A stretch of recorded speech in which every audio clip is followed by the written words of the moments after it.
Chapter 2796, Black Flame's astonishing appearance. When Divine Shadow and the other Heaven's Blades members saw Autumn Plant teleporting away, their eyes turned bloodshot, and they desperately tried to stop him. Unfortunately, none of them managed to break free of their restraints, and they could only watch helplessly as the scene before them continued playing out. Damn it! At this moment, Divine Shadow couldn't help wondering why Autumn Plant had managed to get promoted to Tier 4. In terms of combat standards, Autumn Plant couldn't even rank within Dragonheart Island's top 20. The only advantage he had was his race as a half-elf, which granted him a slightly better affinity with mana. However, the promotion quest of half-elves was also much harder than that of humans. For the sake of balance, races with strong talents in God's domain would often find their talents becoming shackles that prevented them from advancing. Hence, not many players were willing to convert to other races. Only those with incredible willpower would take this risky path. As proof of the limitation of other races, Autumn Plant had gotten promoted to Tier 3 slightly later than players of similar levels and combat standards. Yet, he was actually the first to reach Tier 4 on Dragonheart Island. This situation was simply unbelievable, no matter how Divine Shadow looked at it. In reality, though, Autumn Plant's promotion to Tier 4 was a complete accident. It wasn't something he had actively sought to accomplish. Instead, his promotion was related to the legacy of his hidden class. Vice Commander, we don't have many horned eagles. Aside from the two of the other Vice Commanders remaining on Dragonheart Island, the only other horned eagle I can think of belongs to the missing team leader, Yuluo, Cleansing Flame said worriedly as she looked at the approaching horned eagle. Could that person flying toward us be team leader Yuluo? It should be, but it's useless to say anything now, Divine Shadow said, smiling helplessly. If we can't do anything against Autumn Plant, what more can Yuluo do? At this time, he no longer held any hopes of Yuluo escaping. It might have been a different story if Yuluo were a scout class, but as a cleric, she wouldn't notice Autumn Plant's rapid approach before it was too late. That's right. Now that Autumn has taken action, they can't escape. You should just obediently follow us back and persuade your commander. At this time, a blue-clad woman suddenly appeared beside Divine Shadow and the others, giving Cleansing Flame and the others a scare. This female ranger was none other than Ink Feather, another one of Warblood's 4 great vice commanders. I never thought that Warblood would send 2 of its vice commanders just to stop us. What an honor, Divine Shadow said provocatively as he looked at Ink Feather. Shadow, there's no point in inciting me. Sneering, Ink Feather said, even without Autumn here, do you think you can escape me? You should know very well that if we were to fight, I would have a greater chance of winning. Not to mention, I am more proficient at hunting down targets. At Ink Feather's words, Divine Feather stopped speaking as a domain realm expert himself. He had to admit that Ink Feather was powerful. Previously, he could still beat her when she had yet to reach the domain realm. At present, however, not only was Ink Feather in the domain realm already, but it was even rumored that she had obtained a fragmented legendary bow. Her strength was incredibly close to catching up with Tier 4 existences. Hence, in an actual confrontation, the chances that he would lose were indeed very high. You don't have to worry. Yuluo won't be in any pain.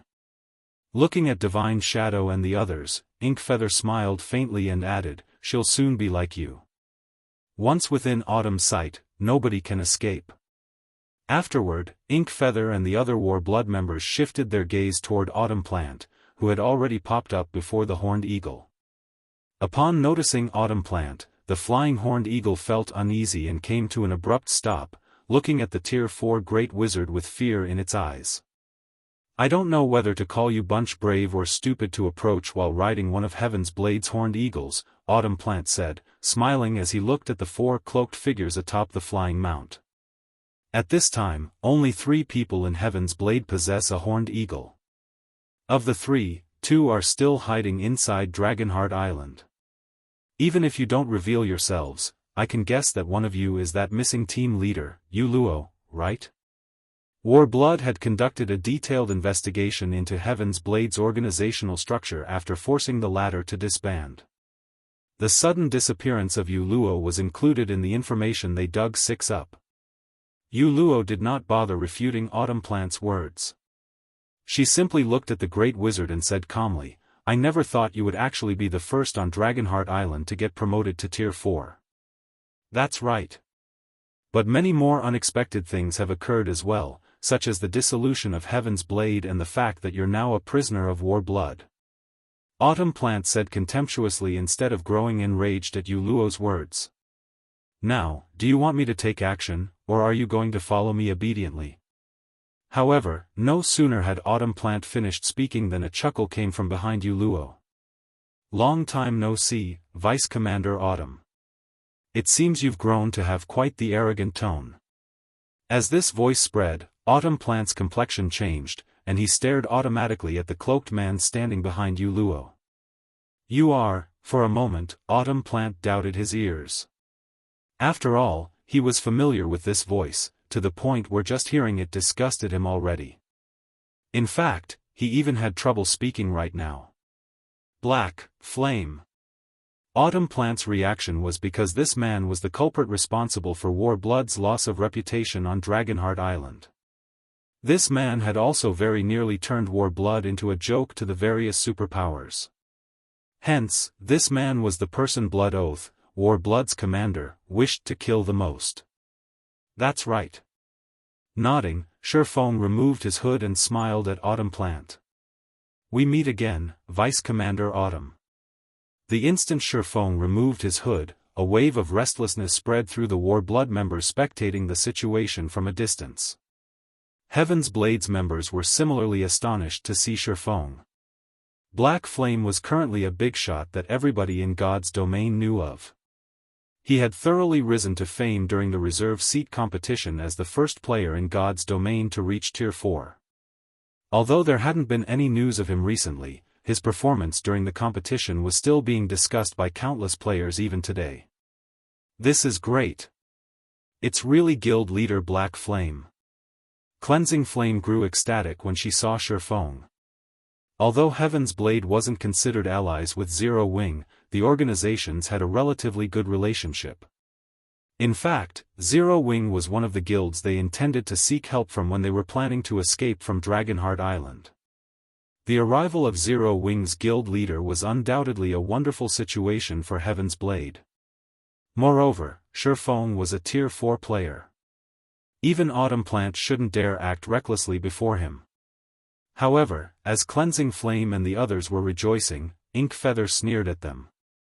"Don't celebrate too soon. Black Flame's appearance here is just perfect." Looking at Feng's distant figure, Ink Feather smiled faintly. He turned Warblood into everyone's laughingstock previously. Now, we'll let him know that he won't get off scot-free for interfering in Warblood's matters. After saying so, Ink Feather shot a dazzling arrow into the sky, which was visible even from 10,000 yards away. Immediately afterward, the Warblood members patrolling on speedboats in the vicinity each took out a stone with strange runes engraved on it. They then began frenziedly pumping their mana into the stone.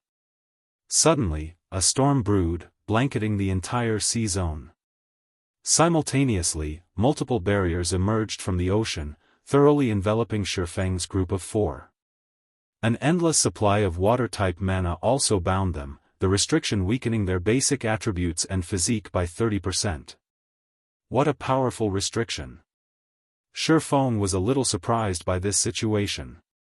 There were very few magic arrays capable of affecting Tier 4 players significantly.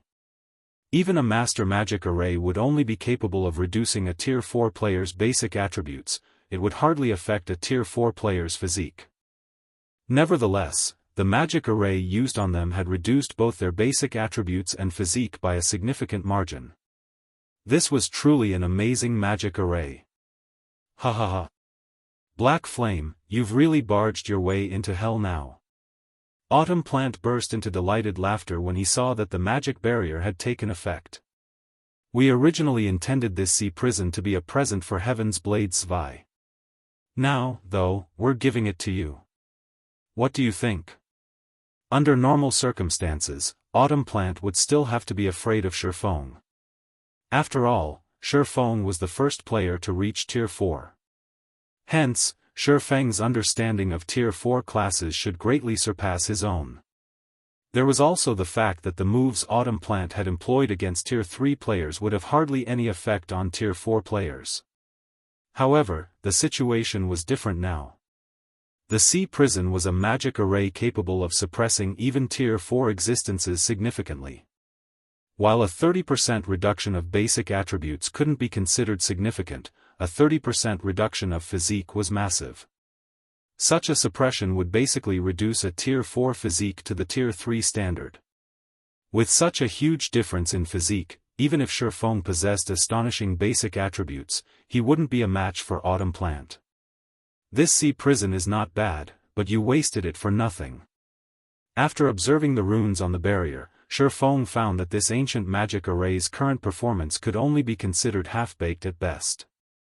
At the very least, it needed over a dozen master magicians to exhibit its capabilities fully. What arrogance! Upon seeing Feng's nonchalant behavior, Autumn Plant brandished his staff. Death is already knocking on your door. I want to see just how long you can keep up your facade. Read latest chapters at Wuxia World. After saying so, Autumn Plant summoned several dozen crimson chains that shot at Feng. Tier 4 Legacy Spell, Bloodbound Lock. However, just as the crimson chains were about to reach Feng, a ripple of mana came from his body and stopped all of the chains cold 1 meter away from him. Afterward, a voice entered Autumn Plant's ears. This binding spell is pretty good. Unfortunately, you used it on the wrong person. Chapter 2797, Splitting the Sea. As soon as Feng finished speaking, the War Blood members spectating from a distance couldn't help gaping in shock at the scene playing out before them, their minds refusing to accept this was true. Even Heaven's Blades members felt as if they were dreaming when they saw this scene, having personally experienced the power of those crimson chains. Those chains carried immense power, even a mythic monster should be incapable of struggling free of them. Moreover, evading those chains was also impossible. Nevertheless, the crimson chains Autumn Plant summoned actually failed to get within 1 meter of Feng. Moreover, they hadn't seen Feng make any movements. From their perspective, the chains seemed to be afraid of Feng and did not dare move closer to him. Impossible. This is absolutely impossible. Autumn Plant was dumbfounded as he looked at the scene before him. In fact, compared to the surrounding spectators, he was even more confused by this situation. After all, as the summoner of these chains, he knew that he had not held back in the slightest. There's no way he can stop a Tier 4 spell without using any skill or spell of his own. This is absolutely impossible. Glaring at Feng, Autumn Plant demanded, "What did you do?" Had Feng used a skill or spell to stop his spell, Autumn Plant would have found this situation reasonable. However, Feng clearly did not do anything. The man simply unleashed his mana to the surroundings, yet that actually rendered the chains summoned by Bloodbound Lock incapable of getting close to him. At this moment, let alone Autumn Plant, even Yuluo, Lifeless Thorn, and Solitary 9 were surprised by this situation. They knew that Feng was incredibly strong. After all, he had very nearly killed Lionheart in one move. However, they never thought that he could actually stop a Tier 4 binding spell just by unleashing his mana. This situation had thoroughly shattered their understanding of Feng. Can't you see it very clearly? Looking at Autumn Plant's horrified expression, Feng said calmly, "As a Tier 4 Great Wizard, you should be well aware that a spell's performance is dependent on the difference between the quality of the spell's mana and that of the target's mana. Do you think a fragile rope can restrain an elephant?" After obtaining level 1 world authority, aside from a slight improvement in his affinity with and control of mana, he had also gained a significant boost in his understanding of the operating principles of mana. Hence, he was now capable of condensing mana of much higher quality and in much greater quantity. Now, the mana he could conjure was at least 50% stronger than what he could with just a 110% completion rate mana body. Thanks to this improvement, all mana that entered his mana domain was subject to his control. Autumn Plant's attempt to bind him with a Tier 4 binding spell that hadn't even reached a 100% completion rate was a complete and utter joke. Rather than relying on such a spell, Autumn Plant would be more effective if he tried to attack Feng with his staff. What do you mean? Feng's words confused Autumn Plant. A spell's performance was indeed dependent on the quality of its mana and of its target's mana. However, he was currently a Tier 4 Great Wizard. The spell he used was also at the Tier 4 standard. How could his spell not have any effect against a player of the same tier? What do I mean?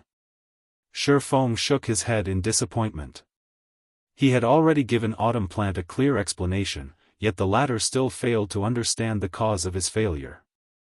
Alright, then. I'll just let you feel it yourself. As soon as Feng finished speaking, a ripple of mana spread out from his body. The space within a 1,000-yard radius of Feng darkened. When looking at this darkened region from a distance, one would even see space within this region warping. Caught within Feng's mana domain, Autumn Plant suddenly felt his mind turning sluggish.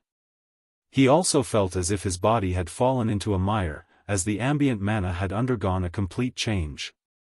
At this point, the mana around him couldn't even be considered mana. Unlike normal mana, this mana felt dark, murky, and silent. Surrounded by this mana, Autumn Plant very nearly retched in disgust, his complexion turning incomparably pale. No. This is impossible. How can you have such mana? When Autumn Plant looked at Feng now, his eyes were filled with fear and madness. He simply couldn't fathom how there could be such a person in this world. Meanwhile, upon seeing Autumn Plant rambling on like a lunatic while looking at Feng, Ink Feather immediately contacted him.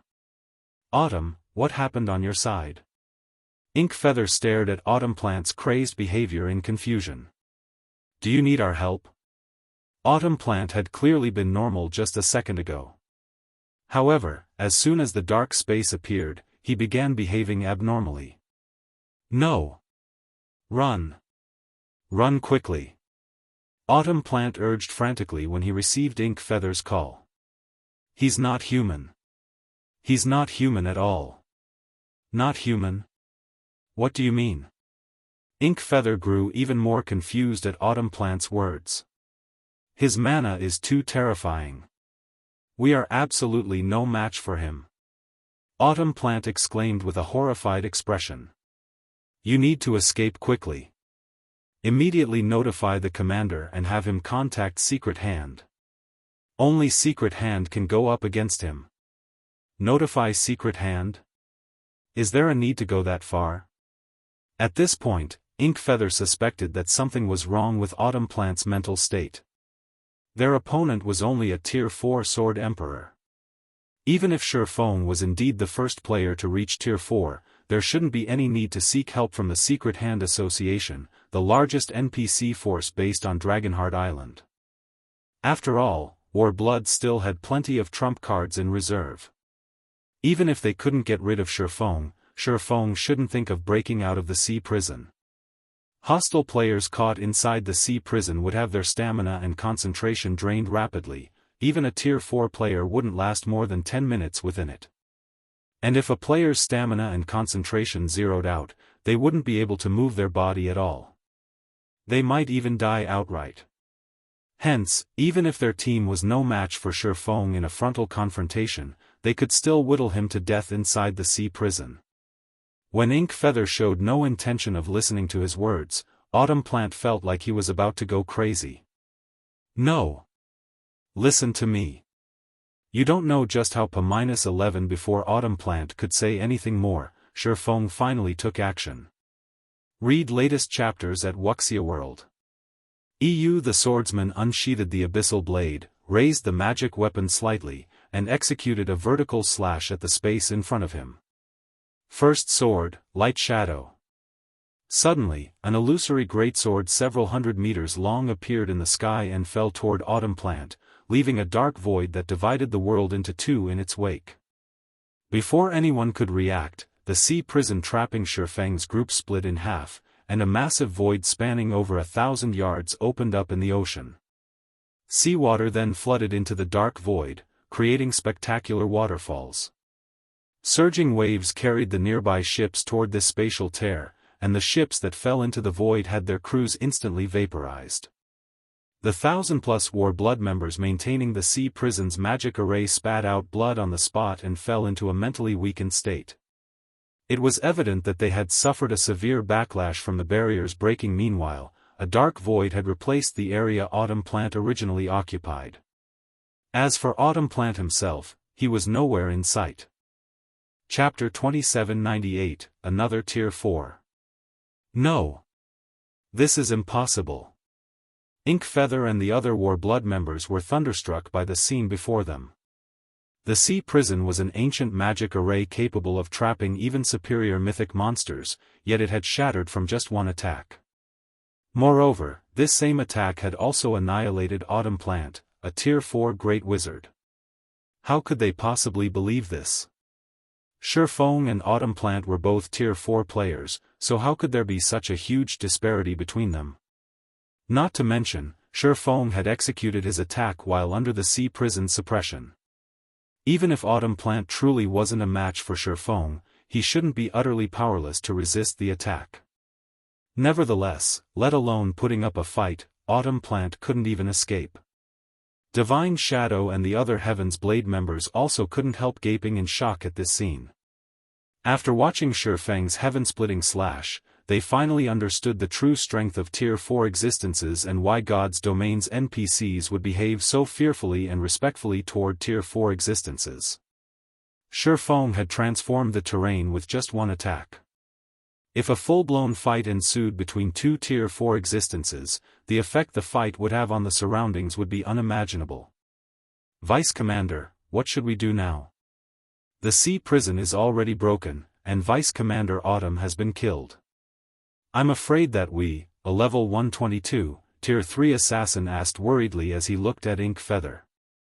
Have everyone retreat. Inkfeather said, gritting her teeth. Also, notify the commander of everything that happened here.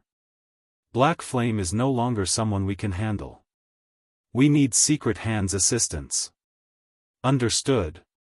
The Tier 3 assassin breathed out a sigh of relief when he heard Inkfeather's words. If they were to fight Feng, they would die without question. Subsequently, War Blood's members frantically retreated to Dragonheart Island, many of them even using Tier 3 instantaneous movement scrolls or other life-saving scrolls. Their reaction was because they knew very clearly just how terrifying a Tier 4 player could be. While more than 3,000 yards might separate them from Feng right now, the Swordsman could probably close the distance in just a few seconds if he flew at full speed. Black Flame. War Blood will remember this transgression. We will be waiting for you on Dragonheart Island. Inkfeather bellowed. With Feng's group rapidly approaching, she promptly activated her Tier 3 instantaneous movement scroll and disappeared, abandoning the bound Heaven's Blades members. 2 seconds after Inkfeather disappeared, Feng's group of 4 arrived before Divine Shadow and the others. Those people were so arrogant before, yet they ran away even faster than rabbits. Solitary 9 burst into laughter when he saw that none of War Blood's Tier 3 experts remained in the vicinity. In response, Lifeless Thorn also laughed and said, "It's normal. They know that they'll just die even if they stay behind. After all, even their sole Tier 4 expert died, so Tier 3 players like themselves wouldn't be able to do anything." The strength Feng displayed was truly astonishing. Let alone War Blood's members, even Lifeless Thorn himself was shocked. During the fight with the infant golden dragon, Feng had forcibly cancelled his summoning. The backlash had drastically reduced both his concentration and basic attributes throughout the raid. And although he had activated a berserk skill near the end of the raid, the skill only allowed him to just barely participate in the fight. Hence, one could say that Feng had never exerted his normal strength in the entire infant dragon raid. However, when Feng went up against Autumn Plant, he had already fully recovered. Only, Lifeless Thorn had never imagined that Feng had already become so strong. Now, Lifeless Thorn wouldn't find it strange if Feng could go toe-to-toe against a superior mythic monster. After all, the attack Feng executed earlier was simply astonishing. It definitely carried power at the Tier 5 standard. Guild Leader Black Flame, I am Vice Commander Divine Shadow of the Heavens Blade Adventurer Team. I really have to thank you for your help this time. If not for you, we would have definitely been imprisoned by War Blood for 15 days, Divine Shadow, who had been freed from his restraints, hurriedly stepped forward to thank Feng.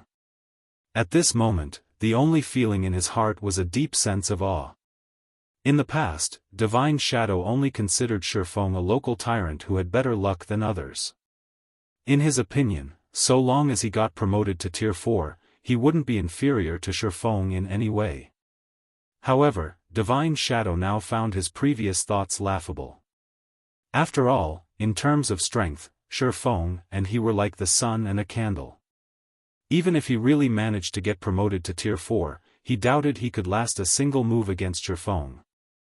As for Cleansing Flame, when she looked at Feng, complicated emotions momentarily filled her heart. Previously, it was only thanks to Feng's help that Heaven's Blade had managed to survive the existential threat it faced.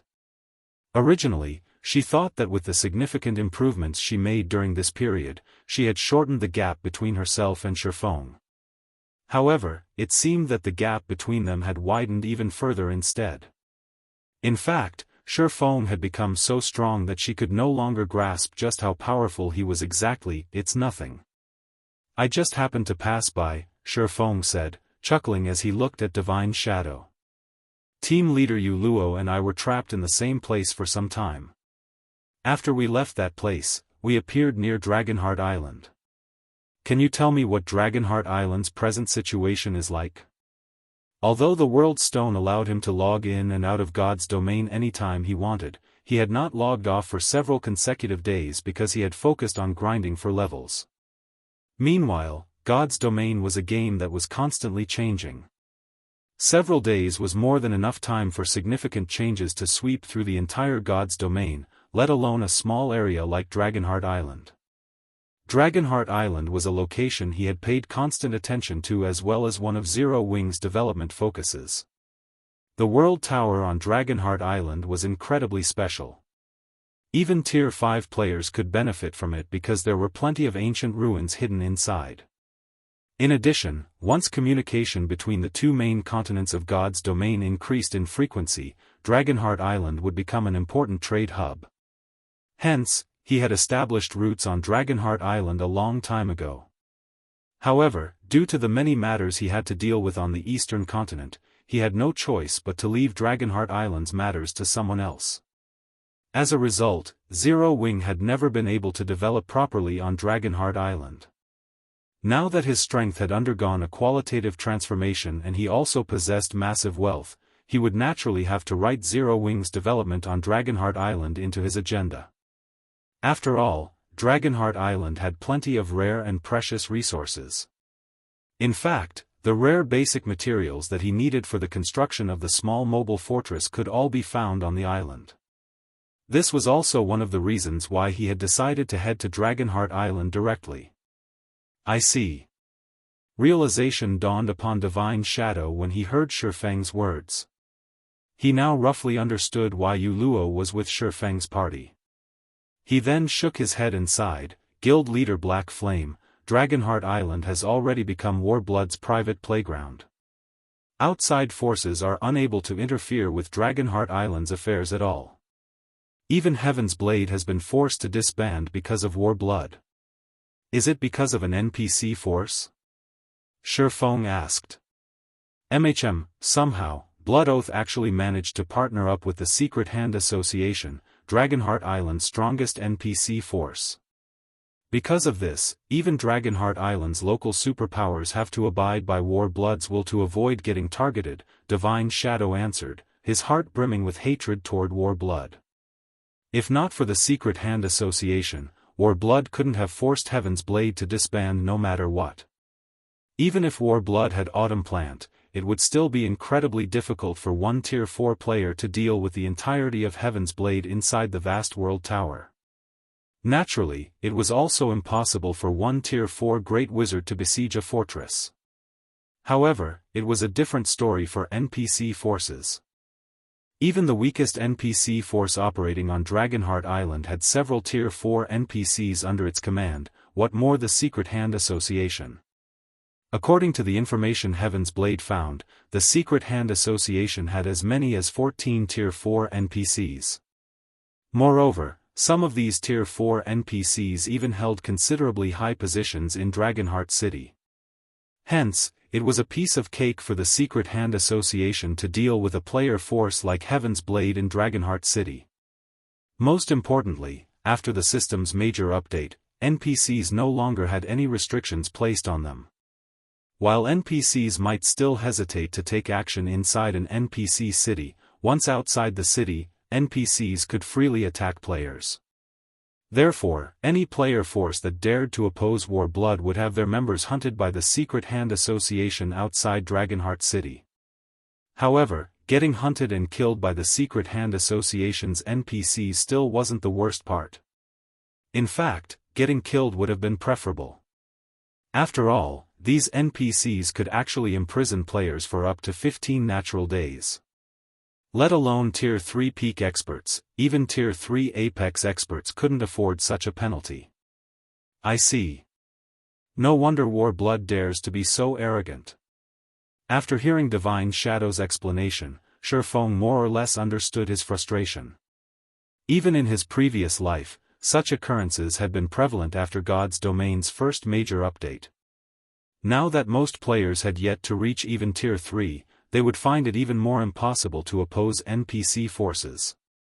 Guild Leader Black Flame, now that you've killed Autumn Plant, I'm certain Ink Feather will relay this matter to Blood Oath. Since they know they're no match for you, they will definitely contact Secret Hand.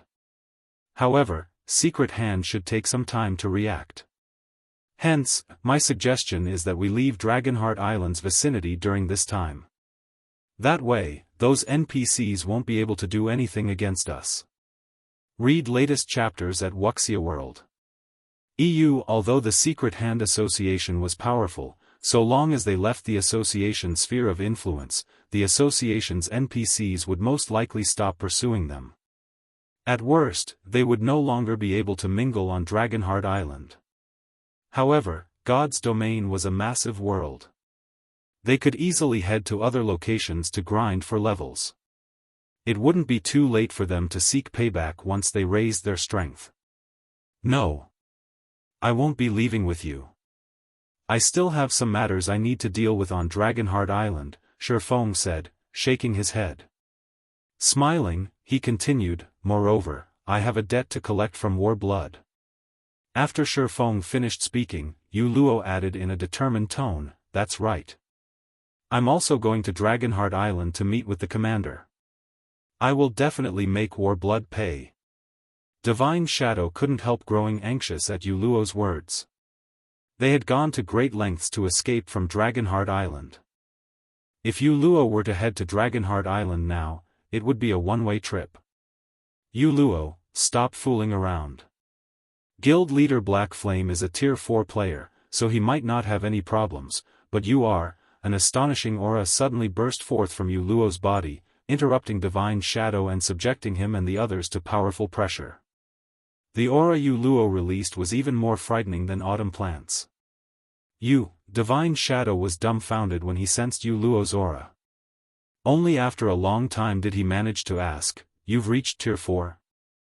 Chapter 2799, returning to Dragonheart City in response to Divine Shadow's question, Yu Luo faintly smiled and nodded. Emichim. I was lucky to get promoted, thanks to Guild Leader Black Flame. Despite Yu Luo's humble response, her affirmation still dumbfounded Divine Shadow. However, the life aura Yu Luo radiated couldn't be faked. Basic attributes couldn't make up for the difference in life rating he sensed. Team Leader Yu Luo, you're amazing. Cleansing Flame was similarly stunned by the revelation. After snapping out of her daze, she exclaimed joyfully, "Now that you've gotten promoted to Tier 4, that makes you Dragonheart Island's second Tier 4 expert. If the commander finds out about this, she'll definitely be tickled pink." The current era no longer belonged to Tier 3 players but to Tier 4 players. So long as a power gained a Tier 4 player, it would receive a significant boost to its status and authority, and even NPC forces would not dare offend it recklessly. When Divine Shadow remained in a daze even after a long time had passed, Yu Luo smiled and prompted, "Vice Commander Shadow, may I return to Dragonheart City together with Guild Leader Black Flame now? You are now a Tier 4 player, so I naturally can't stop you." "There is also no need to stop you," Divine Shadow replied, sighing. He never thought that after not seeing each other for only a month, Yu Luo would have already grown into an existence he had to look up to. He then continued, "However, I will return with you. Things on Dragonheart Island have changed significantly after the major update. You can avoid a lot of unnecessary trouble if you have me guiding you. Vice Commander, I'll go with you too. Currently, after the Commander, I have the highest status in Dragonheart City out of everyone in Heaven's Blade. With me around, those NPCs shouldn't make too much trouble for us," Cleansing Flame volunteered. Status? Trouble? Yu Luo was confused by Cleansing Flame's words. Since when did players require a certain degree of status to enter Dragonheart City? On the other hand, Feng understood what Cleansing Flame meant. After the system's first major update, aside from NPCs becoming the majority in God's domain, NPCs would also start behaving more realistically. This was especially true for the various NPC forces. Although NPC forces were powerful, most of them still operated under the banner of specific kingdoms, empires, or neutral cities like Dragonheart City. Hence, ostensibly, these NPC forces wouldn't dare mess around with players in NPC cities. However, that did not stop these NPC forces from abusing their positions to harass player forces. One example would be imposing pointless inspections on players trying to enter or exit the city, which wasted their time. Hence, a player's status in NPC cities became very important. However, the status mentioned here was different from the noble ranks players gained. Having status in an NPC city meant obtaining a position carrying actual power in the city. As for the noble ranks players gained previously, they were merely empty titles after the major update took place. Noble ranks no longer granted players actual power in an NPC city, only benefits such as the ability to recruit personal guards. Take Feng's visit to the Twin Towers Kingdom's capital city, for example.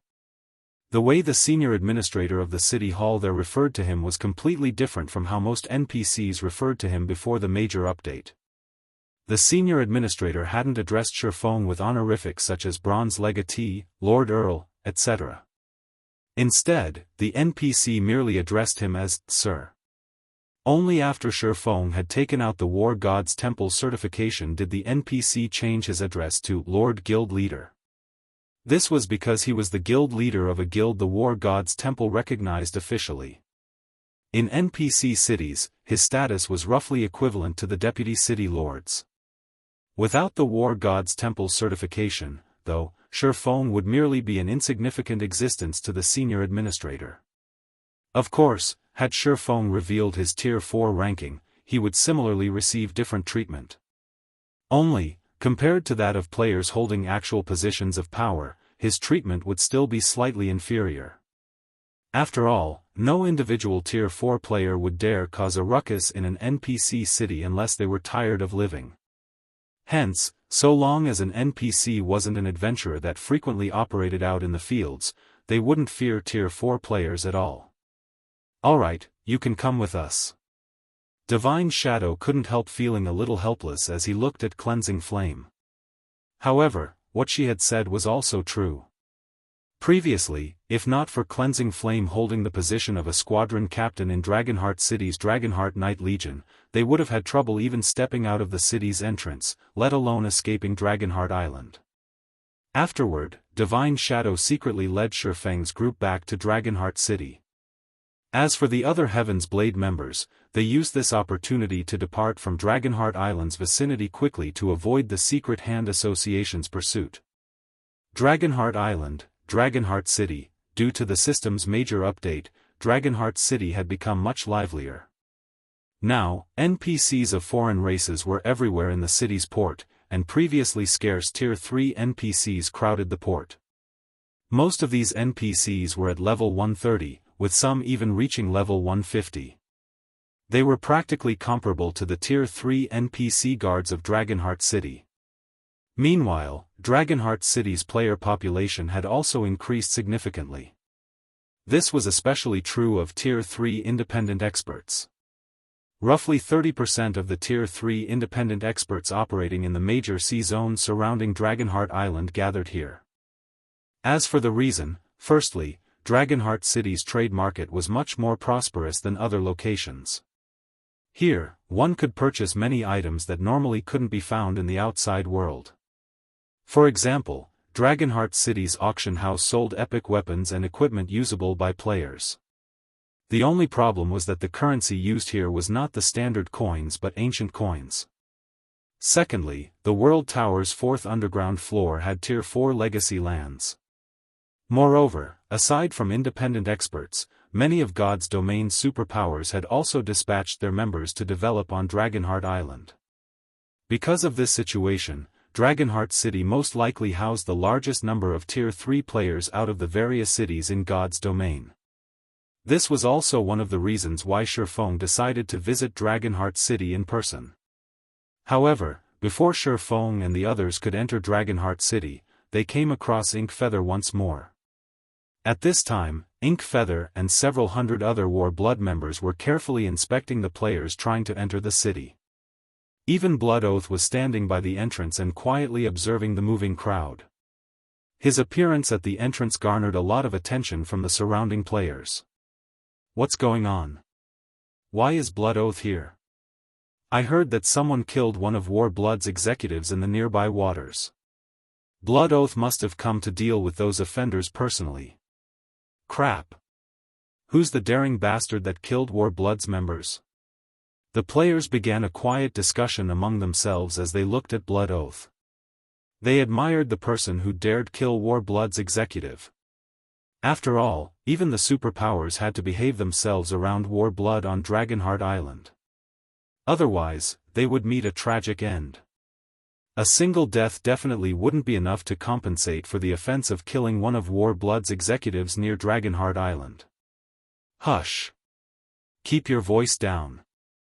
Don't you see that man beside Blood Oath, a level 122, Tier 3 ranger said, berating his guildmates. Pointing at a stalwart man clad in silvery knight armor standing beside Blood Oath, the ranger said, that person is Sabrid, one of the Secret Hand Association's Tier 4 NPCs. He is also one of the vice-commanders of the city's Knight Legion. If he hears you, you'll be locked up for several days. Read latest chapters at Wuxia World. EU. At the ranger's warning, his party members promptly stopped speaking. The name Sabrid was one they were very familiar with. This NPC was precisely why the various superpowers seeking to establish roots on Dragonheart Island had suffered severe losses. These foreign superpowers had many of their Tier 3 experts caught and jailed in Dragonheart City's prison for 3 days. The reason for their imprisonment was that they had offended Sabrid. Damn it. Blood Oath actually managed to get Sabrid here in such a short time. Divine Shadow's complexion darkened when he saw the knight standing beside Blood Oath. That Sabrid will definitely cause all sorts of problems for us to prevent us from entering the city, and so long as we show even the slightest sign of aggression, he'll abuse his authority to have guards capture us. Before Divine Shadow could finish explaining, Blood Oath noticed Feng's group, and a sly smile appeared on his face. Lord Sabrid, I found those troublemakers, Blood Oath said to Sabrid as he pointed at Feng's group. It's those people. That man standing in the lead even let Heaven's Blade's remnants get away, disrupting War Blood's expansion plans completely. Is that so? Sabrid, who looked to be in his early 40s, looked at the location blood oath indicated. Narrowing his eyes, he said to the soldier standing beside him, "Bring them to me. If they resist, you know what to do, right? Leave it to us, Vice Commander." The level 150, Tier 3 soldier smiled and nodded. He then led a team of around a dozen guards and approached Feng's group. Chapter 2800, Silent Entrance. Upon seeing the squad of NPC soldiers walk out of the entrance, the War Blood members standing by the gate looked at Feng's group triumphantly. The soldier squad consisted of 12 level 150, Tier 3 NPC soldiers. These NPCs were already close to 30 levels higher than the current average level of Tier 3 players in God's domain. In addition, these NPCs also possessed the identity of Dragonheart City soldiers. After the major update, the NPC soldiers of NPC cities were no longer as rigid as before, enforcing all rules thoroughly and behaving impartially in their judgment. Instead, these NPC soldiers had become humanized, bending the rules to their liking. They could be strict with some and lenient with others. Meanwhile, so long as their actions fell within the permissible range of the rules, players would be utterly helpless against them.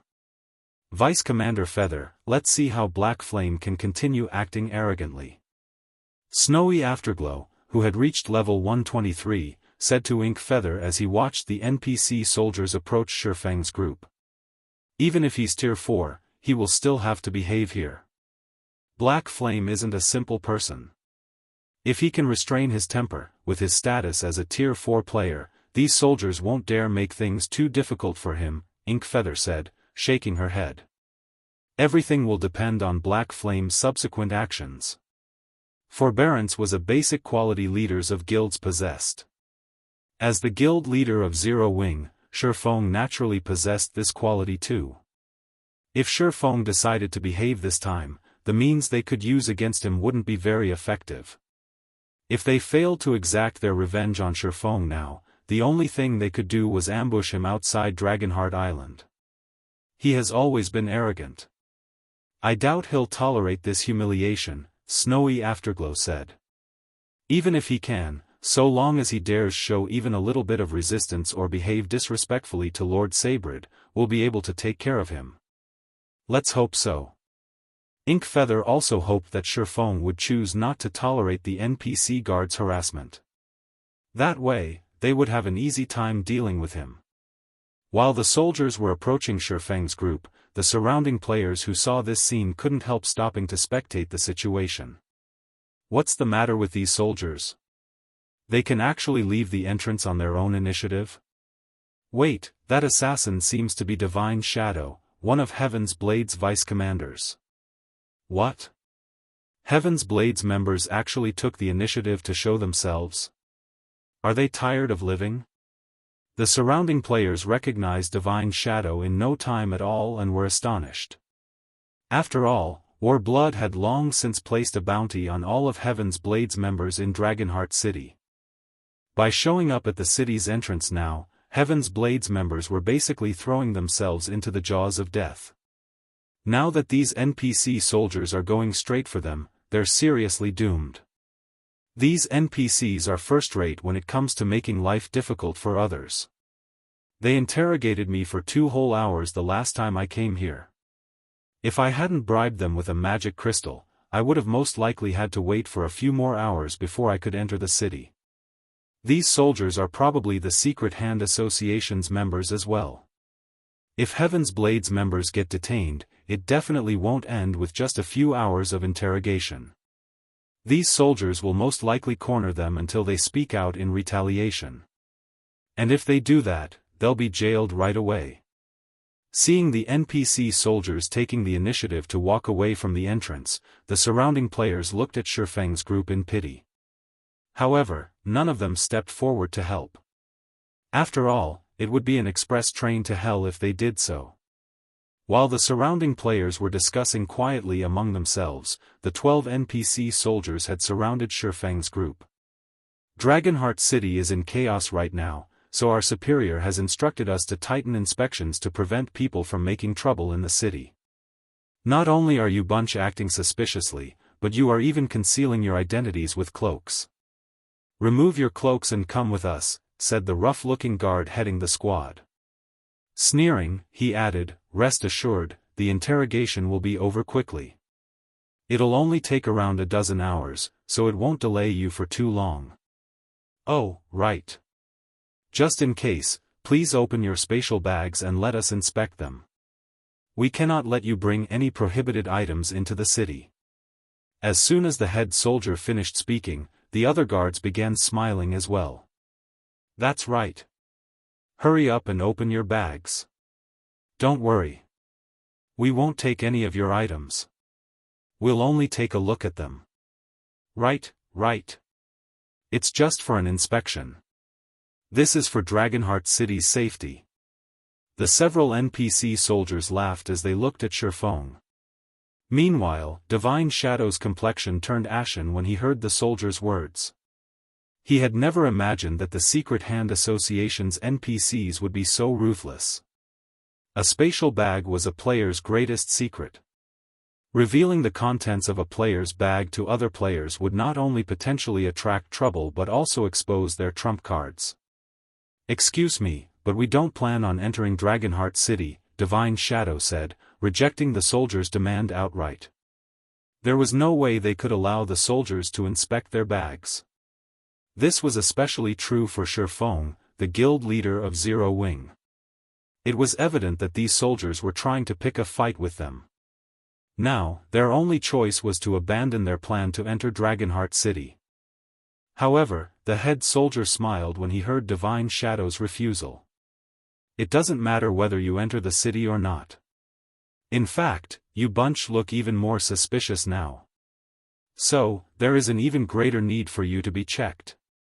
You'd best open your spatial bags quick. Otherwise, my brothers and I will personally take action, the head soldier said, raising his hand. Immediately, the 11 other soldiers gripped their weapons and released their killing intent. However, as these soldiers gripped their weapons, Cleansing Flame stepped forward. She then took out a bronze token from her bag. I am Cleansing Flame, a captain of the Dragonheart Knight Legion. These people are my companions. I can prove that they have no problems, Cleansing Flame said. In a slightly annoyed tone, she continued, moreover, you people from the City Defense Legion are responsible for maintaining order within the city, not outside. You are overstepping your boundaries. When Cleansing Flame took out her Dragonheart Knight token, Divine Shadow breathed out a sigh of relief, glad that he had brought her along. Otherwise, they would have gotten caught in the Secret Hand Association's trap. As Dragonheart City's trump card legion, the Dragonheart Knight Legion was far superior to the City Defense Knight Legion.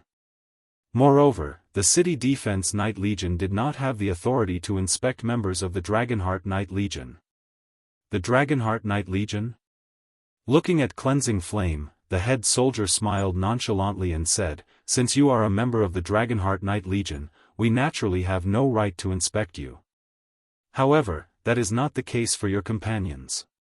They are acting suspiciously and are even wearing cloaks. As Dragonheart City's first line of defense, we have a responsibility to maintain the city's safety. Hence, we cannot leave them be. They must be checked. The soldier's words enraged Cleansing Flame. I will report this to Commander Anos. Go tell him, then. I believe Commander Anos will understand our painstaking efforts, the head soldier said, smiling. However, before that, your companions must undergo inspection. I will give you only 10 seconds to consider. If you don't open your bags yourselves, don't blame us for doing it for you. As the head soldier finished speaking, the other soldiers readied their weapons.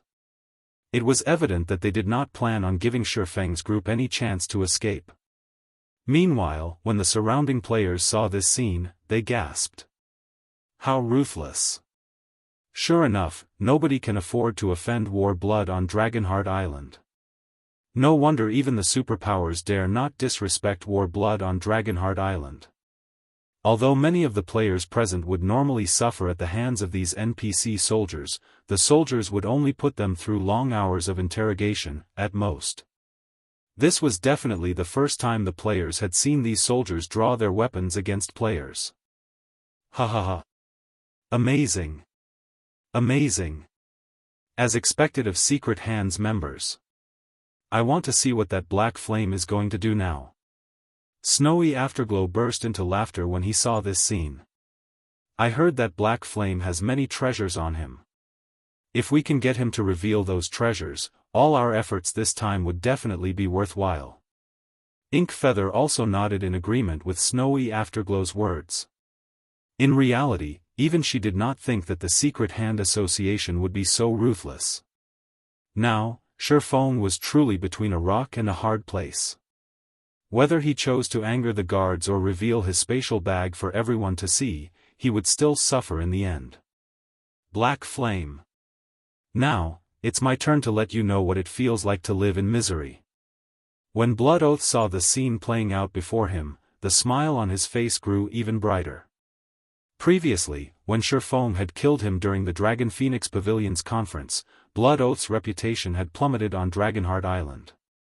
However, the tables had turned now. After partnering with the Secret Hand Association, Blood Oath had always hoped that Feng would come to Dragonheart Island. To ensure this happened, he had even had his subordinates provoke Zero Wing frequently. Now, his chance for vengeance had arrived. This was also only the first step of Blood Oath's vengeance. Even if Feng agreed to the soldiers' demand, he still had plenty of things prepared for Feng afterward. It wouldn't matter even if Feng was a Tier 4 player. Dragonheart City was different from the average NPC city. In terms of combat power, Dragonheart City was even stronger than the capital cities of some empires. Moreover, as Dragonheart City was a neutral city, the identities and positions one held in kingdoms and cities did not matter here, only Dragonheart City's identities and statuses. This was also why the various superpowers had no choice but to submit to war blood. While everyone was secretly discussing the situation, Divine Shadow whispered to Feng, "I'm sorry for this situation, Guild Leader Black Flame. I'll hold them back afterward, so run away when you get the chance. These soldiers won't dare abandon their post, so as long as you leave Dragonheart Island's vicinity, they won't continue chasing you." Their only way out of this situation now was to flee. Confronting these NPC soldiers would only mean death for them. If they did that, they would be playing into Blood Oath's hands. Hence, Divine Shadow decided to exchange his own life for everyone else's freedom. "No, that won't be necessary," Feng said, shaking his head. "Leave the rest to me." Guild Leader Black Flame? Divine Shadow was a little confused as he looked at Feng. There was clearly no room for reconciliation between them and the NPC soldiers. Aside from escaping, he simply couldn't figure out how they could get out of this situation. At this moment, let alone Divine Shadow, even Yu Luo found this situation strange. She couldn't understand what Feng could possibly do in this situation either. When the head soldier saw Feng stepping forward, he grinned and asked, "What? Have you made up your mind?" Read latest chapters at Wuxia World. Feng was the person Vice Commander Sabrid had singled out. No matter what Feng's answer was, the head soldier would have ways to make things difficult for him. "Made up my mind?" Chuckling, Feng said, "Indeed, I have made up my mind." "Good." Nodding, the head soldier said, "Then, open up your spatial bag." As soon as the head soldier finished speaking, Feng made his move. The next moment, a fleeting flash appeared before Feng, and the head soldier's body got bisected. The soldier's 20 million HP instantly fell to zero, the two halves of his body spraying blood all over the place as they fell to the ground. Chapter 2801, Combating a Tier 4 NPC. He killed the NPC? How dare he? Everyone present was taken aback when they saw the head soldier bisected. Even Divine Shadow and Cleansing Flame had their mouths hanging wide open, neither of them having expected Feng to take action. Moreover, not only did Feng take action, but he had even directly killed an NPC soldier. This was simply, "This guy is doomed. He's definitely dead." He actually killed one of Dragonheart City's NPC soldiers. This won't end with just a few weeks' imprisonment. Dragonheart City was a neutral city. Hence, its management was much stricter than that of NPC cities in kingdoms and empires.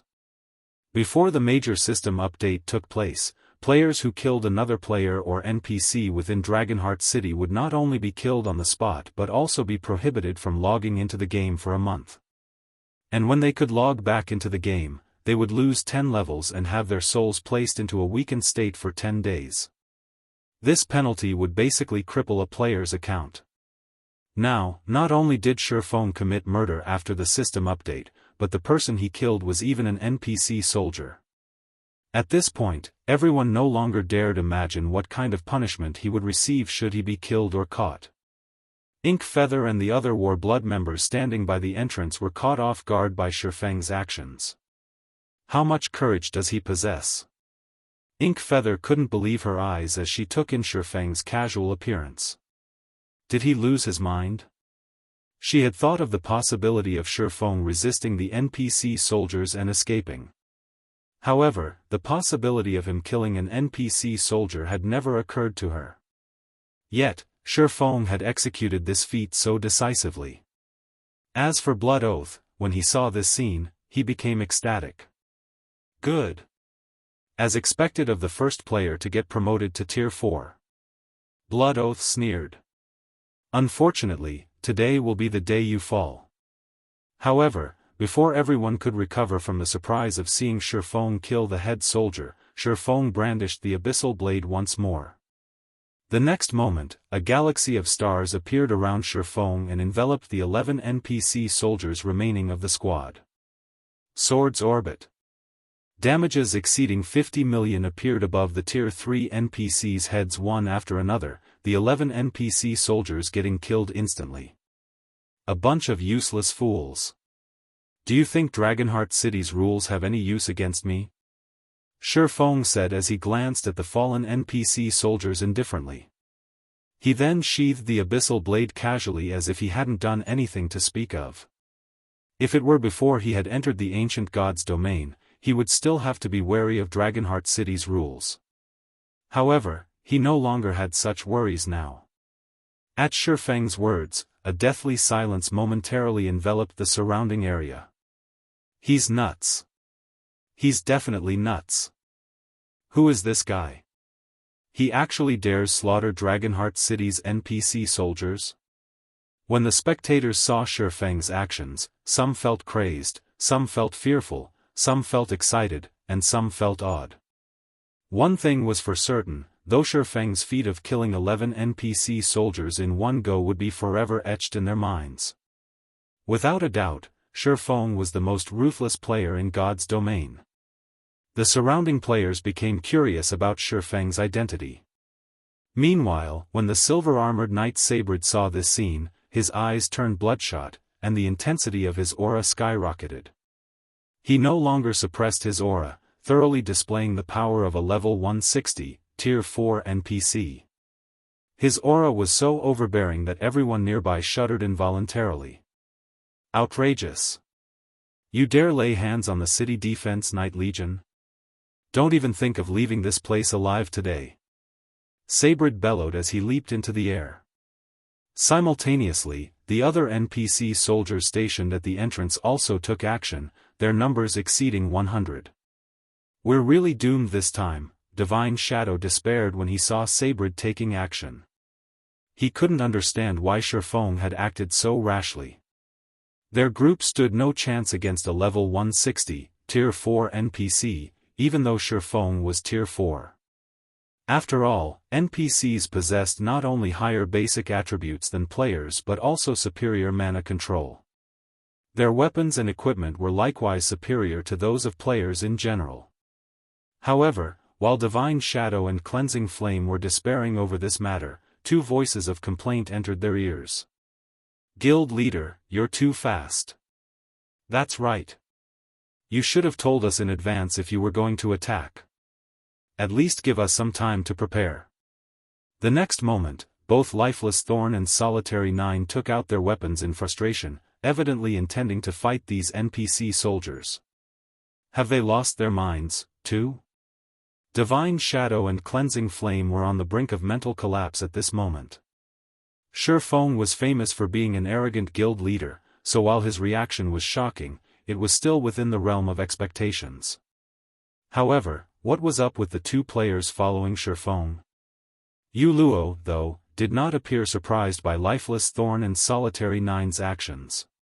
She, too, grabbed her staff and said quietly to Divine Shadow and Cleansing Flame, "Vice Commander, Flame, wait behind us.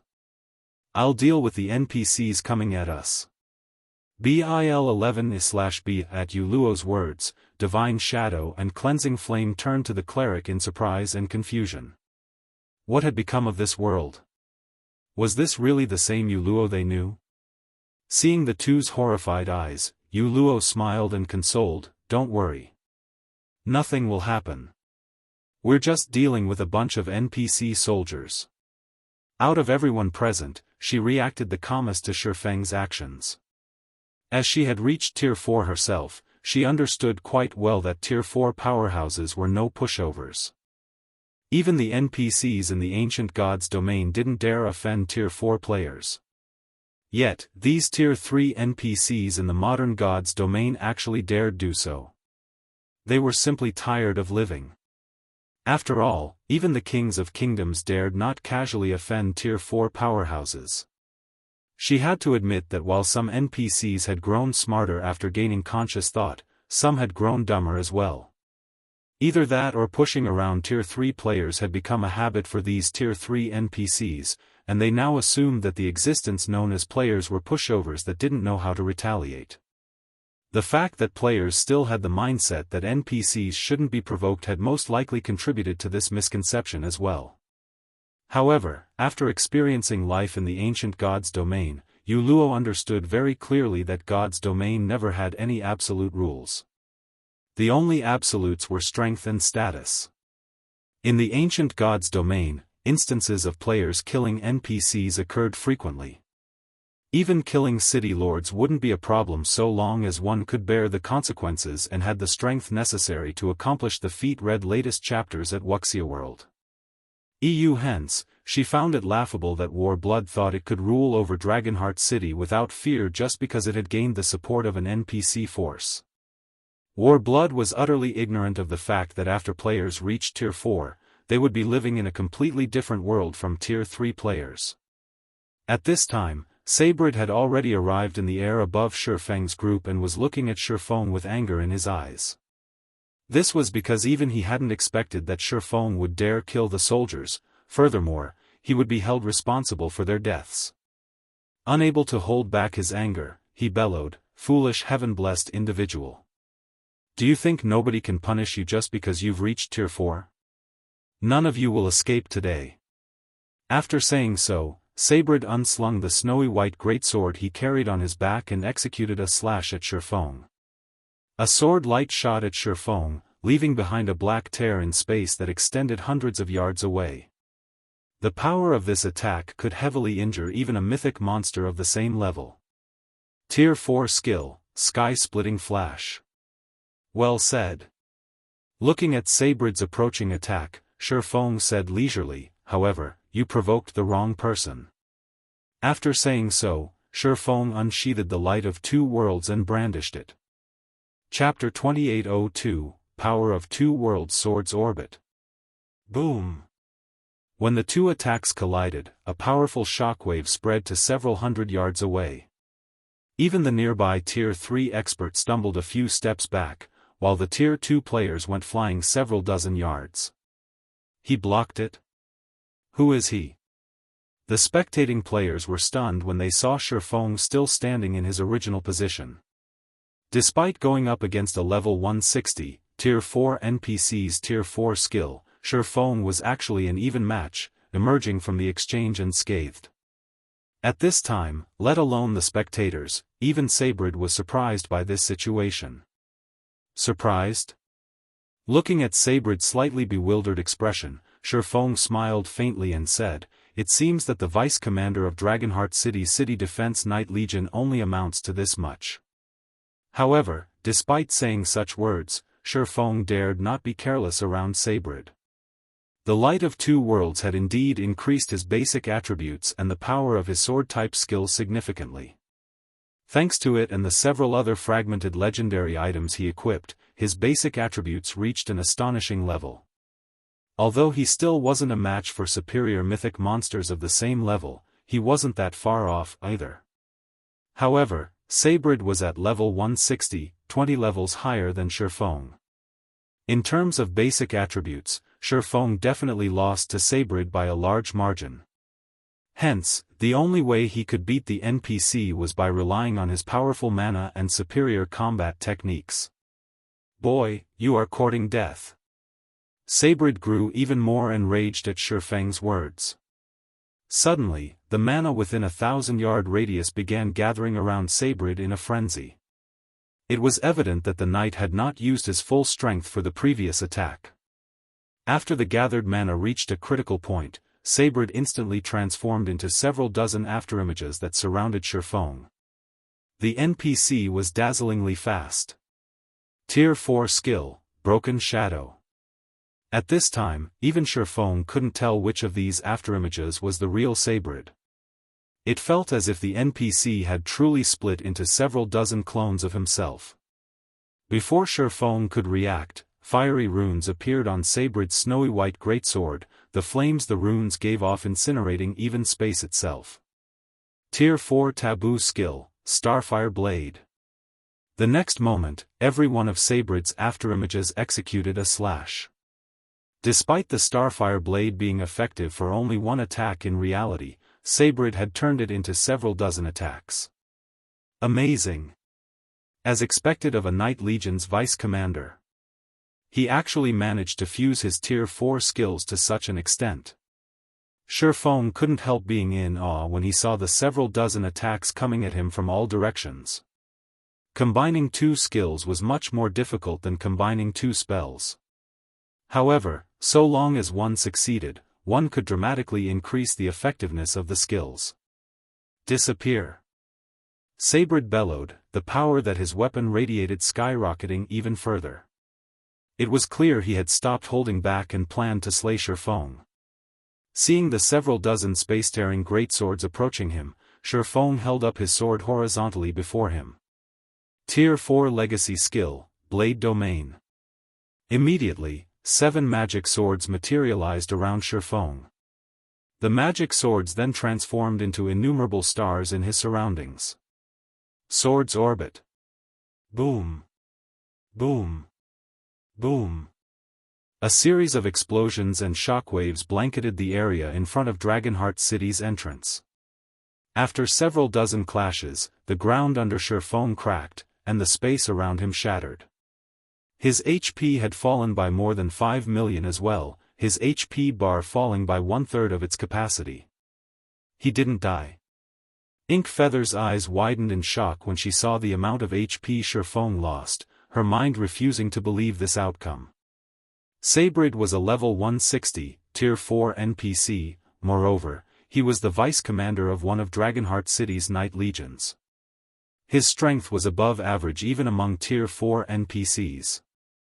With his combination of a Tier 4 skill and a Tier 4 taboo skill, he could inflict significant damage on superior mythic monsters of the same level. Yet, Sabrid's attack had only taken 1/3 of Feng's HP, amazing. The power of this fusion attack actually reaches the Tier 5 basic rank. After taking a look at his remaining HP, Feng felt even greater admiration for Sabrid. If he hadn't switched to the Light of Two Worlds, which raised all his sword-type skills by 1 level, he would have had to activate his Berserk skill to repulse Sabrid's fusion attack. However, activating his Berserk skill would also mean that he had been pushed to his limits, on the brink of death. After all, Berserk skills weren't unique to players, NPCs had them as well. "Boy, it seems you're quite sturdy." Sabrid was inwardly astonished when he saw Feng still standing. He never imagined that a heaven-blessed individual could be so strong. However, this is the end for you. After saying so, Sabrid raised his greatsword into the air. Immediately afterward, a dozen identical greatswords appeared around him, forming a magic array. Tier 4 skill, Blade's Shadow. Tier 4 taboo skill, Sealing Void. The next moment, the dozen greatswords transformed into black holes that shot toward Feng. Upon seeing the black holes spanning several dozen meters, the nearby spectators, both players and NPCs, fell into despair. This was because they could already foresee that once these black holes collided with the ground, the impact would vaporize everything within several hundred yards. Sure enough, Tier 4 NPCs are no pushovers. However, this still isn't enough to get rid of me. Feng smiled when he saw the descending black holes. Let's test this move on you. The next moment, Feng tightened his grip on the Light of Two Worlds and poured half of his mana into the weapon. Suddenly, crimson divine runes lit up all over the sword, releasing a dazzling and mesmerizing brilliance. As this dazzling light bloomed, a deathly silence enveloped the world around Feng. Even time itself seemed to flow significantly slower. Subsequently, Feng swung the Light of Two Worlds at Sabrid. World Breaker. Boom! A strange light instantly penetrated the descending black holes like a hot knife through butter before landing on Sabrid. When the strange light disappeared, time began flowing normally again. Meanwhile, the black holes in the sky had all disappeared. As for Sabrid, he had lost over half his HP from the attack, retaining only around 200 million HP. Cracks had also appeared on the armor he wore, and fresh blood flowed out from all over his body. However, before Sabrid could react, the slightly pale Feng had already arrived before the NPC. Not giving Sabrid any time to catch his breath, Feng brandished the Light of Two Worlds once more. Spatial Slash. Swords Transmigration. Although the fusion of skill and combat technique wasn't comparable to the fusion of skill and skill, the combination still increased the effectiveness of his skill significantly. The next moment, 6 sword lights tore through space and approached Sabrid. Reacting quickly, Sabrid held his greatsword horizontally before him and activated the Tier 4 defensive skill, Steel Fortress. The skill created a defensive barrier in front of him and increased his defense by 500% temporarily. 1 slash. 2 slashes. 3 slashes. Every one of Feng's attacks managed to slice through Sabrid's defensive barrier without fail, but the barrier still bought Sabrid enough time to defend against the attacks with his greatsword. Boom. Boom. Boom. Read latest chapters at Wuxia World. EU. The next moment, explosions echoed throughout Dragonheart Island one after another. Simultaneously, Sabrid's HP fell time after time.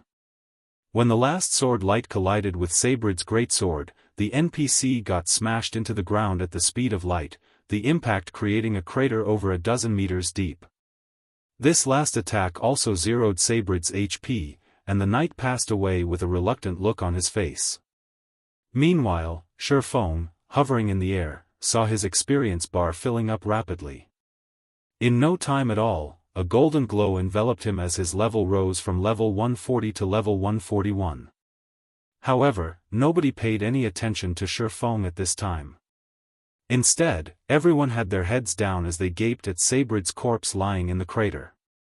As if time had stopped moving, a deathly silence enveloped the entrance of Dragonheart City. Chapter 2803, God's Domain Strongest. He died? A Tier 4 NPC died, just like that? When the spectating players saw Sabrid's dead body, they couldn't help doubting their eyes. Some of them even thought that the NPC was only playing dead and hadn't actually been killed. Blood Oath, standing by the entrance, also felt that the scene before him was fake. Sabrid was the vice-commander of one of Dragonheart City's powerful knight legions. He stood at the peak among Tier 4 existences. How could he possibly have been killed by a player? Of the spectating players present, the only ones who remained relatively calm at this situation were Lifeless Thorn, Solitary 9, and Yu Luo. They didn't find it particularly surprising that Feng had killed Sabrid. After all, Feng had already reached level 140. For Tier 4 existences, a 20-level gap wasn't much of a difference. However, the three of them had never imagined that Feng would be able to kill Sabrid so cleanly. The attack he used to injure Sabrid heavily was especially amazing. If not for that attack, the fight between the two would have lasted much longer. Unlike Lifeless Thorn's trio, Divine Shadow and Cleansing Flame had their mouths fall wide open when they saw this scene. Their minds clearly failed to process what had just happened. While everyone was struggling to accept this scene, reality poured a bucket of cold water over them. The next moment, several items actually appeared around Sabrid's corpse. Of them, one was even the great sword Sabrid used. The greatsword hovered in the air, radiating an unparalleled aura. Upon being subjected to this aura, many of the Tier 2 players felt an instinctive fear overwhelming their bodies. Only the Tier 3 players fared better. A fragmented legendary weapon. Nobody knew who shouted this sentence. However, it snapped everyone out of their daze, and they couldn't help ogling the snowy white weapon with glowing eyes. Some players even had the urge to charge forward and snatch it. However, before anyone could step forward, Feng had already arrived beside Sabrid's body, the aura he radiated scaring everyone into retreating. The pressure Feng gave off was simply too powerful. Even though he had already retracted his mana domain, everyone still felt stifled, none of them daring to look him in the eye. As for the fragmented legendary weapon, none of the players present dared entertain any thoughts of it now. After all, Feng had just killed a level 160, Tier 4 NPC. A single thought from him was probably more than enough to kill players like themselves. For a time, the tens of thousands of players and NPCs standing in the vicinity quietly watched Feng collect the items Sabrid dropped one after another. If I can become like him one day, my life would be complete. Let alone becoming like him, I can most likely walk around Dragonheart Island fearlessly with even half of his strength. As the adventurer team players spectating the fight from the distant port watched Feng collect Sabrid's loot, a sense of yearning and admiration awoke in their hearts. They also grew excited beyond words. The fact that Feng had managed to slay a Tier 4 NPC right in front of Dragonheart City, a large neutral city, definitely made him God's domain's strongest player. In fact, most likely, nobody would believe them even if they described this scene to others. Nonetheless, they had managed to witness this miraculous feat. How could their blood not boil in this situation? However, amid everyone's excitement, Feng suddenly disappeared. Before anyone realized it, Feng had already reappeared in front of Blood Oath, catching Blood Oath and the three peak experts protecting him off guard. "Commander Blood Oath, we meet again," Feng said with a faint smile. "I'm sure you know why I came here." Although Feng spoke in a calm tone and was even smiling, Blood Oath and the others paled as if they had just seen a ghost. "Black Flame. You'd best not mess around." Doing his best to calm his anxious heart, Blood Oath glared at Feng and added in a low tone, "This is already inside Dragonheart City. Moreover, now that you've killed Sabrid, neither Dragonheart City nor Secret Hand will spare you. If you know what's good for you, you'd best leave now. You'll be dead once the City Lord or the City Defense Legion's commander arrives." On Dragonheart Island, players would suffer entirely different penalties depending on whether they had fought inside or outside Dragonheart City. The fight with Sabrid had been outside the city. Hence, even though Feng had killed Sabrid, the penalty he would suffer wouldn't be particularly severe. After all, the area outside the city wasn't subject to the city's protections. Even if a fight took place right outside the city's entrance, the city's NPC soldiers would, at most, move to stop the fight. They wouldn't detain the offenders at all. This was also why Sabrid and the other NPC soldiers dared take the initiative to persecute Feng's group before. However, Blood Oath's current position was inside Dragonheart City. If Feng killed him now, the severity of his crimes would be on a whole other level. Is that so? Smiling, Feng unsheathed the abyssal blade and brandished it. 3 sword lights shot out from his weapon and instantly plundered the lives of the 3 peak experts standing around Blood Oath. Even when their bodies hit the ground, none of the 3 had realized what had happened. Feng then turned to Blood Oath and asked, "What about now? You? How dare you?" Blood Oath was thunderstruck when he saw his 3 subordinates killed. Everyone else in the vicinity also saw this scene without missing a detail. Crap. Awesome. This is awesome. Black Flame. He must be Black Flame, right?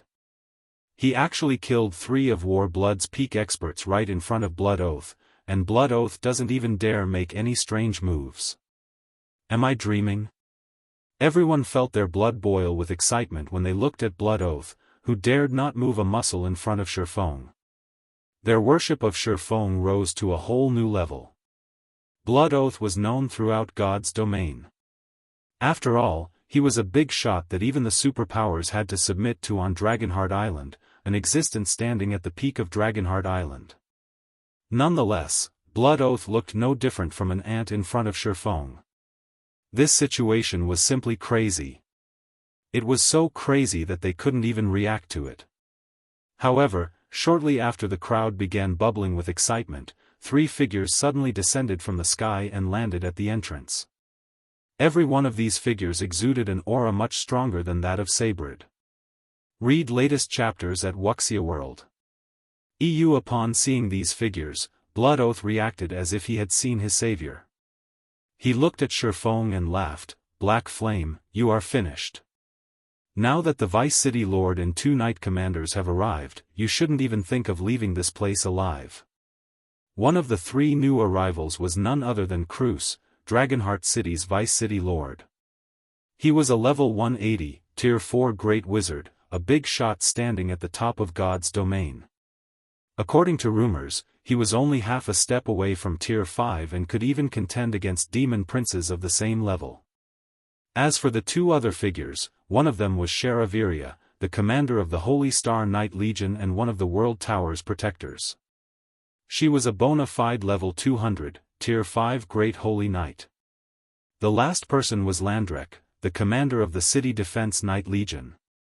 He was a level 180, Tier 4 Sword Emperor. Although he was the weakest among the group of 3, he was still significantly stronger than Sabrid. This was because Landrek owned Earth and Glory, a genuine legendary spear.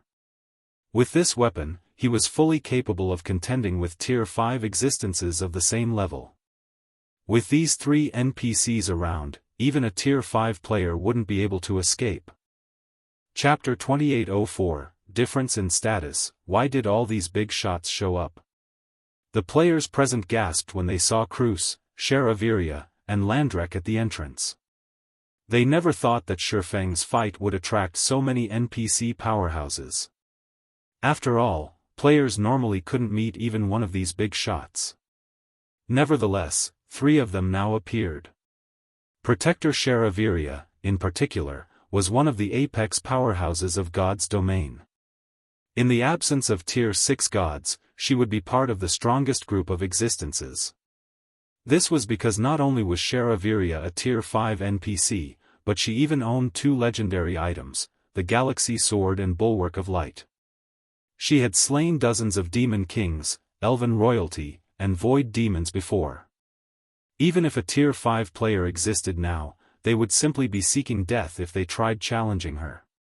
The next moment, Blood Oath walked up to Vice City Lord Cruz's side quickly, then pointed at Feng and said respectfully, "Lord Vice City Lord, not only did this ruffian kill Vice Commander Sabrid, but he even killed my companions inside the city. You must punish this ruffian and protect Dragonheart City's order." Blood Oath spoke in a sonorous and powerful voice, his words echoing throughout the entrance. It sounded as if he was pronouncing the death sentence on Feng. Upon seeing the arrival of the 3 NPCs, Inkfeather breathed out a deep sigh of relief. When she looked at Feng again, a hint of glee appeared in her eyes. Let's see how you get out of this situation. When the other players present saw this scene, they couldn't help shaking their heads dejectedly. With 3 of Dragonheart City's NPC powerhouses here, it was most likely impossible for Feng to escape with his life. Just when everyone thought another battle would break out, Cruz, the white-bearded old man standing beside Blood Oath, spoke up. A dragon slayer. I never thought I would get to see one in my lifetime, and such a young one at that, Cruz said, a faint smile appearing on his face. It seems times are changing. The Vice City Lord's words rendered everyone present stunned and confused. What dragon slayer? Blood Oath was similarly stunned by Cruz's words. He couldn't figure out what the Vice City Lord was getting at. Instead of punishing Feng as soon as possible, the NPC brought up the topic of Dragon Slayer out of nowhere. Just what was this NPC trying to do?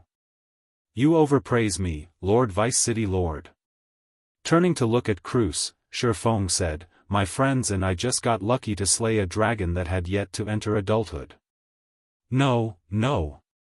A dragon is a dragon. Your accomplishment of slaying a Tier 4 infant dragon while being at Tier 4 yourself is something even Lady Shara never achieved, Cruz countered, shaking his head. If not for you, Lady Shara wouldn't have left the World Tower to come here in person. Cruz's words left Blood Oath dumbfounded. Shara actually came here not because Feng had killed Sabrid but merely to take a look at Feng? At this time, let alone Blood Oath, most of the other players nearby were stupefied as well. What was going on with this situation? When Divine Shadow and Cleansing Flame saw this scene, they were at a complete loss for words. They felt as if they were living in a completely different world from Feng. Not only had Feng killed the City Defense Legion's vice commander, but he also had subsequently killed 3 of Warblood's peak experts inside the city. Nevertheless, Dragonheart City's Vice City Lord was chatting with him as if none of these offenses had ever occurred. At this time, among the spectating players, only Lifeless Thorn, Solitary 9, and Yuluo knew why this was happening. The Dragon Slayer title wasn't just a title. It symbolized the accomplishment of a legendary feat in God's domain. With this title, no matter which NPC city one visited, one would enjoy a status close to that of the City Lord. For someone with such a status, killing a couple of provocateurs wouldn't be a problem at all. The only reason Sabrid had dared act rudely to Feng was his low standard, which prevented him from seeing through the Black Cloak's concealment effects. Otherwise, let alone provoking Feng, he wouldn't even have dared speak casually around Feng, knowing that Feng was a dragon slayer.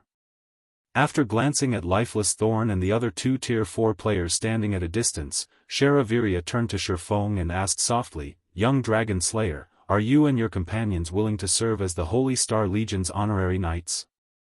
Honorary knights? The Holy Knight's words caught Feng slightly off guard.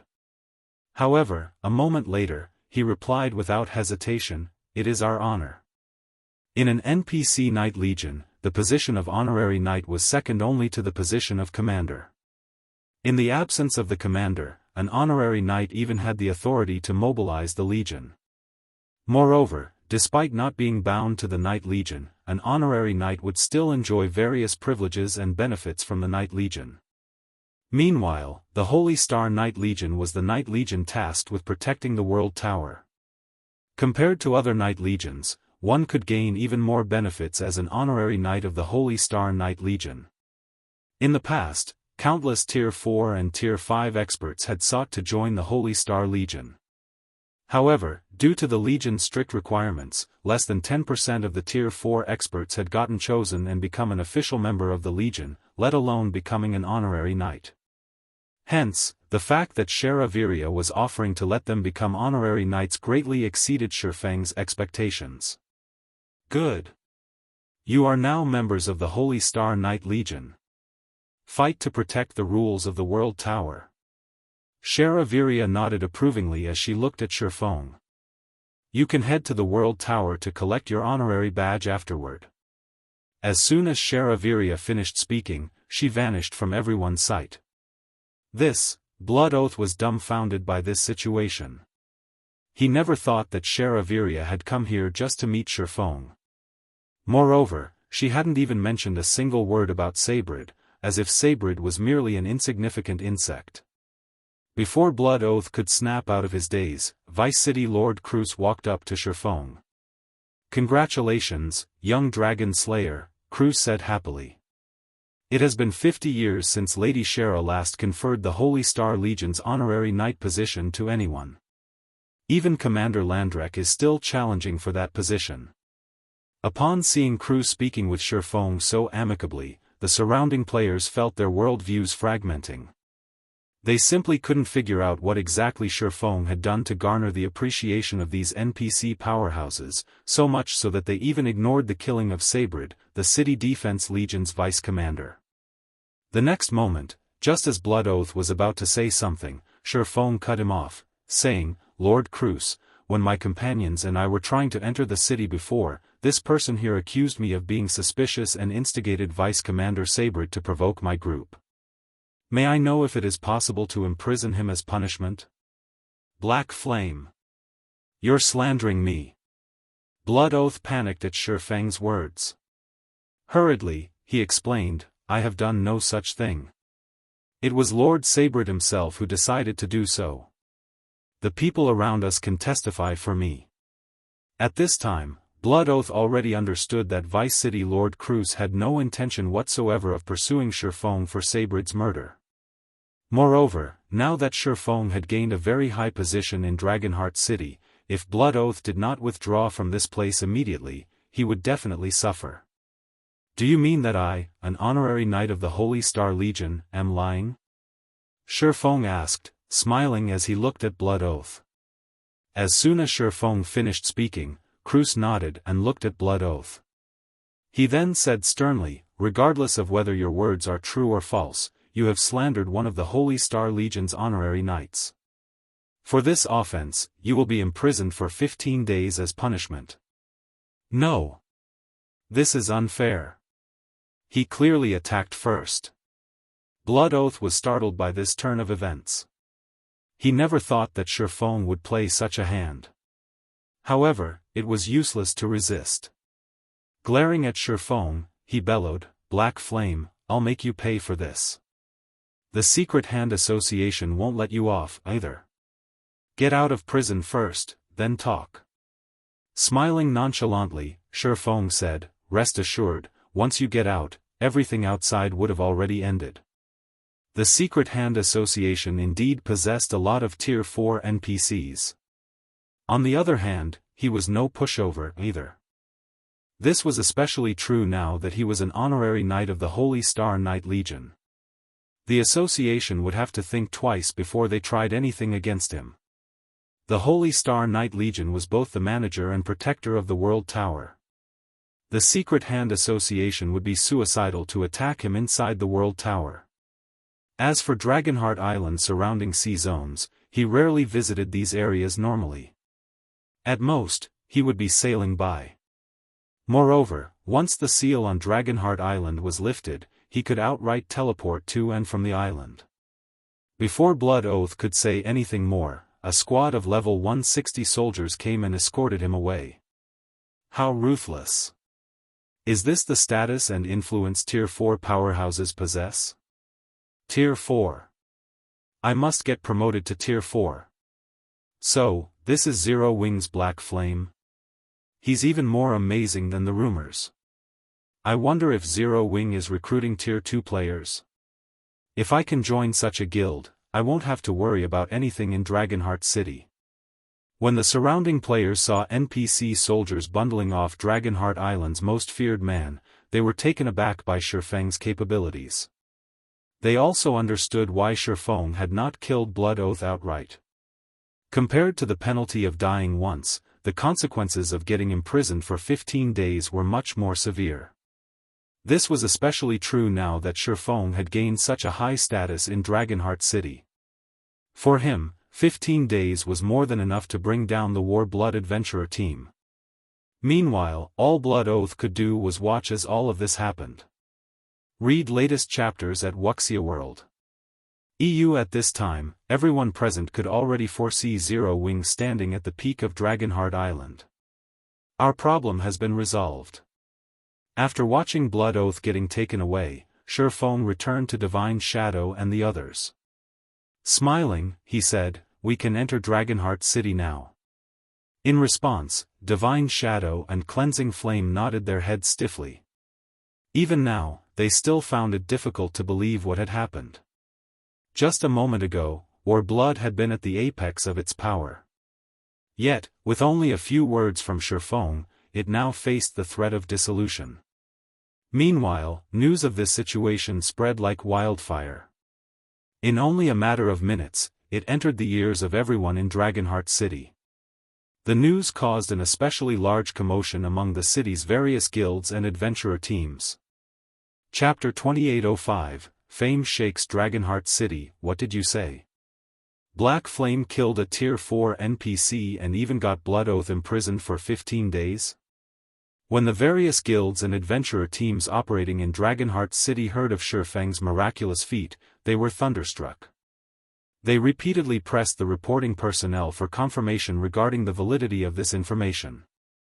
As if having expected such a reaction, the reporting personnel promptly sent a battle video of Feng killing Sabrid to their respective superiors, as well as videos of Feng killing 3 of War Blood's peak experts right in front of Blood Oath and of NPC soldiers dragging Blood Oath off to prison.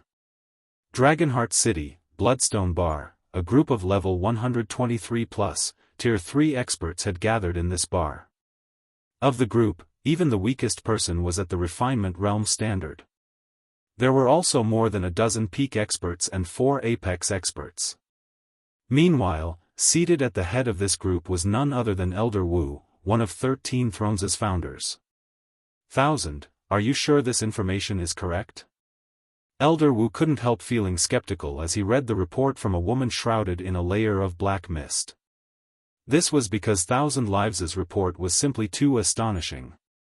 After all, the reason their group was currently operating so secretively was War Blood. Nevertheless, Elder Wu was being told that War Blood was finished. Moreover, its destruction was due entirely to Zero Wing's guild leader, Black Flame. How could he possibly believe this? It is 100% true. Many powers already have designs on War Blood's territory. If not for War Blood still retaining some contact with Secret Hand, they would have most likely taken action already, Thousand Lives insisted in a determined tone. Moreover, according to the information I collected, Heaven's Blade appears to have formed a close relationship with Black Flame. If Zero Wing has Heaven's Blade's full support, I'm afraid it won't be long before Zero Wing occupies a significant portion of Dragonheart City's various resources. What is Black Flame thinking? He actually has the leisure to come to Dragonheart City? Is he not worried about the deteriorating situation over at the Twin Towers Kingdom? Elder Wu, who wore a somewhat haggard expression, was surprised by Thousand Lives' words. Simultaneously, he was confused as to how Feng had grown so terrifying this rapidly. The fact that Feng had killed a Tier 4 NPC without any repercussions and imprisoned Blood Oath with just a few words proved that he already stood at the top of Dragonheart City in terms of status. He was now an existence that Dragonheart City's various powers had to look up to. Yet, according to Elder Wu's information, Zero Wing's operations over at the Twin Towers Kingdom were in dire straits. At this stage of the game, complete Tier 3 legacies were of utmost importance to the various superpowers. These legacies would allow them to go up against the NPC forces. Hence, over 20 superpowers were currently harassing Zero Wing's operations in the Twin Towers Kingdom with peak experts every day. While these superpowers were going up against the alliance of Zero Wing, Unyielding Soul, and Crimson Emperor at Sky Spring City, they had also dispatched many members to head to the Secret Covenant Tower from the neighboring NPC cities. To prevent these players from flooding into the Secret Covenant Tower, Zero Wing's alliance had stationed a large number of personnel on the routes to the tower. Thus far, battles between both sides involving over 100,000 players had already occurred 5 times, while battles involving several tens of thousands of players had occurred more than 20 times. In the most recent battle, Starlink and Miracle had even joined in the fray and dispatched a total of 4 Tier 4 experts. Fortunately, Zero Wing's side had dispatched 3 Tier 4 experts to counter. One of them was the commander of Zero Wing's main force, Fire Dance, one was Unyielding Soul's vice-guild leader Unyielding Heart, and one was Crimson Emperor's vice-guild leader Illusory Words. As for Black Flame, he was nowhere to be seen. In regard to this situation, everyone was confused as to why Black Flame sat out this battle. This battle had thoroughly shaken the entire God's domain. It was the first one involving multiple Tier 4 experts since God's domain's launch. By the end of this battle, a large portion of the glacial lake plain, where the conflict took place, had been reduced to a barren wasteland. Although the fight had ended in Zero Wing's victory, if not for Zero Wing's powerful war weapons, such as the Crimson Dragon flying ships, combat puppets, and advanced barriers, the outcome would have been different. Moreover, the increasing rampancy of NPC forces had forced the various superpowers to conserve a significant portion of their forces. However, Zero Wing, Unyielding Soul, and Crimson Emperor were no longer in a good state. The 3 guilds had suffered tremendous losses due to the protracted war. This was especially true for Zero Wing. After all, unlike Unyielding Soul and Crimson Emperor, Zero Wing had no background to rely on whatsoever. Knowing this, the various superpowers had also put in a lot of effort to whittle Zero Wing to death as quickly as possible. The actions the various superpowers took included poaching Zero Wing's experts and cutting off Zero Wing's income sources. Zero Wing's loss of income sources in the real world had put the guild in an especially difficult position. Most importantly, the various superpowers had also blocked Zero Wing's equipment and material sources. Although it wasn't a complete embargo, the various superpowers had jacked up the prices of equipment and materials to absurd levels. Now, just producing a piece of level 120 mysterious iron equipment cost 30 gold coins. If it were before, 30 gold would already have been more than enough to produce a piece of level 120 secret silver equipment. In addition, the various superpowers also purchased all of the level 110 plus secret silver equipment and above from the market, leaving nothing for Zero Wing, Unyielding Soul, and Crimson Emperor. After the many battles fought, the equipment stockpile of the 3 guilds should already be bottoming out. Meanwhile, without good weapons and equipment, how were their members supposed to fight? A player fully equipped in secret silver equipment would have more than a 20% advantage in basic attributes over a player fully equipped in mysterious iron equipment. Needless to say, the gap with players fully equipped in fine gold equipment would be even greater. Moreover, without proper weapons and equipment, the 3 guilds members would also have more difficulty grinding in the Secret Covenant Tower. At this time, Thousand Lives suddenly received a message from one of her subordinates. After reading it, she said, "I just received insider information from War Blood. It seems Black Flame's actions have affected even Secret Hand's control over the World Tower, so Secret Hand plans to teach Black Flame a lesson. However, since Secret Hand can't do anything against him on Dragonheart Island, it plans on partnering with Starlink to wipe out Zero Wing's forces in the Twin Towers Kingdom." Interesting. Black Flame really knows how to cause trouble. However, this is also a good opportunity for 13 thrones. A good opportunity? Thousand Lives parroted, confused by Elder Wu's words. Looking at Thousand Lives and the male ranger standing beside her, Elder Wu said, "Thousand, Rain, you two follow me. Everyone else, continue resting here and wait for our return." "Yes, sir," everyone responded respectfully.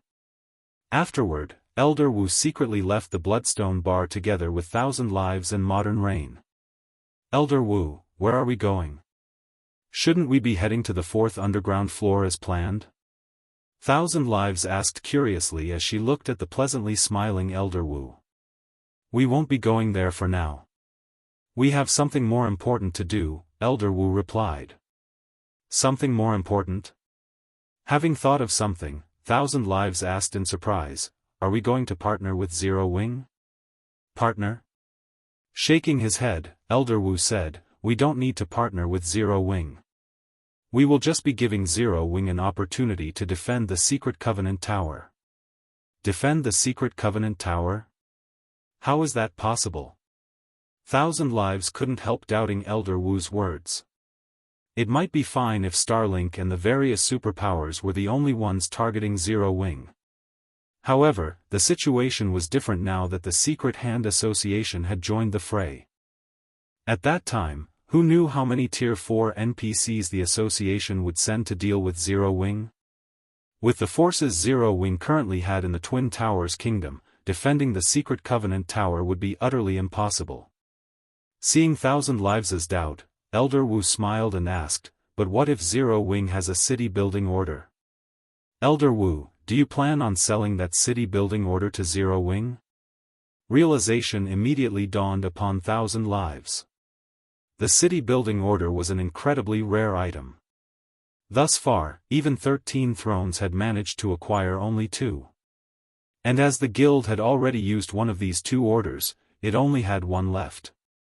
With the city-building order, players could construct a guild city in any kingdom or empire they wished. Read latest chapters at Wuxia World. EU. If Zero Wing could establish a guild city right beside the Secret Covenant Tower, then its ability to control the tower would increase significantly. Combined with its Tier 4 combatants, Zero Wing would have a much better chance of defending the tower. Whether I sell it or not will depend on Zero Wing's sincerity. Elder Wu said, smiling. Upon hearing Elder Wu's words, Thousand Lives shook her head and smiled. At the same time, she also pitied Feng slightly. Since Elder Wu grasped Zero Wing's lifeline, he would definitely take a huge bite out of Zero Wing. This was especially true now that Feng stood at the apex of Dragonheart City. Elder Wu, according to our investigation, Black Flame is currently inside that Wanderer's shop, Modern Rain said as he pointed at a tattered, 3-story shop some distance ahead. Good. We'll go meet with guild leader Black Flame now. Elder Wu nodded. He then made his way to the Wanderer's shop together with Thousand Lives and Modern Rain. Chapter 2806, The Astonishing Zero Wing. Dragonheart City, Wanderer's shop.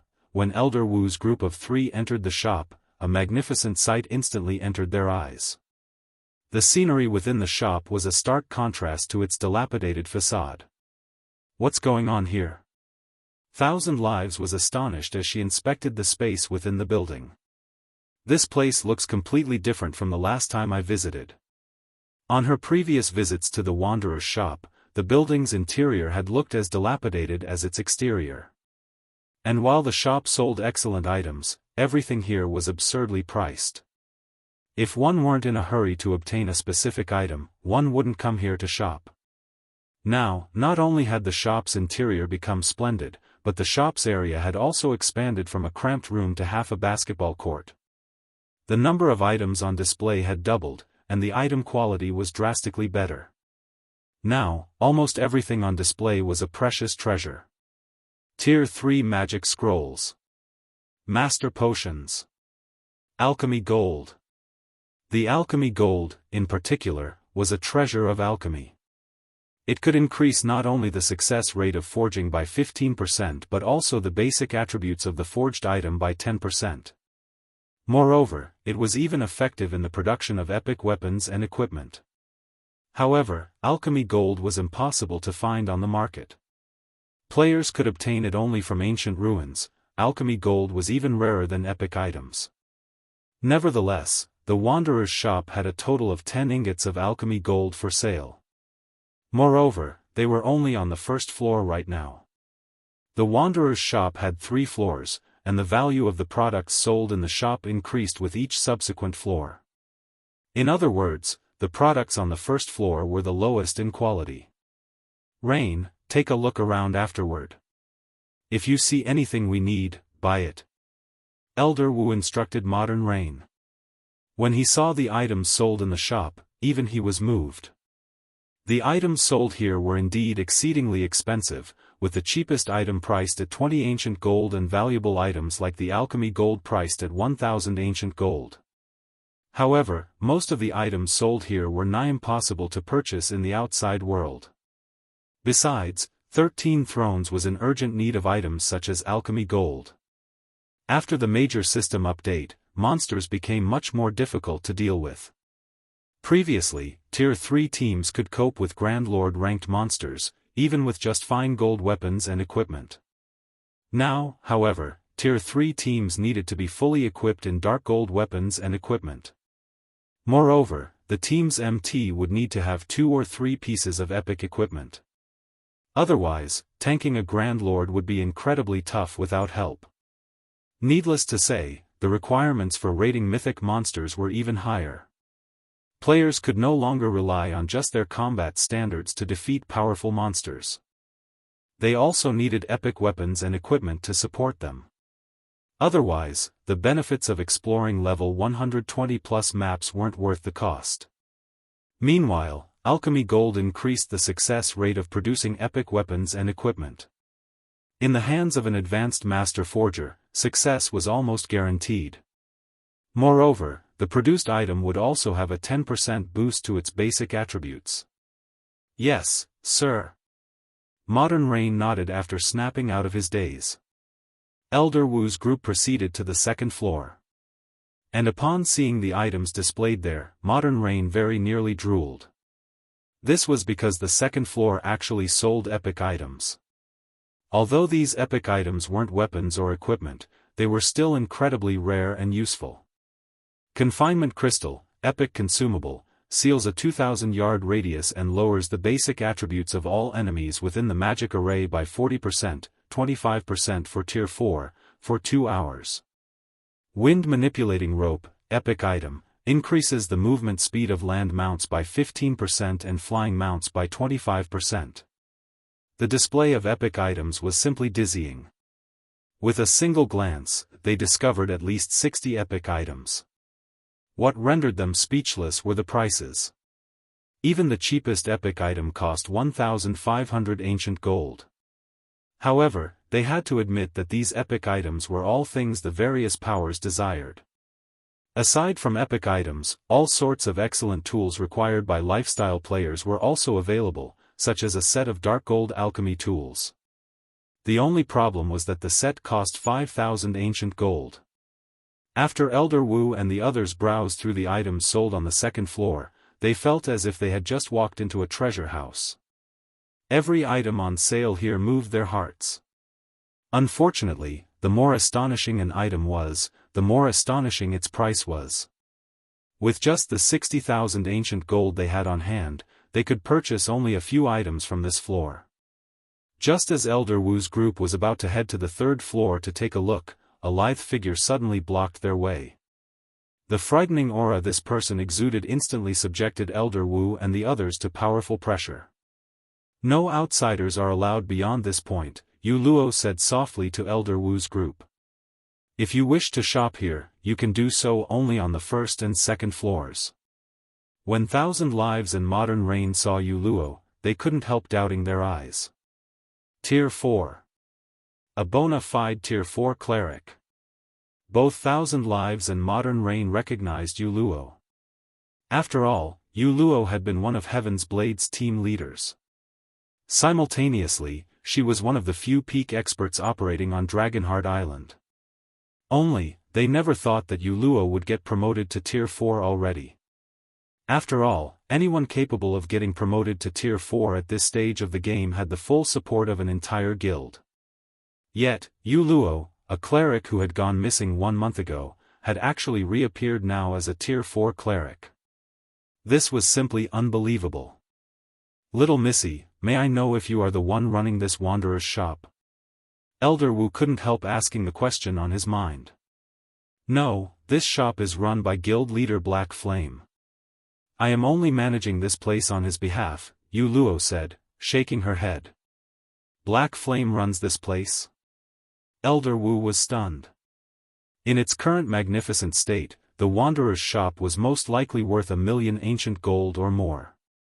Elder Wu might have believed it if Heaven's Blade owned this place.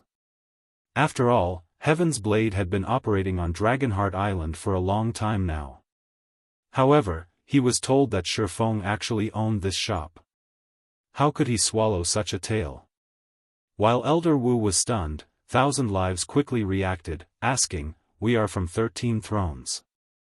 We are acquainted with guild leader Black Flame, and we currently have business to discuss with him. Can we meet him now?" "I'm afraid you will have to wait a while," Yu Luo said, shaking her head. "Over a dozen of Dragonheart Island's powers are currently discussing business with guild leader Black Flame, so it isn't appropriate for you to enter now. However, you won't have to wait too long, either. I believe they will be done in another dozen minutes or so." "Over a dozen powers?" Elder Wu was slightly surprised. He never thought that so many of Dragonheart Island's powers had already made a move. "All right. We'll wait." Elder Wu had expected that some of Dragonheart Island's powers would try to meet with Feng, since Feng was basically the overlord of Dragonheart Island now. It was only natural for guilds and adventurer teams to try to partner with Zero Wing. However, Elder Wu wasn't too worried about these other guilds and adventurer teams. After all, unlike them, 13 Thrones had the city building order, something Zero Wing urgently needed, as a bargaining chip. After waiting for around a dozen minutes, Elder Wu's group saw more of Dragonheart Island's local powers arrive and join them waiting on the second floor. Among these powers was the Four Saints Society, a super guild that was equal in strength to 13 Thrones, represented by its first vice-guild leader, Intoxicated Drunkard. He was a monster with the title of Strongest Shield of the Sea. Unlike other superpowers, though, the Four Saints Society had focused its development entirely on the sea. Its naval strength now rivaled that of the 5 great super guilds. Intoxicated Drunkard's arrival surprised even Elder Wu. However, as the various powers observed each other, Yu Luo, who had been quietly standing guard by the staircase, suddenly said, "Guild leader Black Flame just finished his discussions with the first batch of powers. You may now go upstairs." "Will everyone be going together?" Thousand Lives asked. They wanted to negotiate with Feng in private. A group negotiation was out of the question. "That's right. There are too many powers seeking to meet with guild leader Black Flame. Holding private discussions would take too long." Yu Luo nodded. "If you wish to meet with guild leader Black Flame privately, you can return a few days later." "You people," Thousand Lives grew a little angry at Yu Luo's words. They were representatives of 13 Thrones, a super guild. They had already shown plenty of respect by waiting here for over a dozen minutes. Yet, their treatment was no different from what the other powers here received. "Thousand, it doesn't matter. We'll enter together if we have to," Elder Wu said, chuckling. He then continued in a whisper, "Black Flame really knows how to play his cards. He knows the various powers are bringing various partnership offers and business deals to him, so he's basically having everyone compete with each other. At the same time, he gets to choose the best deal. Unfortunately, our proposal is something Black Flame will not be able to refuse." After giving the matter some thought, Thousand Lives nodded in agreement. In any case, Feng would still have to beg them for help. It wouldn't matter whether they negotiated privately or in a group. In this situation, the Four Saints Society's group remained silent. It was evident that they were also confident in their proposal. Meanwhile, upon seeing this situation, Yu Luo smiled and said, "Please enter." After Yu Luo finished speaking, the representatives of the dozen or so powers present made their way up to the Wanderer's shop's 3rd floor. However, upon arriving on the 3rd floor and seeing the items displayed here, everyone nearly had their eyes fall out of their sockets. Level 120 to Level 130 Dark Gold Set Equipment Designs. Level 100 Plus Epic Equipment Designs. Advanced Magic Array Designs. Advanced Shop Construction Design. Advanced Hotel Construction Design. Master Icefire Bomb Design. Each and every item displayed here was something that couldn't be found easily in the outside world. However, the items were also astonishingly expensive. Even the cheapest cost 6,000 ancient gold, enough money to purchase a relatively good plot of land in Dragonheart City. However, while the gathered group was agog over the items available on the 3rd floor, a sense of oppression suddenly enveloped everyone, making them feel incredibly uncomfortable. This sense of oppression originated from the two cloaked men standing beside Feng. Tier 48? Why are there even more Tier 4s? Both Elder Wu's group and Intoxicated Drunkard's group were shocked by this situation. Read latest chapters at Wuxia World. EU first, it was Heaven's Blade's Yuluo. Now, two more Tier 4 players actually appeared behind Feng. Moreover, the two men's auras were much stronger than that of any of the Tier 4 players they had come across before. Tier 4 players currently stood at the very top of God's domain's player hierarchy. Having one Tier 4 player would already allow a player force to gain a stable foothold in the game's currently chaotic state and become an object of fear for the various superpowers. Feng currently had 3 Tier 4 players on his side.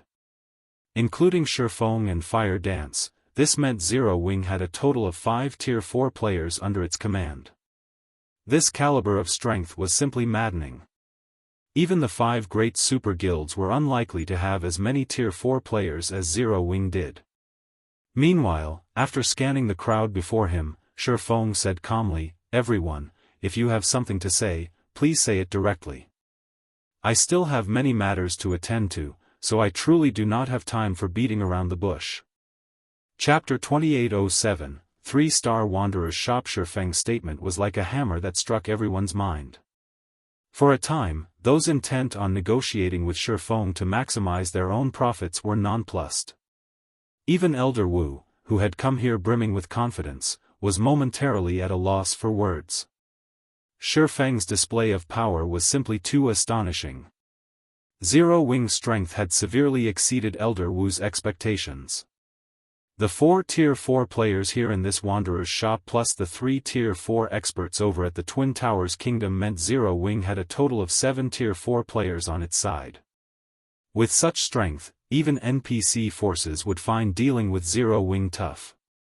While the gathered crowd suspected that Feng was trying to instill fear into them by showing off his power, Feng himself didn't think he was doing such a thing at all. This was because he was truly busy. Initially, Feng planned to contact Heaven's Blade's commander after entering Dragonheart City. However, for some reason, Divine Edge and the others couldn't contact Zwei, not even through offline means. This situation temporarily prevented Zero Wing and Heaven's Blade from furthering their partnership, and it severely affected Feng's plans. Fortunately, Divine Shadow had agreed to gather up the remaining Heaven's Blade members and put Heaven's Blade under Zero Wing's banner in the meantime. Now, Heaven's Blade was barely considered an adventurer team subordinated to Zero Wing and had to obey Feng's arrangements. Dragonheart Island's various powers had long since split Heaven's Blade's territories inside the World Tower among themselves after the adventurer team disbanded. However, Warblood's fall granted Dragonheart Island's various powers a new opportunity to gain more territory. Hence, Feng had tasked Divine Shadow with snatching Warblood's territory first. After all, these territories were important sources of ancient coins. He couldn't keep Heaven's Blade's members fed for free. Aside from territories inside the World Tower, Heaven's Blade also had over a dozen shops in key locations inside Dragonheart City. Feng planned on bringing some of Candlelight's products to sell in these shops. As for the land surrounding the World Tower, due to Zwei's absence, Divine Shadow could only delegate one medium-sized land to Zero Wing with his authority. What this land would be used for was entirely up to Feng. However, half of the profits the land generated would have to be split with Heaven's Blade. After all, there were still plenty of people in the adventurer team that needed nurturing. Feng had no opinion in regard to this situation. On the contrary, he was very happy to secure the management rights of a medium-sized land. After all, Zero Wing's members also had to explore the World Tower. The hotel built on a small-sized land was hardly enough for Zero Wing's purposes. A medium-sized hotel would alleviate the guild's pressure. Hence, Feng needed to arrange what kind of hotel to construct. Aside from this, Feng also received another piece of good news when he entered Dragonheart City. The Wanderer's Shop was eligible for promotion to 3-star status. Originally, he had only planned to have the Wanderer's shop purchase some epic materials and the precious materials necessary to construct the small mobile fortress. He never thought that in the time he was away, the Wanderer's shop would actually meet the conditions for promotion to 3-star status. So long as a Wanderer's shop reached 3-star status, it would undergo a qualitative transformation. Hence, Feng had decisively spent 30,000 of the ancient gold the Wanderer's shop had earned during his absence, and upgraded the shop to 3-star status. However, before he could even check out the 3-star Wanderer's shop specifics, Dragonheart City's various powers had come looking for him already. This forced him to push back his schedule and negotiate with these profit-hungry powers seeking a share of Warblood's corpse. Meanwhile, after silence enveloped the room for a short moment, Intoxicated Drunkard, the Four Saints Society's vice-guild leader, stepped forward. Guild leader Black Flame, I understand that Zero Wing is planning to partner with Heaven's Blade to annex all of Warblood's resource spots. However, although Blood Oath is currently imprisoned and Warblood is in chaos, Warblood's backer, the Secret Hand Association, is not to be trifled with.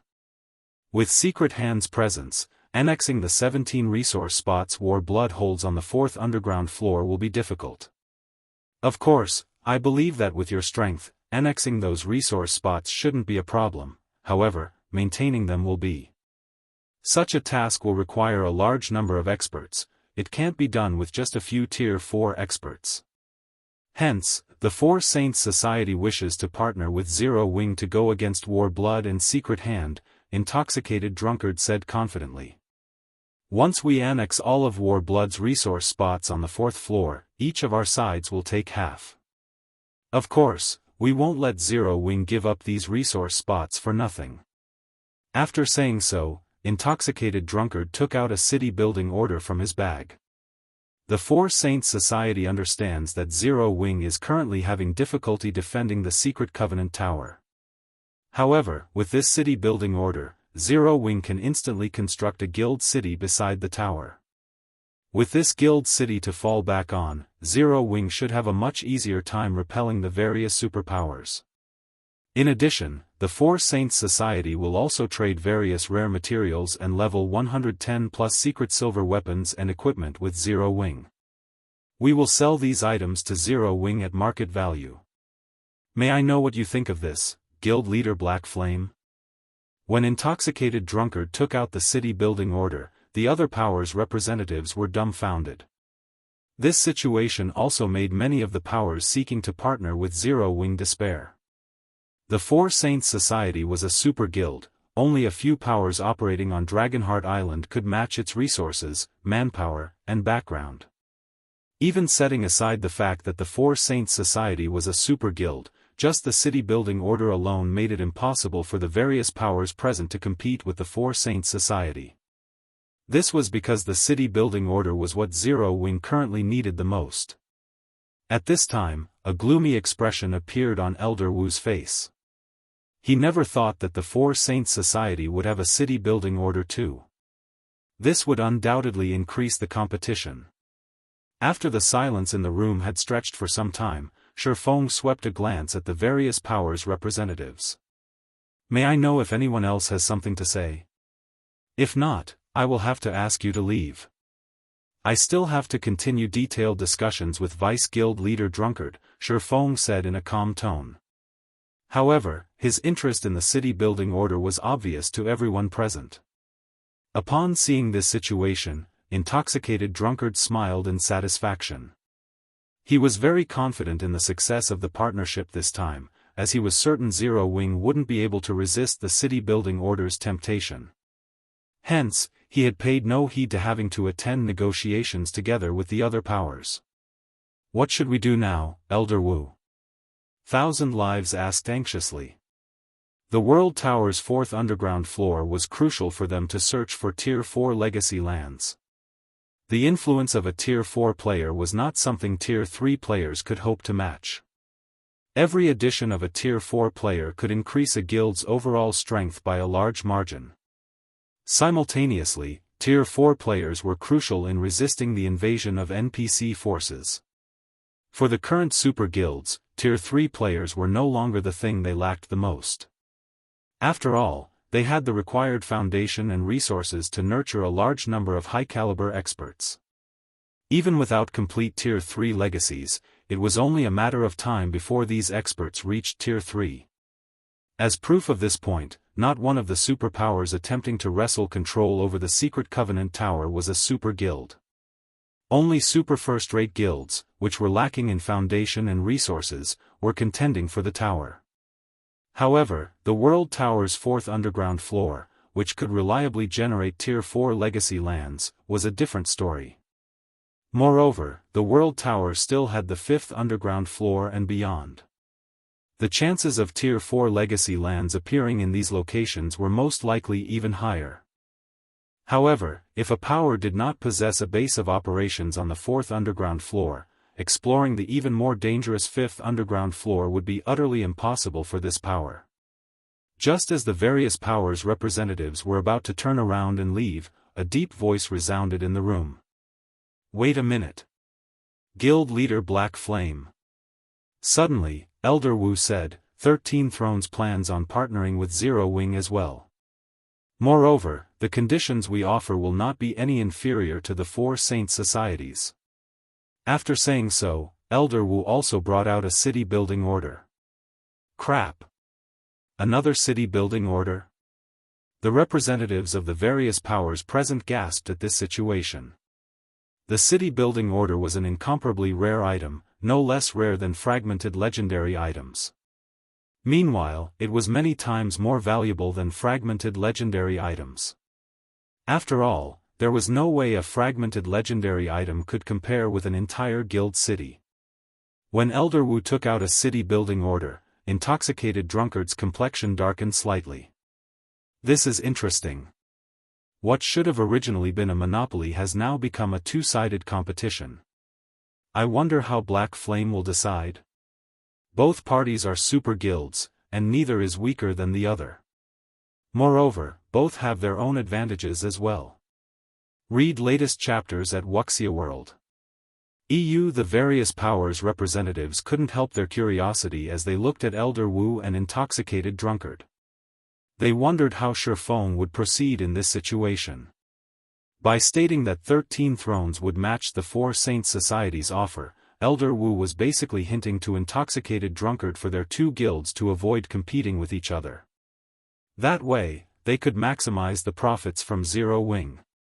Simultaneously, his words also compelled Feng to make a decision. Feng should choose to partner with either 13 Thrones or the Four Saints Society. If Feng refused to choose one, then negotiations would not proceed.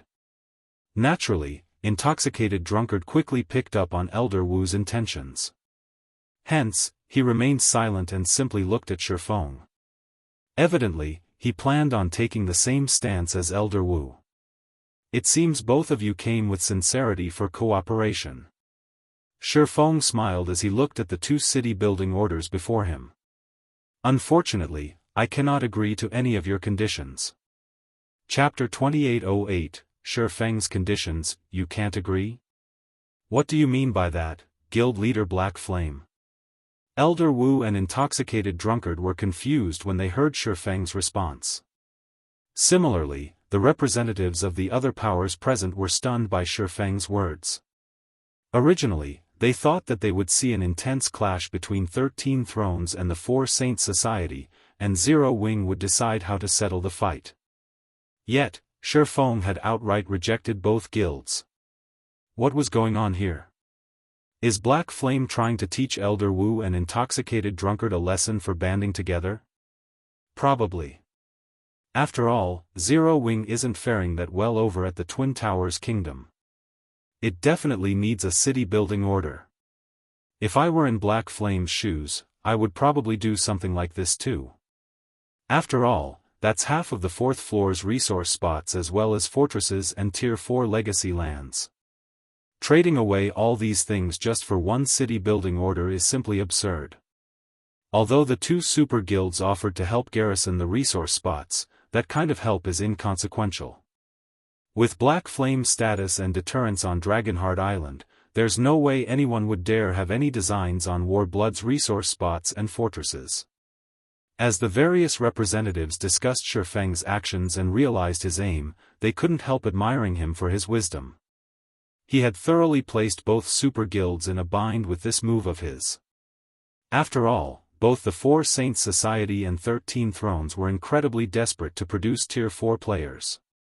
This was because a few super first-rate guilds had already produced Tier 4 players, yet these 2 super guilds had not produced one even now. In terms of top combatants, the 2 guilds had already fallen way behind their peers.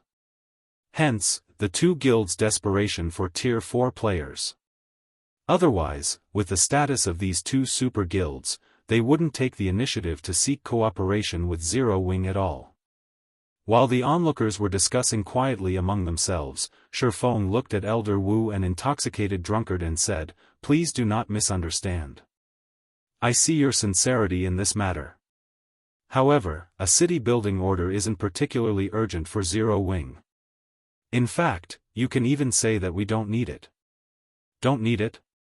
Elder Wu and Intoxicated Drunkard smiled subconsciously when they heard Feng's words. "May we know what you need most now, Guild Leader Black Flame?" The 2 of them felt that Feng was basically treating them like 3-year-old children. If he were the guild leader of any other guild, they might actually believe these words. After all, a guild city would only increase the number of strongholds a guild owned by 1. However, with NPC forces currently running rampant, having 1 additional stronghold meant that a guild would have to spread its forces even thinner, which was indeed an incredibly troublesome matter. In the case of Zero Wing, though, these words were blatant nonsense. However, Elder Wu and Intoxicated Drunkard knew that it wouldn't be appropriate for them to call Feng out on his lie, so they decided to play along with him. Manpower. Ignoring the act the 2 people before him were putting on, Feng laughed and said, "You 2 might not believe me, but what Zero Wing lacks now is only manpower.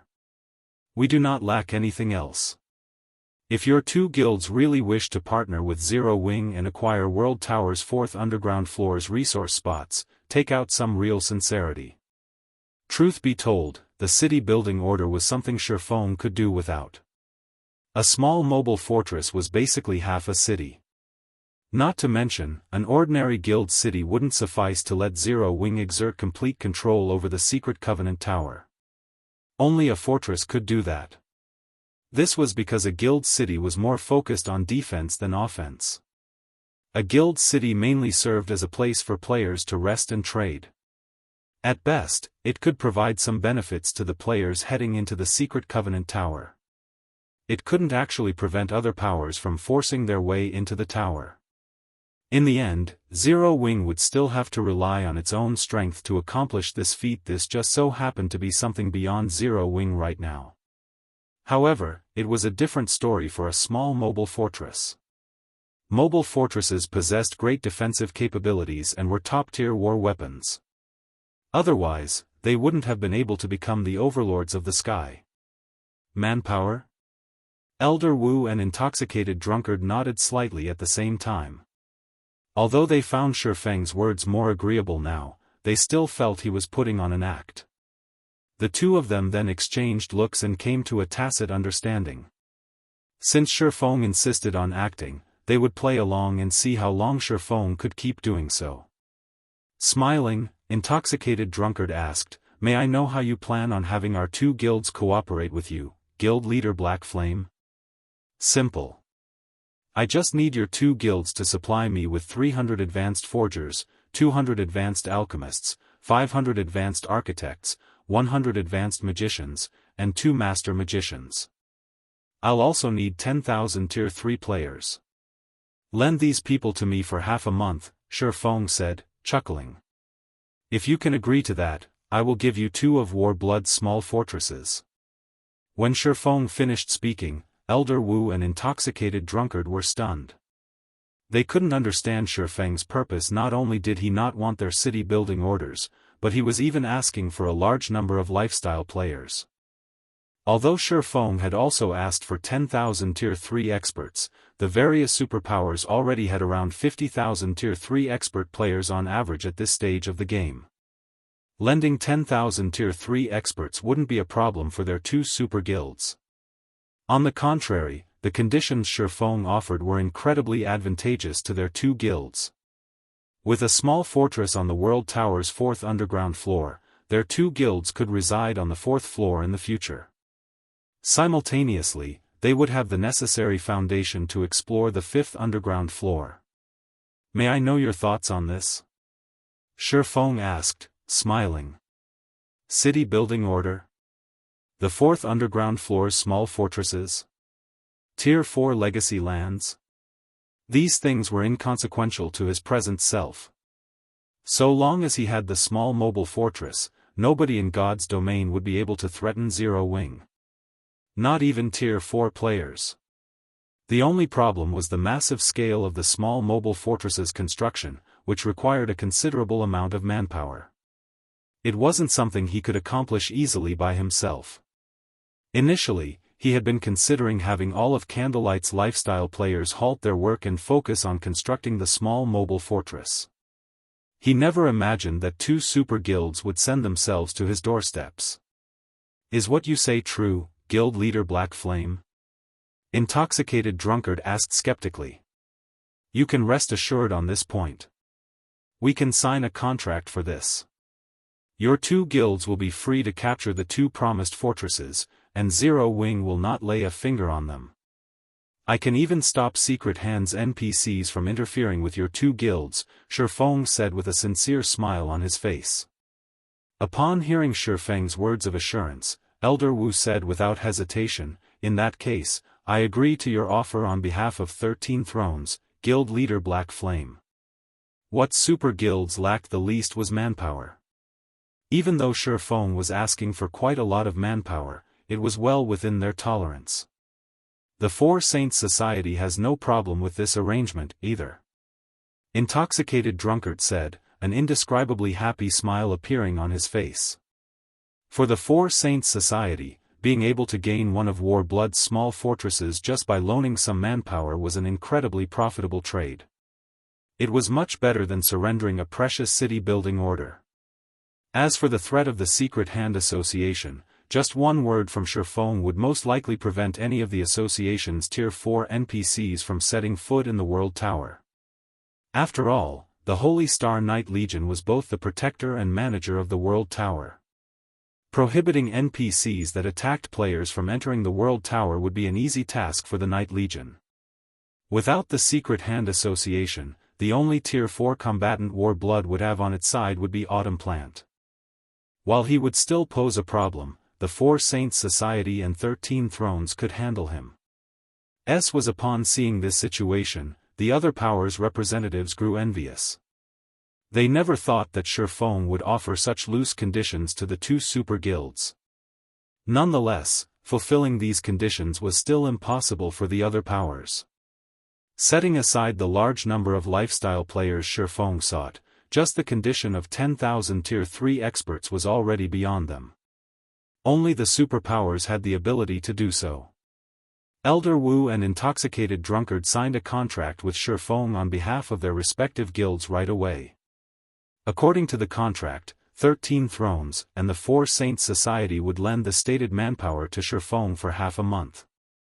Moreover, all operations for this half a month had to be kept a secret. Read latest chapters at Wuxia World.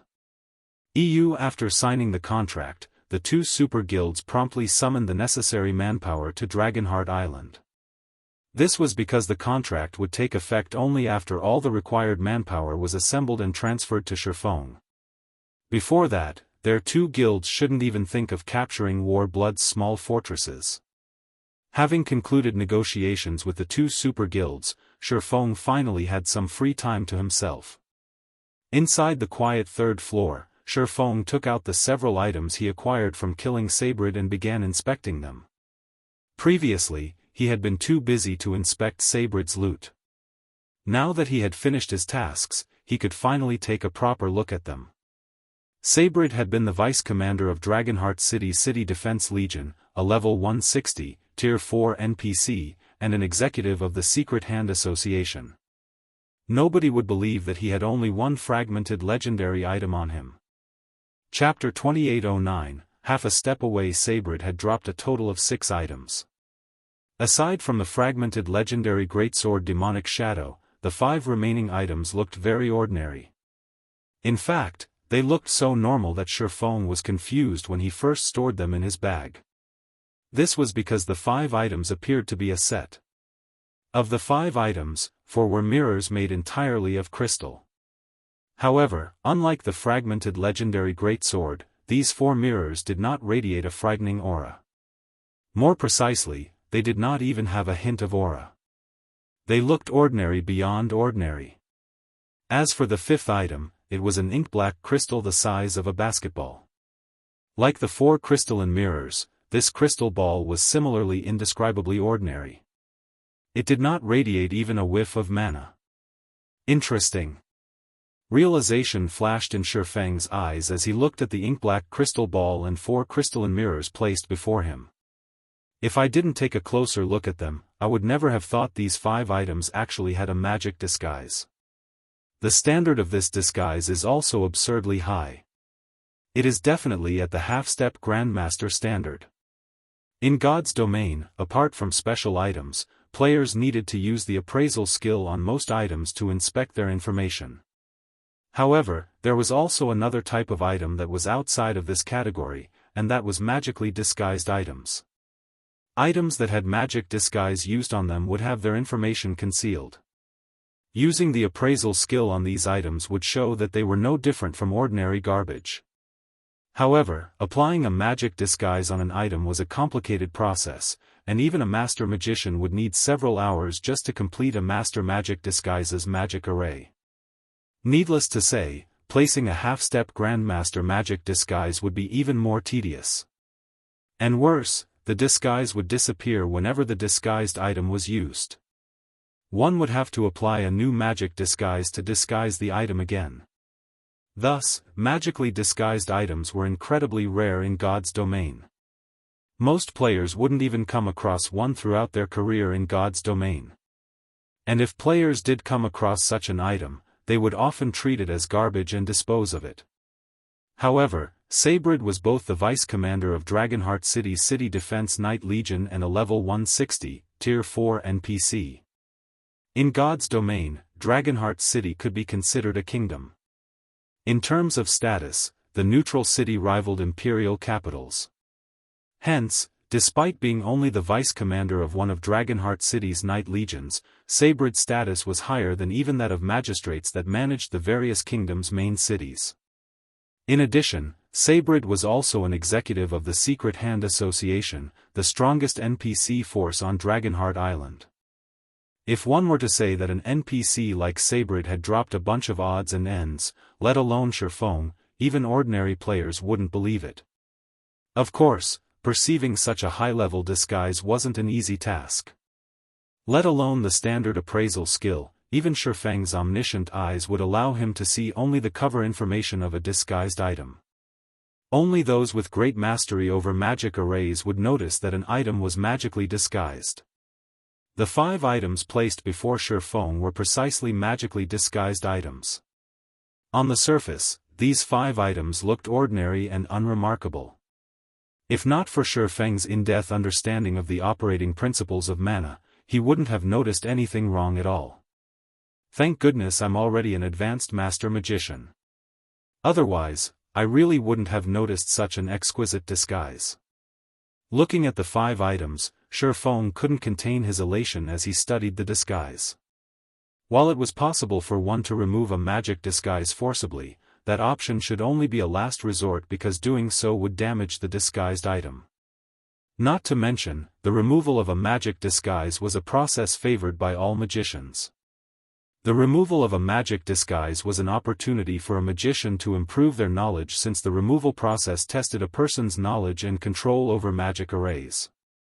One would have to locate the fixed mana routes and identify the manipulation method of the magic array to remove the disguise. This was why players seeking to improve their knowledge of magic arrays would usually purchase disguised items from magic shops. Only, the more profound a magic disguise was, the greater their price and rarity. Magic disguises at the master rank and above were especially rare.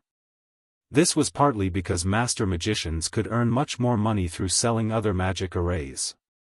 Moreover, creating these other magic arrays took much less time than the master magic disguises magic array did. Creating master magic disguises simply wasn't cost-effective. Subsequently, the seconds and minutes passed by rapidly. While Feng attempted to undo the disguise, 3 hours elapsed in the blink of an eye. He had started with manipulating 6 independent strands of mana simultaneously to trigger the magic array's mana nodes, then gradually increased that number to 12. Feng had to admit that a half-step Grandmaster magic disguise was truly profound. Even after he had switched to manipulating 16 strands of mana simultaneously, he managed to trigger only 60% of the magic array's mana nodes. This isn't right. There are over 1,000 mana nodes on this thing. If I merely follow the predetermined mana routes, I doubt I can trigger every mana node even if I control 32 strands of mana simultaneously. The more Feng studied the half-step Grandmaster magic disguise, the more he found it to be amazing. The creation of this thing had already exceeded the limits of the human mind. Although it was only simple mana manipulation, the degree of multitasking required to fully activate it put him in a huge bind. He simply couldn't get all of the magic array's 1,000+ mana nodes running simultaneously with his current standard. Afterward, Feng earnestly inspected the magic disguise once more. He had a vague feeling that he had found a pattern, but he couldn't tell what it was exactly. Immediately, he took out a crystal of souls from his bag and consumed it to calm and empty his mind. 1 hour. 2 hours. 4 hours. Before Feng realized it, he had already spent half a day scrutinizing the magic array's mana nodes. I see. Every several dozen of these nodes form a small magic array, and some of the nodes on these small magic arrays connect with other small magic arrays. If I start my attack from the crucial nodes, I should be able to save myself a lot of trouble. After thinking up to this point, Feng began manipulating the magic array's mana once more. This time, though, he started with the mana nodes with the highest repetition rate. Completion rate 20%. 40%. 60%. 80%.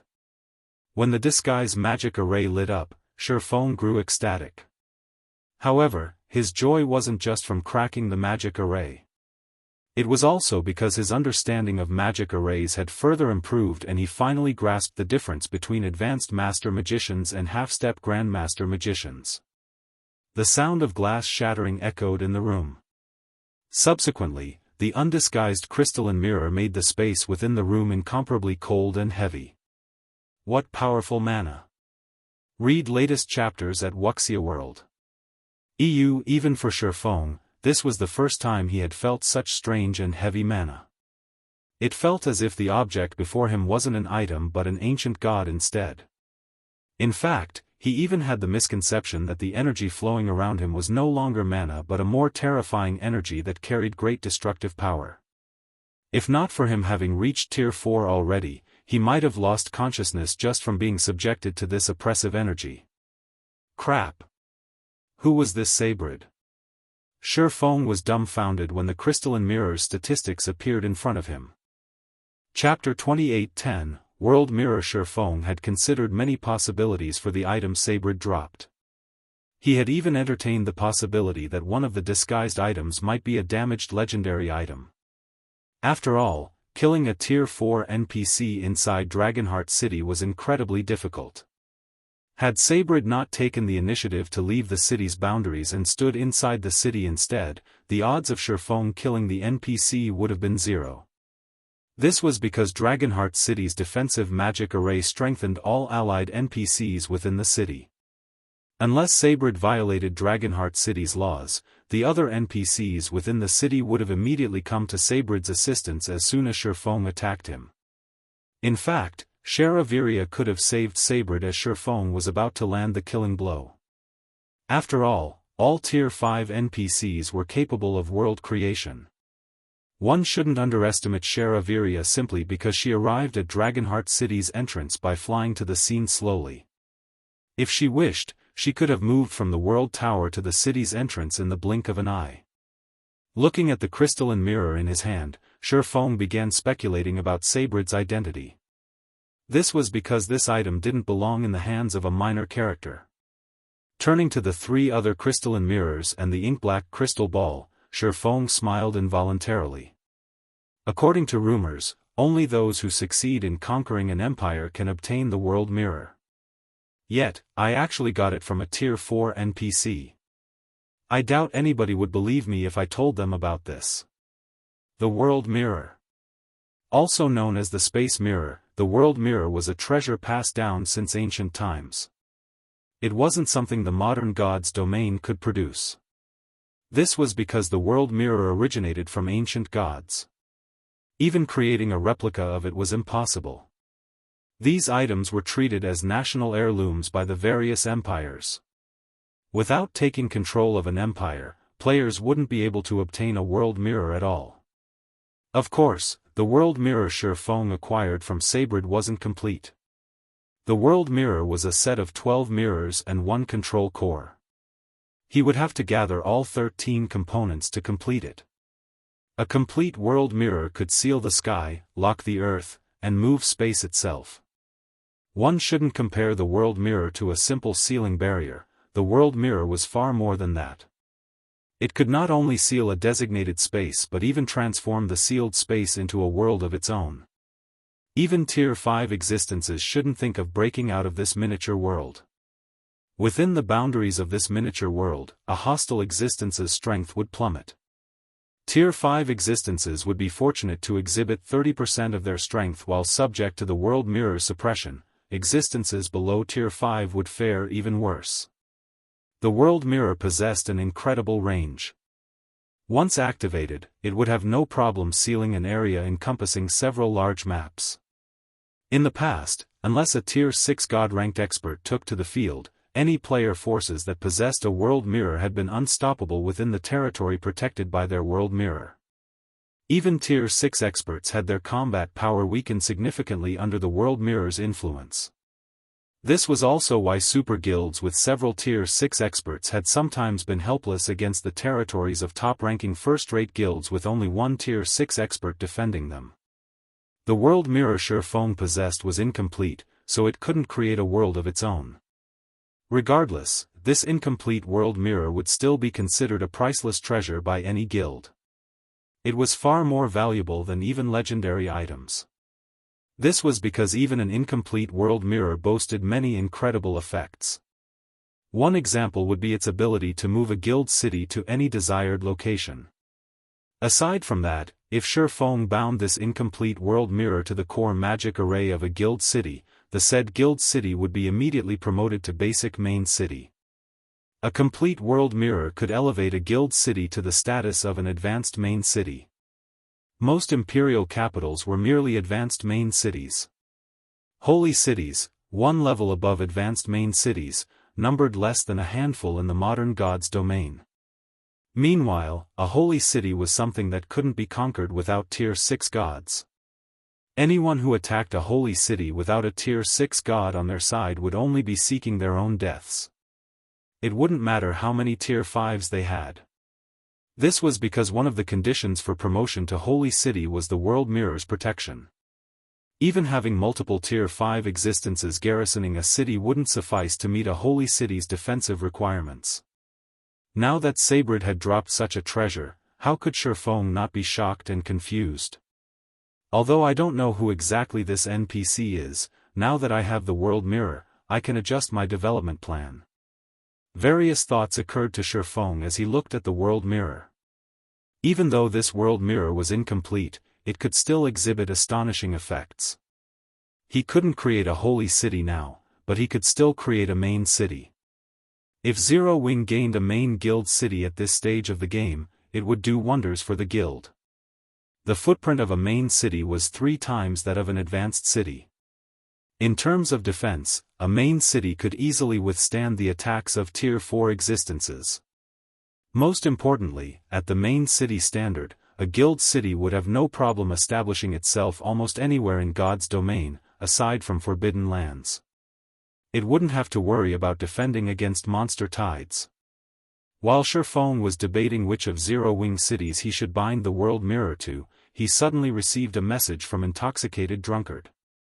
Guild Leader Black Flame, both our guilds have already gathered the people you require in Dragonheart City. In a slightly eager tone, Intoxicated Drunkard asked, when will you come to receive them? Already? This news surprised Feng. Looking at the time, he saw that only half a day had gone by since the contract signing with the two super guilds. With Dragonheart City still sealed, teleporting into the city was impossible, hence, traveling to Dragonheart City would be difficult for players. Needless to say, assembling so many lifestyle players in Dragonheart City would be even more difficult. He had anticipated having to wait at least 2 days, yet the two super guilds had fulfilled their end of the bargain in just half a day. Their efficiency was truly superb. Of course. Smiling proudly, Intoxicated Drunkard said, you shouldn't forget that our two guilds have focused on maritime development, Guild Leader Black Flame. This much is still within our capabilities. Okay. I'll head over right away. Nodding, Feng stored the world mirror and promptly left the Wanderer's shop to receive the two super guilds people. A group of 20,000 Tier 3 experts and several thousand lifestyle players would attract anyone's attention. However, as Elder Wu and Intoxicated Drunkard understood Feng's thoughts very well, they did not conduct the handover in Dragonheart City. Instead, they chose to do it outside the city. This way, the transaction would be sub rosa, and Feng wouldn't have to worry about his intentions getting exposed. Guild Leader Black Flame, all of the manpower you requested is here. These people will follow your command for the next half-month. Moreover, they have also signed a contract that prohibits them from leaking information on the task they have to do, Intoxicated Drunkard said, smiling as he pointed at the tens of thousands of players standing in the valley behind him. Now that we've fulfilled our end of the contract, may we know when our two guilds can head to the World Tower? Their two guilds urgently needed the 4th underground floor's small fortresses. After all, the sooner they occupied the fortresses, the sooner they could start searching for Tier 4 legacy lands. Otherwise, they wouldn't have expended so much effort to bring all these people to Dragonheart City in such a short time. Looking at the anxious expressions of Intoxicated Drunkard and Thousand Lives, Feng chuckled and said, you can begin capturing the fortresses now. I have already notified Yu Luo about it. She is also an honorary knight, and she will keep an eye out for War Blood and Secret Hand inside the World Tower. If Secret Hand dares to try anything, they won't get away with it. So, you can do as you wish inside the tower. In that case, thank you, Guild Leader Black Flame. Intoxicated Drunkard's eyes glowed brightly when he heard Feng's reply. I still have matters to attend to, so I'll take my leave first. Thousand Lives similarly departed in a hurry after thanking Feng. After the two guild executives left, the remaining members of the two super guilds looked at Feng in a daze, wondering what Feng planned on having them do afterward. Everyone, follow me. I'm afraid you'll be very busy for the upcoming period. After glancing at the tens of thousands of players in the valley, Feng nodded and led them to a nearby island. He then set up a sealing barrier there to prevent anyone on the island from contacting the outside world. This barrier also prevented players from going offline. Anyone who wished to log out of the game would have to leave the barrier first. Read latest chapters at Wuxia World. 3 days later, on a barren island nearby Dragonheart Island. With a face full of excitement, Solitary 9 flew up to Feng, who was drawing a magic array inside a humongous steel fortress. Commander, I just received news from Dragonheart City. Starlink and Miracle have begun taking action. Should we head over now? After completing the core magic array, Feng breathed out a deep sigh. Those guys sure moved quickly, Feng said, chuckling. Fine. I'm done here as well. Have Thorn get ready on his side. We're returning to the eastern continent now. Yes, sir. Solitary 9 nodded, his eyes shining with excitement. Chapter 28:11, Changes to Sky Spring City. Twin Towers Kingdom, Sky Spring City. Accompanied by several bright flashes, 3 cloaked figures appeared in the city's teleportation hall. These 3 figures belonged to none other than Feng, Lifeless Thorn, and Solitary 9. The sight of a massive crowd of players greeted the trio upon arrival. At a glance, they could estimate that the building held over 10,000 players. The place looked much more prosperous than even the teleportation hall of the Twin Towers Kingdom's royal capital. The majority of the players present were Tier 3 and sported guild emblems belonging to various guilds. These players all radiated a cold killing intent, which created a strange atmosphere inside the teleportation hall. Why are there so many guild experts here? Solitary 9 was surprised as he took in the surroundings. Even Dragonheart City's teleportation hall is far from comparable to this place. From what Solitary 9 could tell, quite a few of these Tier 3 experts were at the Refinement Realm standard. Even among the superpowers, Refinement Realm experts were treated as core members. However, he counted more than 500 Refinement Realm experts just in the teleportation hall alone, around the number of Refinement Realm experts an average superpower possessed. Friends, you must have just arrived in the Twin Towers Kingdom, right? I'll have you know that this day might very well go down in the history books of God's domain, a robust, Tier 3 berserker said, smiling as he walked out of the teleportation array. This Tier 3 berserker had reached level 122. He was fully equipped in level 120 fine gold equipment and carried a level 120 dark gold axe on his back. Based on equipment alone, he could rank among the top of Tier 3 players. Moreover, this berserker did not wear a guild emblem. This meant he was an independent expert. Being able to secure himself such high-quality equipment was a testament to his capabilities. The dozen or so players following after the berserker possessed similar equipment standards. Since everyone in the group had a white lion symbol marking their equipment, they evidently were members of the same adventurer team. Go down in God's domain's history? Stunned by these words, Solitary 9 asked curiously, "Friend, we have indeed just arrived in this kingdom. Do you mind telling us what's going to happen here today? Our White Lion adventurer team just received news of this as well. It seems that Starlink somehow managed to recruit the help of some Tier 4 NPCs, and these NPCs captured around a dozen guild executives from Zero Wing, Unyielding Soul, and Crimson Emperor during a fight at a blockade. These guild executives are currently imprisoned in Starlink's residence," the robust berserker said. Starlink has announced a crusade against Zero Wing's blockade at the Secret Covenant Tower and is calling for all powers to gather in Sky Spring City. Starlink is also demanding the 3 guilds remove the seal on Sky Spring City. Otherwise, it's going to use the captured executives as a sacrifice as an opening gambit. I heard that besides Zero Wing's alluring Summer and Shadow Sword, even Unyielding Soul's Vice Guild leader Mu Lingsha and Crimson Emperor's up-and-coming talent Blue Gown were captured. If the 3 guilds don't concede, Starlink will have the Tier 4 NPCs kill these people using a method that will harm their souls. Not only will these people suffer increased death penalties, but they will also enter a weakened state for a long period. There's even a possibility that their accounts will get crippled. Upon hearing the berserker's words, Feng frowned slightly.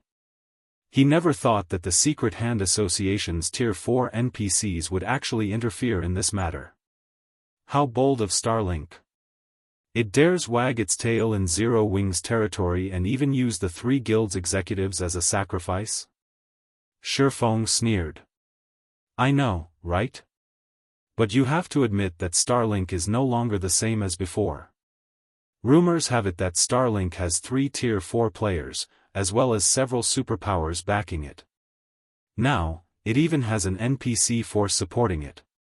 In terms of influence on the Eastern continent, even the 5 great super guilds can't compare to Starlink now. The robust berserker nodded. As our White Lion adventurer team is quite well known in the Twin Towers Kingdom, we received an invitation to take part in the crusade. Hence, we decided to come to expand our horizons. Moreover, I heard that the 3 guilds executives would be making an appearance as well. If negotiations sour, it will definitely lead to the biggest battle in God's domain's history. I see. Feng nodded. After listening to the Berserker, Feng roughly understood what Starlink was planning. Simply put, Starlink was trying to show off its strength with this operation. One of its reasons for doing so was to deal with Zero Wing, Unyielding Soul, and Crimson Emperor. Another reason was to present itself as an existence rivaling the 5 great super guilds. Hence, it had invited so many powers to take part and witness the operation. Friends, Sky Spring City is a mess right now. If you're trying to enter that rumored secret Covenant Tower, I'm afraid you visited the wrong city. Moreover, many superpowers are keeping a close eye on the tower right now. If independent players like ourselves are not careful, we might get treated as one of the 3 guilds members. If that happens, things will get troublesome. Looking at Feng's group of 3, the robust Berserker cautioned, you might get killed, if you're lucky, or captured, if you're unlucky. So, it's best to be careful. Thank you for the warning, Feng said. After Feng finished speaking, he left the teleportation hall with Lifeless Thorn and Solitary 9. After Feng's group departed, a male youth from the Silver Lion Adventurer team looked at the robust Berserker in confusion and asked, "Boss, why did you start talking to those strangers all of a sudden?" "It's nothing. I just thought that those 3 felt extraordinary. The more friends you have, the more options you have in life. It hasn't been easy for our adventurer team to grow to its current state. If we manage to befriend some experts, it will only benefit us," the robust Berserker replied, chuckling as he looked at the departing figures of Feng's group. "Also, that cloaked swordsman looks quite familiar, though I can't remember who he is at the moment." "Extraordinary? Familiar?" Snickering, the youth said, "Boss, everyone who visits Sky Spring City is at Tier 3. Which one of them isn't an expert? It's also normal to think that you've met someone familiar. After all, everyone looks mostly the same while wearing a black cloak. Honestly, I doubt that those 3 are anything amazing. After all, they came here without even knowing about the crusade. They also didn't receive an invitation from Starlink. They are probably experts from some backwater city. Read latest chapters at Wuxia World. EU experts were a dime a dozen in God's domain nowadays. However, only a small portion of these experts could make a name for themselves. Meanwhile, any of such experts operating in the Twin Towers Kingdom and the neighboring countries would have received an invitation from Starlink. The fact that Feng's group didn't prove that they were only ordinary experts unworthy of the White Lion Adventurer team's attention. Meanwhile, outside the teleportation hall. "Commander, are we going there now?" Lifeless Thorn asked when he saw that Feng wasn't heading for Zero Wing's residence. "Starlink has invited experts from all over for a crusade and is even planning on using Zero Wing's executives as sacrifices. How can I not go there to congratulate it?" Feng said, rolling his eyes at Lifeless Thorn. Feng made his way to Starlink's magnificent and luxurious residence that stood on the city's main street.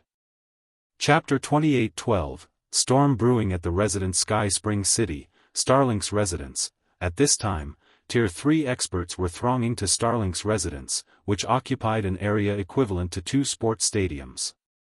Before Feng's group of 3 could arrive at the entrance of Starlink's residence, they saw the players crowding the main street, stepping aside and opening a path for a 100-man team. All the members of this 100-man team were at least a level 125, Tier 3 expert. They were also equipped with level 120 dark gold equipment and 2 or 3 pieces of epic equipment. The 2 people walking in the head of this team were even more eye-catching.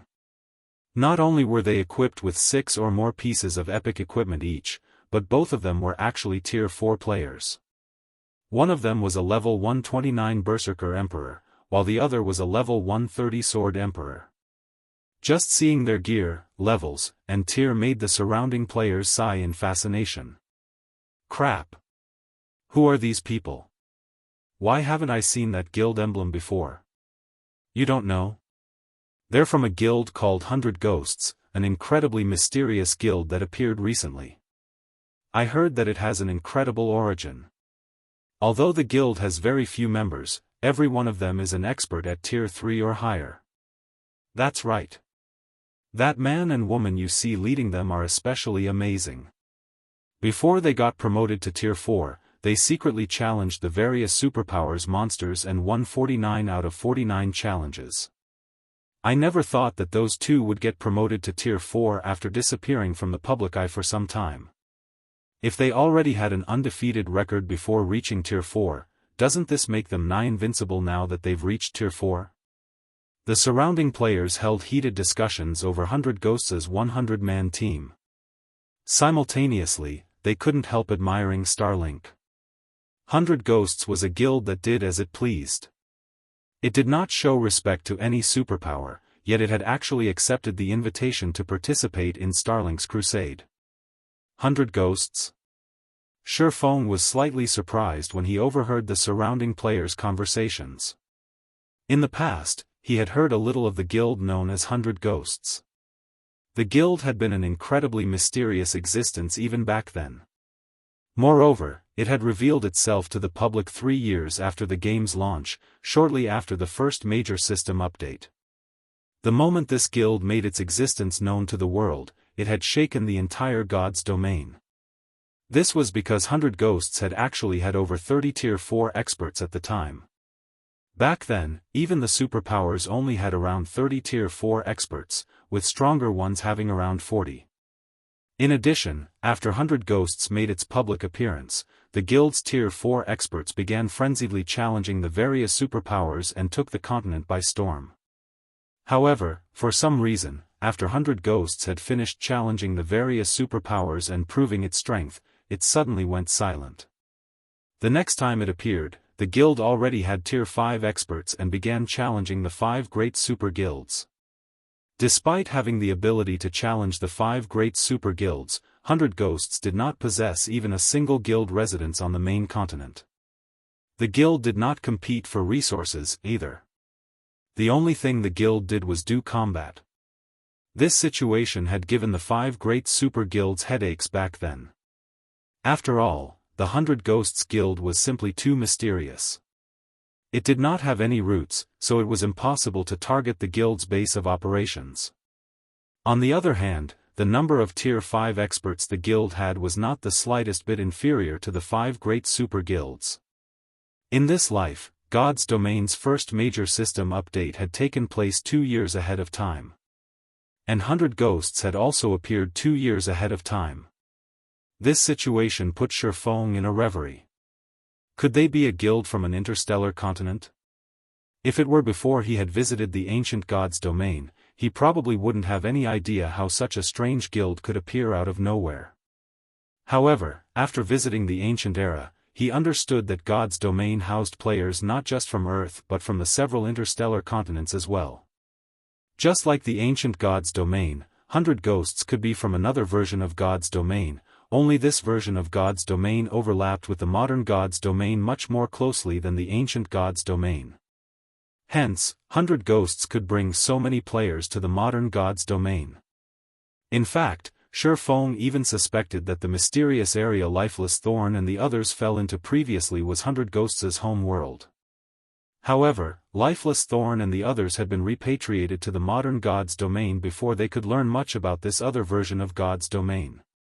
This would also explain why 100 Ghosts' members gave off a similar, but more subdued, sense of abnormality as the ancient God's domain's players. Another thing that surprised Feng was that Starlink had actually managed to connect with 100 Ghosts. This never happened in Feng's previous life. Now that so many powers are gathered, I'm afraid Zero Wing will have it tough later. I know, right? The experts from Starlink, Miracle, and the other superpowers aside, just the number of experts gathered here is still more than enough to make Zero Wing suffer. I wonder if Zero Wing even dares come. Starlink has obviously set up a trap. I doubt it will. Since this is Starlink's residence, even if Starlink's experts take action inside, the city's NPC soldiers won't care at all. Zero Wing's experts can only rely on themselves.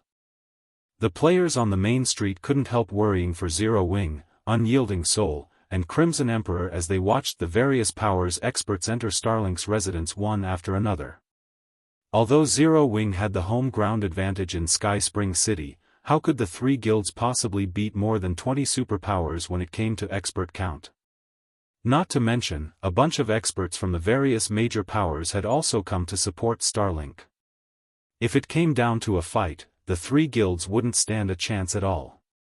So long as the three guilds' experts dared show up, only death would await them. Yet, if the three guilds did not show up, their reputation would most likely go down the drain. After all, if news of this matter spread, everyone would definitely think that the three guilds have grown timid. If the three guilds didn't even dare accept a challenge, their aim of becoming titans in God's domain was an utter joke. While the rubberneckers were conversing among themselves, a team of several dozen players suddenly appeared on one end of the main street, their arrival startling the gathered crowd. This was because these players were members of the three guilds. Leading this team of players were none other than Fire Dance, Unyielding Soul, and Illusory Words. Moreover, aside from these three, there was actually another Tier 4 expert with them. The aura this fourth Tier 4 player released was so terrifying that the gathered crowd gasped reflexively. What? Another person from Zero Wing reached Tier 4? That person should be Violet Cloud, right? The feeling she is giving off is completely different from before. Everyone fell into a daze as they looked at the lithe figure standing at the head of the three guilds team. Violet Cloud wore a mage's robe that resembled the starry night sky, and she had her hair tied into a ponytail with a matching ribbon. She looked nothing like a sacred cleric but more like a wise and pure goddess. Her level had even reached 131, which was higher than any other Tier 4 player they had seen thus far. Shortly afterward, Violet Cloud and the other members of the three guilds arrived at the entrance of Starlink's residence. Read latest chapters at Wuxia World. EU. As if expecting their arrival, Lu Xinglua and his entourage appeared at the entrance at this time. Compared to Zero Wing's group, Lu Xinglua had 5 Tier 4 players on his side, of which 2 were from Miracle. That was one more Tier 4 player than his side had previously. The new addition was Miracle's sword freak, Miracle Dragon. At this time, Miracle Dragon had already reached level 130, and the oppressive aura he exuded was not much inferior to Violet Cloud's. Looking at Lu Xinglua, Illusory Words said coldly. Lu Xinglua, we've come. You can let them go now. Your courage is praiseworthy, Vice Guild Leader Illusory. However, I've changed my mind. Smiling nonchalantly, Lu Xinglua said, we went to great lengths to capture these people. If we just let them go so easily, wouldn't we superpowers suffer a hit to our reputations? How about we have a match in the residence? If you win, you can take them and leave. If you lose, all of you stay here. Do you three guilds dare accept this challenge? Chapter 28:13, Powerful Showdown. Lu Xinglua spoke in a low tone, but his words echoed throughout the area. Everyone turned reflexively to look at Fire Dance and the others from the three guilds. A match? This is going to be interesting. I wonder if Zero Wing will accept it. If they don't, they'll embarrass themselves in front of the various powers Starlink invited. Although Zero Wing had arrived with great momentum, Starlink's side came prepared as well. Just by looking at the 5 Tier 4 players on Starlink's side, one could tell that Zero Wing held no advantage in this situation at all. Not to mention, the two sides had clashed with each other many times now and suffered severe losses. Zero Wing, Unyielding Soul, and Crimson Emperor had already begun living off their past gains. Their stockpile of weapons and equipment was dwindling, and they were starting to have difficulty compensating their members for their losses. Simply put, only morale was keeping the three guilds alive now. However, if the three guilds refused or lost in the match, morale in the three guilds would plummet. At that time, the performance of the three guilds' members would definitely be affected greatly. Upon realizing this situation, the spectating crowd was in awe of Lu Xinglua's clever move. Originally, everyone thought Starlink was merely trying to get Zero Wing to remove the seal on Sky Spring City. However, if Starlink got the 3 guilds' top combatants to remain in Starlink by winning a match, Sky Spring City's seal would no longer be a problem. While the spectators were having a quiet discussion among themselves, Fire Dance, Violet Cloud, Unyielding Heart, and Illusory Words briefly exchanged glances. "Fine," Fire Dance answered as she looked at Lu Xinglua. "What kind of match do you have in mind, Guild Leader Xinglua?" Their original plan was to break into Starlink's residence and rescue their captured members. However, now that Starlink had gained another Tier 4 combatant, the risk of their plan had undoubtedly increased. Not to mention, the Secret Hand Association's NPCs might be hiding inside the residence. At that time, they would have to go up against not only those NPCs but also 5 Tier 4 combatants. This would truly put them in a tough spot. After all, anyone capable of reaching Tier 4 was no pushover. In fact, they were among the best in God's domain when it came to combat standards, weapons, equipment, legacies, etc. Simple. Both sides will each select one person for a duel, and we will decide the winner in one match. Lu Xinglua said, smiling. "What do you think of this, Commander Fire Dance?" "Fine." Fire Dance agreed without hesitation. "Good." After hearing Fire Dance's response, Lu Xinglua turned to Miracle Dragon and said, "Our side will have Miracle Dragon represent us." At Lu Xinglua's words, Miracle Dragon leaped into the air and hovered above Starlink's residence. He then looked down quietly at the Zero Wing contingent, evidently prepared for a fight. "Big Sis Fire, let me take him on," Violet Cloud volunteered. "I haven't gotten a chance to fight against other Tier 4s ever since I reached Tier 4. I don't want to miss out on this." Fire Dance and the others exchanged looks at Violet Cloud's words, hesitation appearing on their faces. The fact that Lu Xinglua dared let Miracle Dragon represent Starlink's side meant that he was confident of victory. Otherwise, he would have had a veteran Tier 4 player take to the field instead. Of course, Lu Xinglua could have made such a decision because the other Tier 4 players had long since exposed their cards during the past few battles. In contrast, Miracle Dragon had only gotten promoted to Tier 4 recently, so the moves he possessed were still unknown to Zero Wing's side. "Alright, but be careful." In the end, Fire Dance still nodded and consented to Violet Cloud's request. Their side couldn't afford to lose this battle. However, Zero Wing's veteran Tier 4s faced a similar problem to Starlink's veteran Tier 4s. On the other hand, Violet Cloud was not the slightest bit inferior to the 3 of them in combat standards. Now that she had gotten promoted to Tier 4 as well, it went without saying her strength rivaled theirs. Hence, letting Violet Cloud represent Zero Wing's side wasn't exactly a bad decision.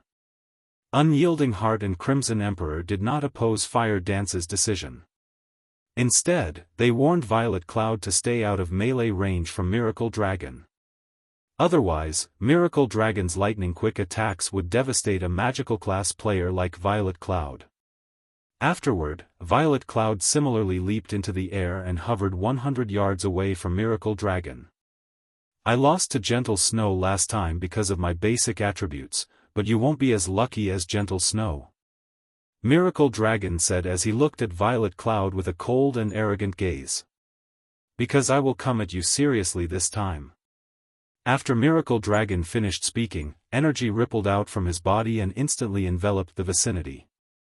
Meanwhile, those caught within his mana domain immediately felt their bodies become incomparably heavy. Even Tier 3 players found it difficult to move their bodies. A supergravity domain? Fire Dance frowned subconsciously when she experienced Miracle Dragon's mana domain. This was the first time she had experienced such a powerful mana domain. Although this supergravity domain didn't affect the basic attributes of players, the increased gravity would affect the player's mobility significantly. In fact, Fire Dance estimated that her mobility would be halved because of this mana domain. Needless to say, magical class players that didn't possess much strength would fare even worse in this mana domain. Before Fire Dance and the others could recover from their shock, Miracle Dragon unsheathed the silver greatsword he carried. Immediately, not only did the intensity of the aura he exuded skyrocket, but another ripple of energy spread out from his body. Unlike the earlier energy ripple, this one caused the flowing mana in the air to stagnate. Impossible. Unyielding Heart couldn't help doubting his eyes as he looked at Miracle Dragon. 2 domains? It was already incredibly difficult for a Tier 4 player to obtain even 1 mana domain. Hence, any Tier 4 player that succeeded in doing so would become a force to be reckoned with even among other Tier 4 players.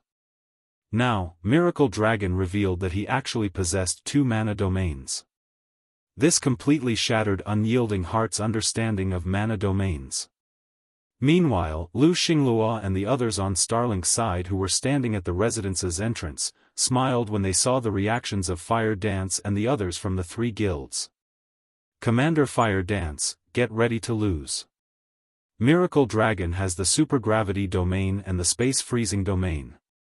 He is the absolute bane of magical classes, Lu Xinglua said, smiling calmly as he looked at Fire Dance.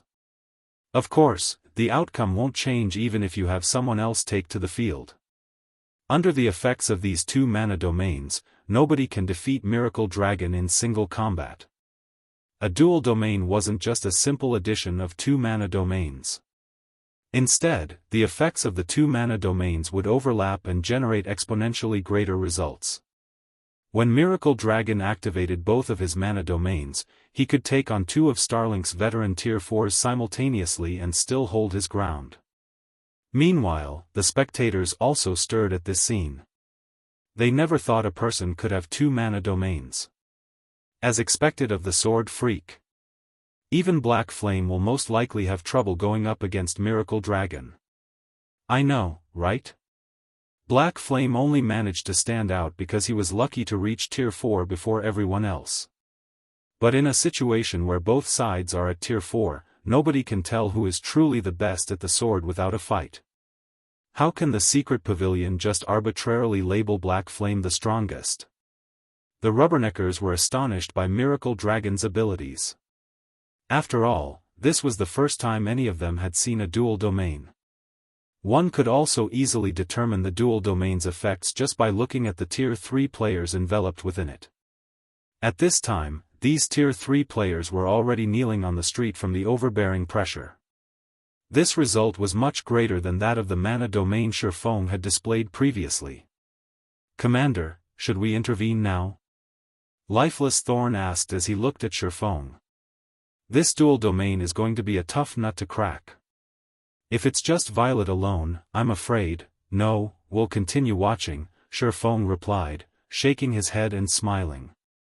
If we take action now, everyone's going to think that Zero Wing has no capable people to rely on. But that space freezing domain prevents the use of instantaneous movement. Miracle Dragon is also known for his speed and strength. Her chances of victory are really slim, Lifeless Thorn argued. While he understood what Feng was trying to say, Miracle Dragon's dual domain was a perfect counter for magical class players. Read latest chapters at Wuxia World. Relax. Chuckling, Feng looked at Violet Cloud and said, having more mana domains isn't necessarily an advantage. Moreover, Violet's strength is no longer the same as before. As soon as Feng finished speaking, they saw Violet Cloud take out Death's Sigh. However, compared to before, the current Death's Sigh released a much more terrifying aura. The instant Violet Cloud wielded it, an aura of death instantly spread into the surroundings. A dual domain might be amazing, but a lone mana domain isn't necessarily inferior. After saying so, Violet Cloud operated her mana body at maximum capacity. The next moment, energy rippled out from her body, instantly pushing back Miracle Dragon's dual domain and preventing it from extending more than 30 yards from Miracle Dragon. The difference between the mana domains of both sides was instantly determined. Chapter 28:14, Astromancer's Might, What's Going On? Why did a dual domain lose to a single domain? The various experts looking up at the sky were bewildered when they saw Miracle Dragon's dual domain getting suppressed. They couldn't understand how a single domain could win against a dual domain. After all, the mana and pressure Violet Cloud's mana domain radiated were both weaker than those of Miracle Dragon's dual domain. This is interesting. This little beauty has actually surpassed Miracle Dragon in knowledge and control over mana by a large margin, a handsome youth wearing 100 Ghosts' guild emblem said, a faint smile appearing on his face as he looked at Violet Cloud. I never thought there would be such a talent in Zero Wing. Humph. The people here think that just having high basic attributes is sufficient. They don't know that what's most important for Tier 4 players aren't attributes or combat standards but control and understanding over mana, sneered the beautiful woman with short, blue hair standing beside the handsome youth. A mana domain is the result of making an area's mana into one's own. Miracle Dragon can operate the mana of his 2 mana domains only at a basic standard. How can he possibly win against someone with better control over mana? Looking at Violet Cloud with fascination, the handsome youth said, but this little beauty is quite the genius. We can have her join us and become one of our outer supporting members. Abyss. Don't go acting on your old habits again. Don't forget why we came to this continent, the short-haired woman warned. Relax. I know what I'm doing. Nobody on this continent is a match for me. Zero Wing's alliance will crumble for certain this time. Nothing will change even if that black flame shows up. If this little lady wants to protect Zero Wing, she'll have no choice but to beg me. She'll definitely take the bait at that time, the handsome youth said, smiling. The short-haired beauty carrying a battle axe did not refute the youth's statement. After all, it was indeed true that they could keep Zero Wing alive with just a word. While the pair from 100 Ghosts were conversing, Miracle Dragon had taken action. Unfazed by the fact that his dual domain had been suppressed, he flew within 50 yards of Violet Cloud and brandished his great sword. 9 Extreme Slashes. Tier 4 Legacy Skill, Light Shatterer. 9 sword lights tore through space and instantly appeared around Violet Cloud. Moreover, as if to prove that Miracle Dragon had reached the domain realm already, the 9 sword lights moved around Violet Cloud like a bunch of lively monkeys, their attack trajectories unpredictable. Facing this tricky move, Violet Cloud flicked her staff and activated Blink, instantly appearing 30 yards away and dodging the 9 sword lights in the nick of time. Boom! A moment after Violet Cloud used Blink, the 9 sword lights converged on her original location and exploded, transforming the area within a 20-yard radius into an empty void. The power of this attack practically rivaled that of superior mythic monsters of the same level. However, before Violet Cloud could catch her breath, several more sword lights appeared around her, to which she responded by using Blink again. This process repeated itself over and over, the sword lights hounding Violet Cloud like her shadow.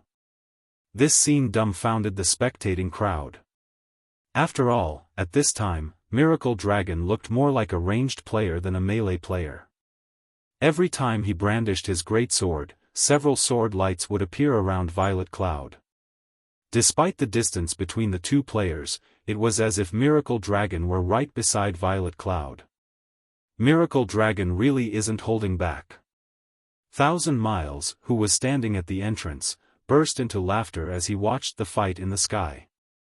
At this rate, the fight will end in less than 10 seconds. Miracle Dragon was a magic swordsman. His class perfectly combined magic with the sword. The class was proficient in melee combat as well as ranged combat. While it was indeed amazing that Violet Cloud managed to render Miracle Dragon's dual domain useless, thanks to the Light Shatterer skill, Miracle Dragon could still thoroughly exhibit the might of his godly fast attacks. You might have a lot of movement skills, but while my Light Shatterer skill is active, it won't matter where you run to, so just surrender obediently. Miracle Dragon said, smirking as he watched Violet Cloud constantly dodging his attacks. Most people might expect him to be at a disadvantage when going up against magical class players, but he was a magic swordsman. It didn't matter whether he fought at close quarters or range. He was proficient in both forms of combat. Meanwhile, Light Shatterer had a 3-minute duration. Even if Violet Cloud had many movement skills, she definitely wouldn't have enough to last 3 minutes. And once she ran out of movement skills, all she could do was wait for death. Thank you for your warning. Looking at the arrogant magic swordsman, Violet Cloud smiled faintly and said, I might not be able to dodge them if I'm alone, but what if there are multiple copies of myself? After saying so, Violet Cloud swung her staff and summoned several dozen identical copies of herself within her vast starry domain. Then, the figures of Violet Cloud and her copies turned blurry, becoming indistinguishable from one another. Doppelgangers? Miracle Dragon was momentarily startled. No, their auras are too weak to be doppelgangers. They should only be illusions, and there should only be one physical body. Watch me break this move of yours. Miracle Dragon began brandishing his greatsword wildly. Unlike before, his sword lights no longer converged on a single point. Instead, they scattered all around Violet Cloud's starry domain, leaving empty voids wherever they passed and turning the starry domain into a place of death. After the series of rampant attacks, black voids filled the starry domain, which covered a 300-yard radius, this outcome thoroughly demonstrating the power of a Tier 4 magic swordsman. You refuse to come out even in death? Miracle Dragon was puzzled as he looked at the dark void before him. His attacks had left no corner untouched. While Tier 4 players could indeed survive inside the empty void, they could do so only for a short period. They would still die if they lingered. As soon as Miracle Dragon finished speaking, however, Violet Cloud came strolling out of the black void entirely unscathed. It was evident that Miracle Dragon's rampant assault just now did not affect her. She avoided everything? Miracle Dragon was surprised by this scene. He knew the speed of his attacks very well. Only by using skills like Blink could magical class players dodge them, relying solely on physical movements for evasion was impossible. Tanking his attacks would also be utterly foolish, and he would be more than glad to see Violet Cloud try. After all, her defense was bound to slip up against his swift and violent attacks. Nevertheless, Violet Cloud remained unscathed. Even her robe was intact. This proved that Violet Cloud had actually dodged all his sword lights. Amazing! I didn't even have time to cast my spells while dealing with those fast attacks. Thankfully, my starry domain just so happens to counter you. Otherwise, this really would be a tough fight. Violet Cloud sighed ruefully as she looked at the dark space around her. While the doppelgangers she summoned might seem like illusions, they were, in a certain sense, real.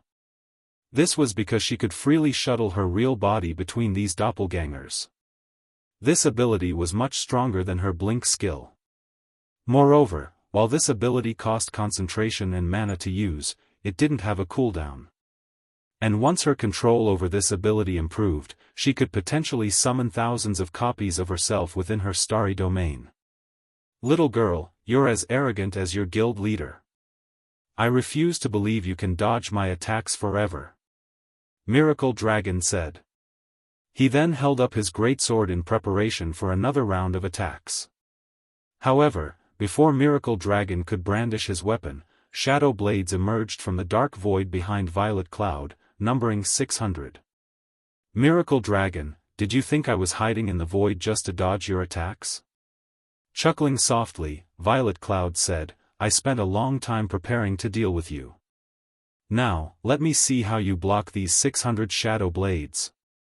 As soon as Violet Cloud finished speaking, the 600 shadow blades carrying devastating power began raining down on Miracle Dragon like a hail of bullets. Miracle Dragon knew that there was no way he could dodge them all. Immediately, he activated his Berserk skill, drastically increasing his basic attributes and doubling his attack speed. The next moment, he brandished his greatsword, blocking the shadow blades one after another in rapid succession. Boom! Boom! Boom! A shadow blade would get sent flying away every time Miracle Dragon swung his greatsword. However, under Violet Cloud's control, these shadow blades would quickly correct their trajectories and attack him once more. The space above Starlink's residence transformed into a dark void, the shockwaves of the battle spreading throughout Sky Spring City. Rather than a clash between players, the duel between Violet Cloud and Miracle Dragon looked more like a clash between monsters. From watching this battle, the Tier 3 players present thoroughly understood how insignificant they were in front of Tier 4 players. Read latest chapters at Wuxia World. EU. Despite Miracle Dragon's best efforts, there were just too many shadow blades. Moreover, Violet Cloud was also constantly making subtle adjustments to her attack patterns. As a result, roughly 20 seconds later, Miracle Dragon finally slipped up, and one shadow blade penetrated his defense. Just one hit took away 1/4 of Miracle Dragon's HP. Moreover, within a few more seconds, he slipped up 3 more times. The next moment, the clash in midair came to an abrupt halt, and Miracle Dragon's eyes closed reluctantly as his body fell into the compound of Starlink's residence. Only Violet Cloud and her 600 shadow blades remained hovering in the air, the frightening aura they released instilling fear into everyone. Guild Leader Lu Xinglua, you can release our people now. Chapter 28:15, How bold of you. At Violet Cloud's words, Lu Xinglua's complexion turned ashen. Never did Lu Xinglua think that Miracle Dragon would lose. Moreover, the man had lost so miserably. Now, not only did Lu Xinglua fail to humiliate Zero Wing, but the morale on his side had even suffered a hit. This situation put him at a loss as to how to respond to Violet Cloud. Lu Xinglua wasn't the only one taken aback by this outcome. The various major powers were similarly stunned beyond belief. Everyone present could clearly tell that Miracle Dragon was monstrously powerful, yet Violet Cloud had actually displayed even greater strength. At this time, they even started to think that Violet Cloud could take on 2 or 3 Tier 4 experts simultaneously and still hold the upper hand. So, this is Zero Wing's strength? Amazing! With this, Starlink and the various superpowers will have to act more humbly. From how leisurely Violet Cloud had defeated Miracle Dragon, it was evident she still had strength to spare.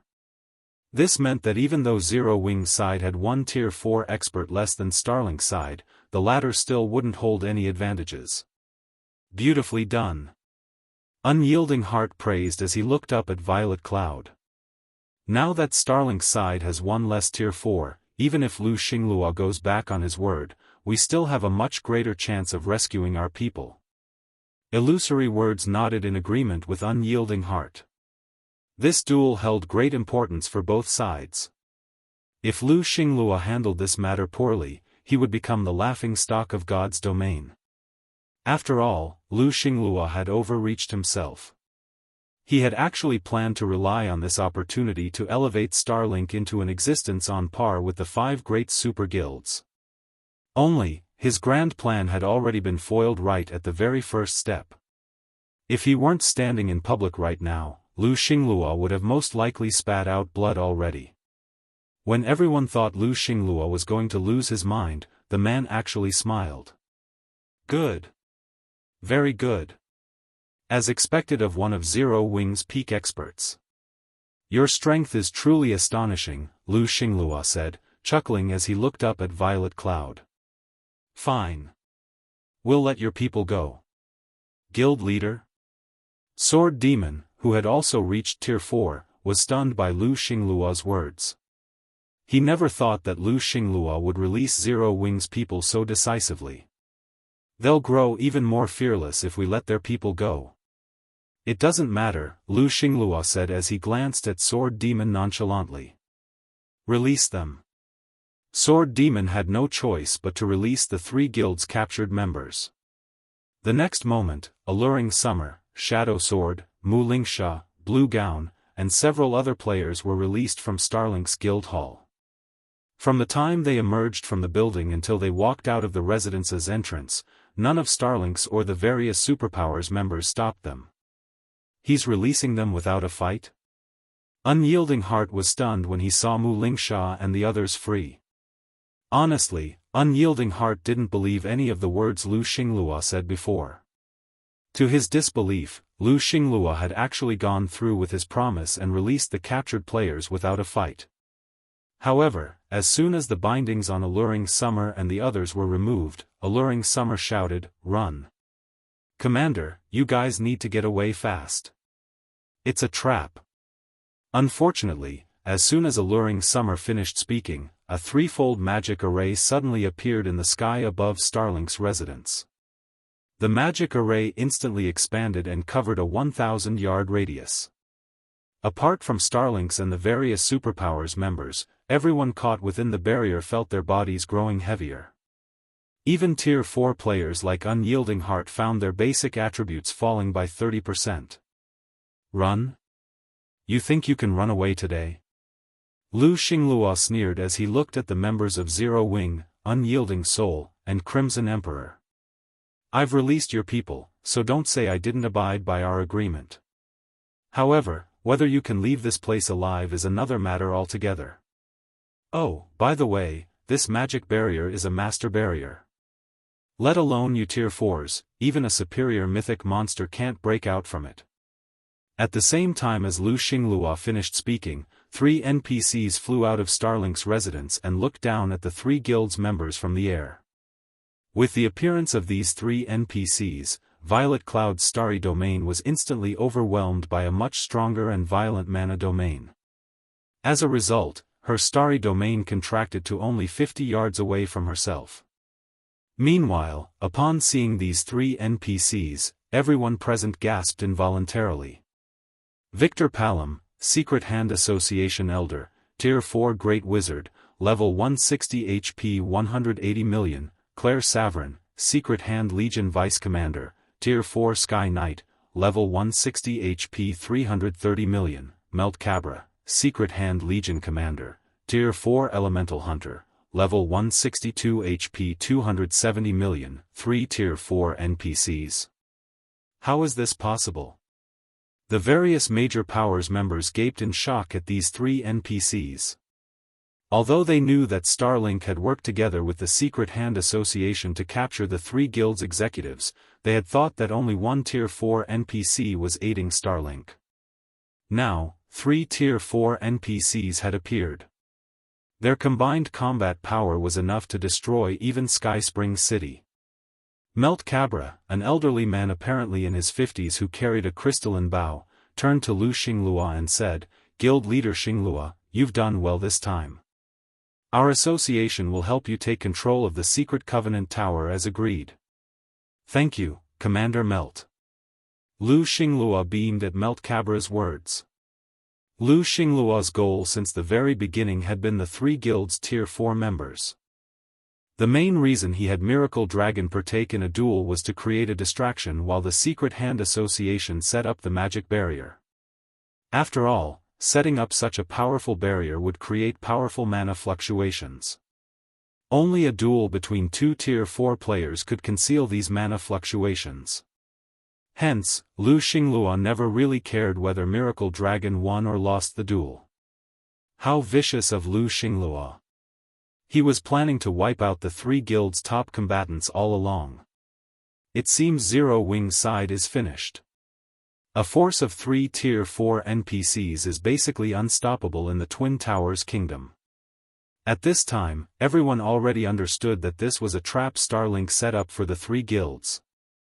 So long as the 3 guilds' top combatants got annihilated here, the 3 guilds would be finished. They would no longer have the ability to resist Starlink and the various superpowers. The complexions of the 3 guilds members darkened when they saw this situation. How is this possible? How did Lu Xinglua recruit the help of so many Tier 4 NPCs? Unyielding Heart couldn't help despairing as he looked at the 3 Tier 4 NPCs in the air. According to the information they obtained, only 1 Tier 4 NPC had been present when Mu Lingsha and the others were captured. They had originally planned for him and Illusory Words to work together to pin down this Tier 4 NPC, while Violet Cloud and Fire Dance went up against Starlink's Tier 4 players. Now, the number of Tier 4 NPCs they had to face had tripled. Moreover, they were even caught inside a master barrier. They couldn't escape even if they wanted to. While the three guild's members were at a loss as to what to do, Meltkabra glanced at them. Capture Zero Wings members. Kill everyone else using soul attacks. I want to let Black Flame know the consequences of provoking the Secret Hand Association. Meltkabra commanded the two people beside him. In response, Elder Victor Palom chuckled and said, "Rest assured, Commander Melt, none of Zero Wings members will escape today." Meltkabra's words stunned the spectating crowd. These NPCs are here for Zero Wing? Crap. What did Zero Wing do to have an NPC force aim for their lives? At this time, let alone the various major powers, even Unyielding Heart and Illusory Words were stunned. An NPC force had actually mobilized such a powerful party just to take revenge on Feng? However, before Unyielding Heart and Illusory Words could react to this piece of information, the three NPCs made their move, splitting up and charging at Violet Cloud and Fire Dance. Zero Wing. This is the consequence of your sins. Lu Xinglua burst into maniacal laughter when he saw the three NPCs taking action. I didn't even do anything this time. Previously, Lu Xinglua had still felt quite troubled by the three guilds' resistance. However, Feng had offended the Secret Hand Association on Dragonheart Island, which, in turn, prompted the association to seek a partnership with Lu Xinglua. He had nearly gone crazy from joy back then. Now that three of the association's Tier 4 NPCs were taking action, there was no way Zero Wings members could escape. Now, all he had to do was wait for Zero Wings' destruction and take over Zero Wings' possessions. However, just as the three NPCs were about to reach Fire Dance and her companions, who were prepared to fight to the death, a sword light suddenly appeared out of nowhere on the battlefield. This lightning-fast sword light cut straight at Meltkabra, who led the charge against Zero Wings members. However, Meltkabra was no ordinary Tier 4 NPC. Quickly responding to the attack, he used his crystalline bow as a melee weapon and struck the approaching sword light. Boom! An explosion occurred, and space within a radius of several dozen yards shattered. Read latest chapters at Wuxia World. The Elemental Hunter went flying over 100 yards away, a damage exceeding 1 million appearing above his head. Secret Hand Association, how bold of you. I didn't bother picking a fight with you in Dragonheart City, yet you actually have the gall to come and pick a fight in my territory? It seems you people are tired of living, just like Sabrid. Before anyone could react to the sudden attack, a cold voice echoed throughout the battlefield. Everyone turned to the voice's origin, curious to find out who had sent Meltkabra flying. The next moment, what entered everyone's eyes was a cloaked man walking out of the crowd. The man wielded a golden sword decorated with crimson runes, and his frightening aura made them feel as if the god of death had descended onto the battlefield. Black Flame? Chapter 28:16, Nobody is leaving. Everyone couldn't help doubting their eyes when they saw the cloaked man. After all, Meltkabra was a level 162, Tier 4 NPC. Although he was only a Tier 4 ranger, which wasn't a strength-oriented class, he still possessed a massive advantage in terms of levels. He simply wasn't an existence current players could go up against. Nevertheless, Feng had sent the Elemental Hunter flying with one hit. How frightening was his strength. He's actually that Black Flame? Standing in the spectating crowd, the robust man from the Silver Lion Adventurer team was astonished when he discovered Feng's identity. His team members were similarly stunned. They never imagined that the stranger their commander decided to befriend would actually be a big shot. Moreover, it was even a big shot capable of shaking the entire god's domain. Guild leader? Fire Dance and the others were also surprised when they saw Feng approaching them. They hadn't thought that Feng had already returned. Brother Black Flame, you've really made us wait. Unyielding Heart revealed a bitter smile when he saw Feng. Although not much time had passed since they parted ways at the ruined mountain range, it felt like months and years had gone by on their side as the pressure they faced from the various superpowers increased by the day. Fortunately, their peak experts had found several Tier 4 legacy lands while exploring level 130 maps. As a result, their 3 guilds managed to produce 3 Tier 4 players quickly, instantly alleviating the pressure they faced at the Twin Towers Kingdom by a large margin. They were also continuously obtaining complete Tier 3 legacies from the Secret Covenant Tower, which allowed their guilds to produce Tier 3 players rapidly. As a result, their 3 guilds had managed to last until today, albeit by the skin of their teeth. Feng's return had undoubtedly increased their staying power. When Illusory Words saw Feng, she, too, heaved a deep sigh of relief. They had been fighting long and hard just to endure until this moment. Meanwhile, Feng's appearance also caused a stir among the members of Starlink's faction. None of them had expected Feng to reappear in such a sudden and powerful manner. Black Flame, you're finally willing to show yourself. Lu Xinglua laughed as he looked at Feng. I've been waiting for a long time. Today, I'll let you see Zero Wing perish before your eyes. Everyone, attack. In truth, Lu Xinglua was slightly surprised by Feng's arrival. He never thought that Feng would be able to return from the sealed Dragonheart city so quickly. Lu Xinglua had originally planned to use the Annihilation of Fire Dance and the others to force Feng to come forward. Now, he no longer had to trouble himself. As soon as Lu Xinglua finished speaking, Sword Demon, Wind Demon, and Tengu, who had all reached Tier 4, moved to surround Zero Wing's members. Only, shortly after the trio exited the residence's entrance, 2 figures intercepted them. You'll need to beat the 2 of us first before you proceed. Lifeless Thorn said as he grabbed the spear slung on his back and swept it at the 3 enemies before him. At this time, Lifeless Thorn and Solitary 9 stopped concealing their life auras. 2 more Tier 4 auras spread across the battlefield, stunning Sword Demon's group. 2 more Tier 4s. How many Tier 4s does Zero Wing have? The various major powers exclaimed in surprise when they sensed Lifeless Thorns and Solitary 9's auras. At this stage of the game, Tier 4 players were still as rare as a phoenix's feather. A superpower would be fortunate to have even 1 Tier 4 player. Yet, based on what they could see now, Zero Wing actually had 5 Tier 4 players already. Even the 5 great super guilds didn't have such a force yet. You people from Zero Wing are indeed capable. After glancing at Lifeless Thorn and Solitary 9, Lu Xinglua turned to Feng and sneered, unfortunately, all of you are inside a master barrier right now. Even if you have more Tier 4s on your side, you still don't have a chance at victory. Upon hearing this, the various onlookers snapped out of their daze and very much agreed with Lu Xinglua's words. March, you go as well. 1,000 Miles commanded as he looked at Silent March. Make sure Black Flame doesn't leave this place alive. We'll be in trouble afterward, otherwise. Yes, sir. Nodding, Silent March took out her staff and joined Sword Demon's trio. Seeing that Silent March, a Tier 4 necromancer, was taking action as well, the spectating players sighed subconsciously. Although Starlink's side was still outnumbered, it had the help of a master barrier and 3 Tier 4 NPCs, Zero Wing's side stood no chance at all.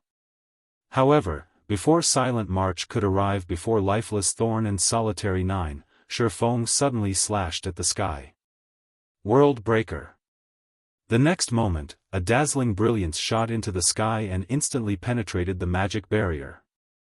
Subsequently, the barrier shattered, and the overwhelming pressure Zero Wing's members felt disappeared. What master barrier? Looking at Lu Xinglua, Feng asked calmly, do you mean this broken thing?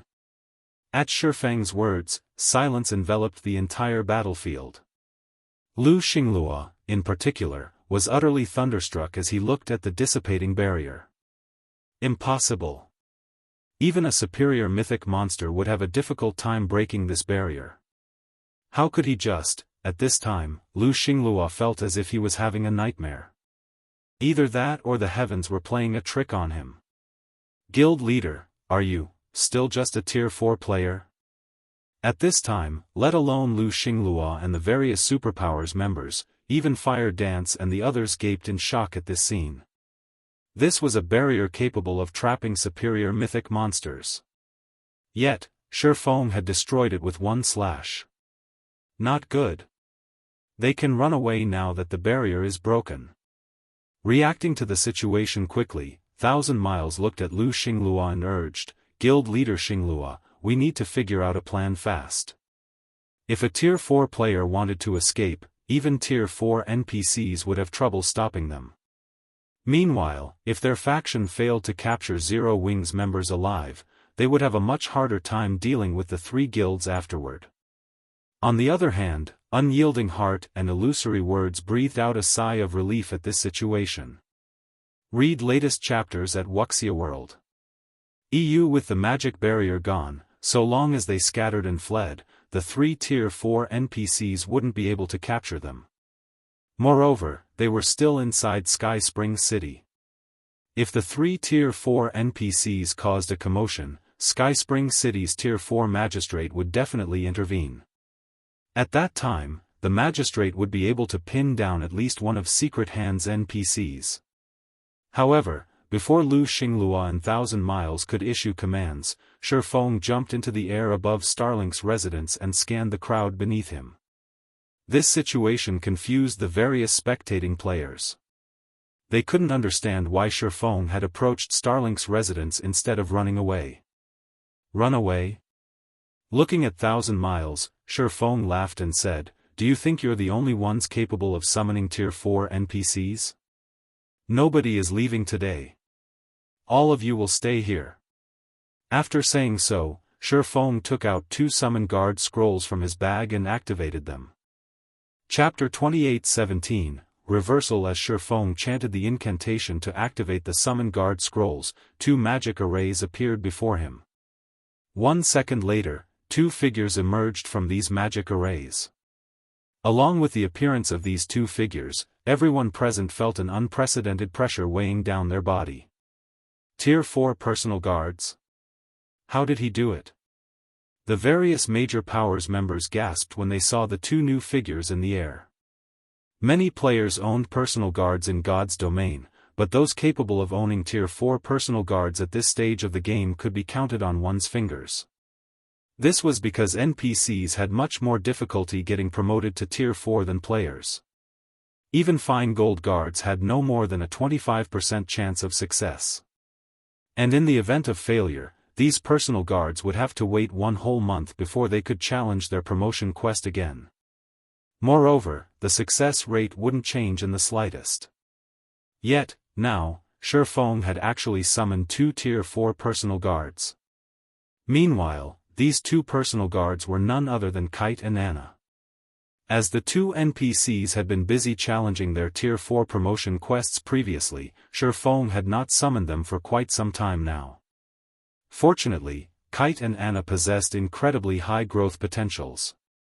Both of them had successfully gotten promoted to Tier 4, and their current levels even surpassed Feng's by a large margin. At this time, Kite had already reached level 146, whereas Anna was at level 149. While their levels were still lower than the Secret Hand Association's 3 NPCs, the difference was negligible. After reaching Tier 4, the main factors that allowed Tier 4 NPCs to undergo qualitative improvements were fragmented legendary weapons and equipment, control over mana, and the number of Tier 4 skills and spells learned. With Kite and Anna's arrival, even a fool could tell that the tables had turned. Previously, after Starlink and the various superpowers lost the support of their master barrier, their disadvantage in numbers meant they could only rely on the Secret Hand Association's NPCs to overwhelm Zero Wing's side. However, Kite and Anna could fend off at least 2 of the association's Tier 4 NPCs. And with the growing commotion, Sky Spring City's Tier 4 magistrate would most likely come to help soon. Hence, Starlink and the various superpowers no longer had any advantages at this time. In fact, they were even at a disadvantage since Zero Wing's side had 3 more Tier 4 players than they did. A difference of 3 Tier 4 players might not seem like much, but it was already more than enough to elicit despair in Starlink and the various superpowers. This was because even 10,000 Tier 3 players wouldn't be enough to go against 3 Tier 4 players. That would only result in a one-sided massacre. Moreover, with the seal over Sky Spring City still in effect, the only way players could teleport out of the city was through the teleportation hall. This situation was considerably disadvantageous for Starlink's side. When Lu Xingluo recognized the situation, his complexion turned indescribably ugly. He had never dreamed that Feng would be able to reverse the situation and even put him in dire straits. Guild leader Xingluo, what should we do now? If it comes down to a fight, I'm afraid our side, 1,000 Miles asked anxiously as he looked at Lu Xingluo. Lu Xingluo had full responsibility for this operation. Miracle and the various superpowers were simply here to show support. After all, Lu Xingluo had repeatedly guaranteed that he would take down Zero Wing this time. Then, the various superpowers would divide the Secret Covenant Tower and the 3 guilds' territories among themselves. Now, before Miracle even took a cut out of Zero Wing, it had already lost Miracle Dragon. Moreover, at this rate, even Silent March and 1,000 Miles himself would most likely perish. I understand. Sighing helplessly, Lu Xingluo said, I originally thought that these means would already be enough to take down Zero Wing. It seems I still have to request their help in the end. Request their help? At Lu Xingluo's words, realization dawned upon 1,000 Miles. He then looked at a nearby team of several dozen players and muttered, could it be, 1,000 Miles had heard of the mysterious guild known as 100 Ghosts. This was a guild that showed no respect or fear for even the 5 great super guilds. He never thought that Lu Xingluo would actually have such a deep connection with 100 Ghosts. That's right. It's them. Lu Xingluo nodded. He then looked at the handsome youth leading 100 Ghosts' team and called out, Brother Abyss, I'm afraid I'll have to bother you for help. Once we get out of this predicament, Starlink will agree to all your conditions. Good. I've been waiting a long time for these words, Guild leader Xingluo. Awakened Abyss smiled when he heard Lu Xingluo's promise. Since you've thought it through already, 100 Ghosts naturally won't sit back and do nothing. Thank you, Brother Abyss. Lu Xingluo breathed out a sigh of relief. Feng had really boxed Lu Xingluo into a corner this time. Since they were inside Sky Spring City, which also happened to be Zero Wing's territory, Starlink's members would all end up jailed if they died or got captured inside the city. Meanwhile, the prison sentence could last anywhere from a few days to over a dozen days. This absolutely wasn't an outcome Lu Xingluo could tolerate. Now that 100 Ghosts had agreed to intervene, though, Starlink would escape this predicament. Lu Xingluo knew very clearly what kind of power was backing 100 Ghosts. It simply wasn't something the main continent superpowers could go up against. The various major powers present overheard the conversation between Lu Xingluo and Awakened Abyss. However, they couldn't understand why Lu Xingluo, Starlink's guild leader, would ask Awakened Abyss for help. Moreover, Lu Xingluo relaxed visibly when he heard the handsome youth's positive response. Who are those people? Lu Xingluo is actually begging them for help? How ignorant are you guys? That's 100 Ghosts. I never imagined that Starlink would manage to partner up with 100 Ghosts. Starlink really hit the jackpot this time. I heard that even the 5 great super guilds have to show respect to 100 Ghosts. Although the 5 great super guilds initially sent a lot of famous experts to pick a fight with 100 Ghosts, none of those experts returned alive. Many of the major powers present were ignorant of 100 Ghosts' existence. After hearing the explanation of some well-informed people, they quickly understood how extraordinary an existence 100 Ghosts was. On the other hand, unyielding heart and illusory words couldn't help making ugly expressions. Damn it! Why would 100 Ghosts partner with Starlink? Frustration filled Unyielding Heart's eyes when he heard Awakened Abyss agreeing to Lu Xingluo's request. After 100 Ghosts made its debut on the main continent, his guild leader had received an astonishing secret message. Afterward, his guild leader warned everyone in the guild not to provoke 100 Ghosts as members. Otherwise, there would be unimaginable consequences. Initially, Unyielding Heart thought that 100 Ghosts had merely accepted Starlink's invitation so that they could challenge some of the experts here. It never occurred to him that 100 Ghosts actually planned to partner with Starlink. Read latest chapters at Wuxia World. EU Illusory Words was similarly filled with frustration. After seeing Feng summon his personal guards, she thought they would be able to deal a heavy blow to Starlink and the various superpowers. However, now that 100 Ghosts, an existence that even the 5 great super guilds feared, had agreed to step in for Starlink, if their 3 guilds insisted on taking action against Starlink, they would make an enemy of 100 Ghosts. The next moment, after Awakened Abyss agreed to Lu Xingluo's request, he looked up at Feng and said, "Guild leader Black Flame, 100 Ghosts has some dealings with Starlink. Can you spare Starlink out of respect for 100 Ghosts? If Zero Wing needs help in the future, I, Awakened Abyss, will definitely lend a helping hand." As soon as Awakened Abyss finished speaking, everyone present turned to Feng, who was still hovering in midair. They all wondered how he would answer. Although sparing Starlink here would mean losing an opportunity to deal a heavy blow to Starlink, Zero Wing would gain 100 Ghosts' favor. This wouldn't necessarily be a losing transaction. After all, 100 Ghosts was a mysterious guild that even the 5 great super guilds had to show respect to. Gaining the favor of such an existence could bring many benefits. Respect? Favor? Feng laughed as he looked at Awakened Abyss. When Starlink was pushing our 3 guilds into a dead end earlier, why didn't I see you standing up for us at that time? Yet, now that Starlink is in a desperate situation, you're telling us to let them go? Do you think my respect is so cheap? What will you do if I don't give it to you?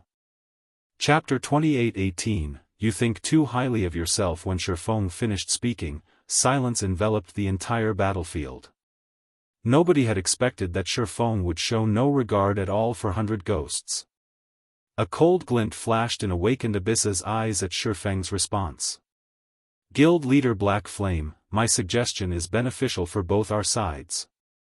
If 100 Ghosts interferes, setting all else aside, just in terms of number of tier 45, Zero Wing won't have much of an advantage, Awakened Abyss said coldly. If you insist on remaining obstinate, I'll have to take it as Zero Wing having hostile intentions toward 100 Ghosts. After saying so, Awakened Abyss stopped concealing his life aura. Immediately, a life aura rivaling that of the Secret Hand Association's Tier 4 NPCs spread across the battlefield.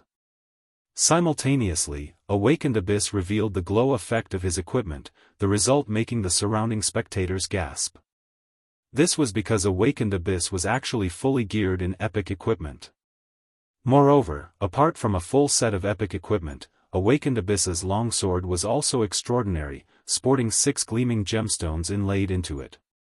And although the longsword looked old-fashioned, the aura it exuded was much stronger than that of the epic equipment he wore by a large margin. Meanwhile, the short-haired woman standing beside Awakened Abyss also stopped concealing her life aura and equipment. And like Awakened Abyss, she was fully geared in epic equipment and carried a battle axe that rivaled Awakened Abyss's longsword. Aren't those two a little too well equipped? No wonder even the 5 great super guilds are wary of 100 Ghosts. Even Starlink and the various superpowers can't afford to arm their members to the teeth with such excellent items. When the various major powers saw the dazzling glow enveloping Awakened Abyss and the short-haired beauty, they were startled. Everyone present had seen epic weapons and equipment before. However, trying to fully gear a player with epic items that suited them was incredibly difficult. Yet, 100 Ghosts had managed to do so for 2 players. One could see just how powerful 100 Ghosts was through this point alone. Hence, it was clearly unwise for Zero Wing to make an enemy of 100 Ghosts at this time. Hostile intentions? Feng laughed as he looked at Awakened Abyss. You think too highly of yourself. Since you wish to stand on Starlink's side, then die with them. After saying so, Feng unsheathed the light of two worlds and executed a downward slash at Awakened Abyss. First sword, Light Shadow. An illusory greatsword over 100 meters long appeared in the sky and descended toward Awakened Abyss and the short-haired woman. Space ruptured in the greatsword's wake, and Awakened Abyss and the woman suddenly found themselves having difficulty moving. How dare he? When Lu Xinglua and the various superpowers executives saw this scene, they gaped in shock. They never thought that Feng would even attack 100 Ghosts as envoys. Crazy bastard. Awakened Abyss revealed a startled expression when he saw the illusory greatsword. He hadn't expected Feng to take such prompt action. Moreover, he found the power of Feng's attack stifling. Even the Tier 4 NPCs he had faced before couldn't execute such a powerful attack. Almost by instinct, Awakened Abyss took out a crystal and shattered it without hesitation. Two barriers instantly appeared before Awakened Abyss and the short-haired woman, protecting them. Boom! When the illusory greatsword came into contact with the first barrier, the barrier immediately cracked. Only after the first barrier had shattered completely did the illusory greatsword disappear. Awakened Abyss and the short-haired woman stared at this outcome in disbelief. This dual-layered barrier was the product of a Tier 4 curse, a tool they carried for emergencies. Even Tier 4 NPCs couldn't break the generated barriers, yet Feng had shattered one layer. In other words, Feng needed only one more attack to destroy this Tier 4 defensive curse. We're leaving. Awakened Abyss commanded his team to retreat without hesitation. His mana technique is too powerful. Only the elders can deal with him. We won't be able to stop his third attack. As soon as Awakened Abyss finished speaking, 100 Ghosts' members promptly scattered and fled. Awakened Abyss and the short-haired woman leaped into the air and made a beeline for Sky Spring City's gate. They dared not try to put up a fight. It seems you're not completely inept, Feng commented indifferently as he looked at the remaining barrier before him. He then looked at Awakened Abysses and the short-haired woman's fleeing figures and continued, however, since you dare interfere in Zero Wings matters, I'll have one of you stay behind today to teach you a lesson. After saying so, Feng suddenly disappeared from where he hovered. When he reappeared, he was in front of Awakened Abyss. Feng's appearance shocked Awakened Abyss. Feng was too fast. His movement speed in the air practically rivaled a flying mount's. However, before Awakened Abyss could react to the situation, Feng swung the light of two worlds once more. It was evident he had chosen Awakened Abyss as his target of detention. Spatial Slash. Black Flame. Unwilling to take any chances, Awakened Abyss activated his Berserk skill, boosting his basic attributes by a large margin. Now, he could go toe-to-toe against a superior mythic monster of the same level. Don't go too far. Awakened Abyss used his full strength to counter Feng's attack, his longsword radiating a colorful brilliance as it swung to meet Feng's light of two worlds. Now, the power of his attack was not the slightest bit weaker than that of the light shadow Feng executed before. Boom! Two sky-splitting spatial tears appeared when the two swords collided. Immediately afterward, Awakened Abyss crashed into the ground below like a cannonball, and his HP plummeted. In the blink of an eye, Awakened Abyss's HP, which exceeded 20 million, fell to 0, and the youth became deader than dead. Abyss? The short-haired woman was stunned when she saw Awakened Abyss killed. Awakened Abyss was one of the top 3 experts among 100 Ghosts' younger generation, yet he actually couldn't withstand even one attack from Feng. When Lu Xinglua and the others standing inside Starlink's residence saw this scene, they, too, were flabbergasted. They never thought Feng would actually kill Awakened Abyss without hesitation, showing no fear of 100 Ghosts whatsoever. Run away. Nobody knew who said these words. However, as soon as they appeared, the tens of thousands of players inside Starlink's residence came to a tacit agreement and began fleeing immediately. Even the Secret Hand Association's NPCs had grim expressions when they saw Feng's might. "We're leaving," Melt Cabra commanded, understanding that the situation was no longer in their favor. With just the three of them here, they would be helpless against Feng. Immediately afterward, the Secret Hand Association's 3 Tier 4 NPCs turned to flee Sky Spring City. "You want to escape? Dream on." Looking at Kite and Anna, Feng commanded, "Kill all of these people." "Yes, sir." Kite and Anna, who had remained on standby until now, responded respectfully. They then split up and took independent action. The next moment, Anna set out in pursuit of Melt Cabra's group. As for Kite, he joined Lifeless Thorn and Solitary 9 in dealing with Starlink's Tier 4 players. "You think you can stop us by yourself? You must be tired of living." Melt Cabra was incensed when he saw Anna coming to block his group by herself. Although Anna was also a Tier 4 existence, she was merely level 149. She would have trouble stopping even one of them, let alone all three. She was basically insulting their strength by coming at them alone. However, before Melt Cabra could say anything more, Anna unleashed her mana domain. Immediately, Anna's mana domain enveloped the entire Sky Spring City, transforming the city into a world of black and white. Under the effects of her mana domain, Starlinks and the various superpowers Tier 3 players couldn't even budge. As for Melt Cabra's group of 3, they felt immense pressure pressing down on them, subjecting the mana within their bodies to a powerful suppression. The 3 of them could barely extend their own mana domains 20 yards from themselves. The might of Anna's mana domain was simply unbelievable. Before Melt Cabra and the other 2 could react, countless pitch-black chains assaulted them from all directions. Simultaneously, innumerable holy swords appeared in the sky and shot at all 3 of them. Despite the trio working together and doing their best to fend off the attacks, they actually remained at a complete disadvantage.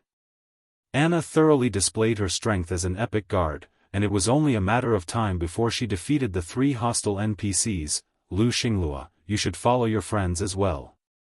Feng instantly appeared in front of Lu Xinglua and swung the Light of 2 Worlds at him. He gave Lu Xinglua no room to even catch a breather. "Damn it! Damn it! Black Flame, I'll make you pay for this. 100 ghosts will make you pay for this too." Lu Xinglua gritted his teeth and shattered one of the crystal rings he wore. The next moment, a strange, gray space formed around Lu Xinglua and thoroughly negated Feng's attack.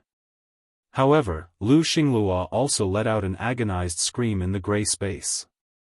It was evident that getting caught within this gray space wasn't entirely pleasant for Lu Xinglua. A second later, the gray space disappeared together with Lu Xinglua. He sure knows how to run quickly. Read latest chapters at Wuxia World. Feng wasn't particularly surprised when Lu Xinglua escaped. After all, Lu Xinglua was Starlink's guild leader. It would be strange if he didn't have a few powerful life-saving items. Fortunately, Feng had already achieved his goal in coming here. After today's event, Starlink and the various superpowers would lose tens of thousands of Tier 3 experts and many Tier 4 experts.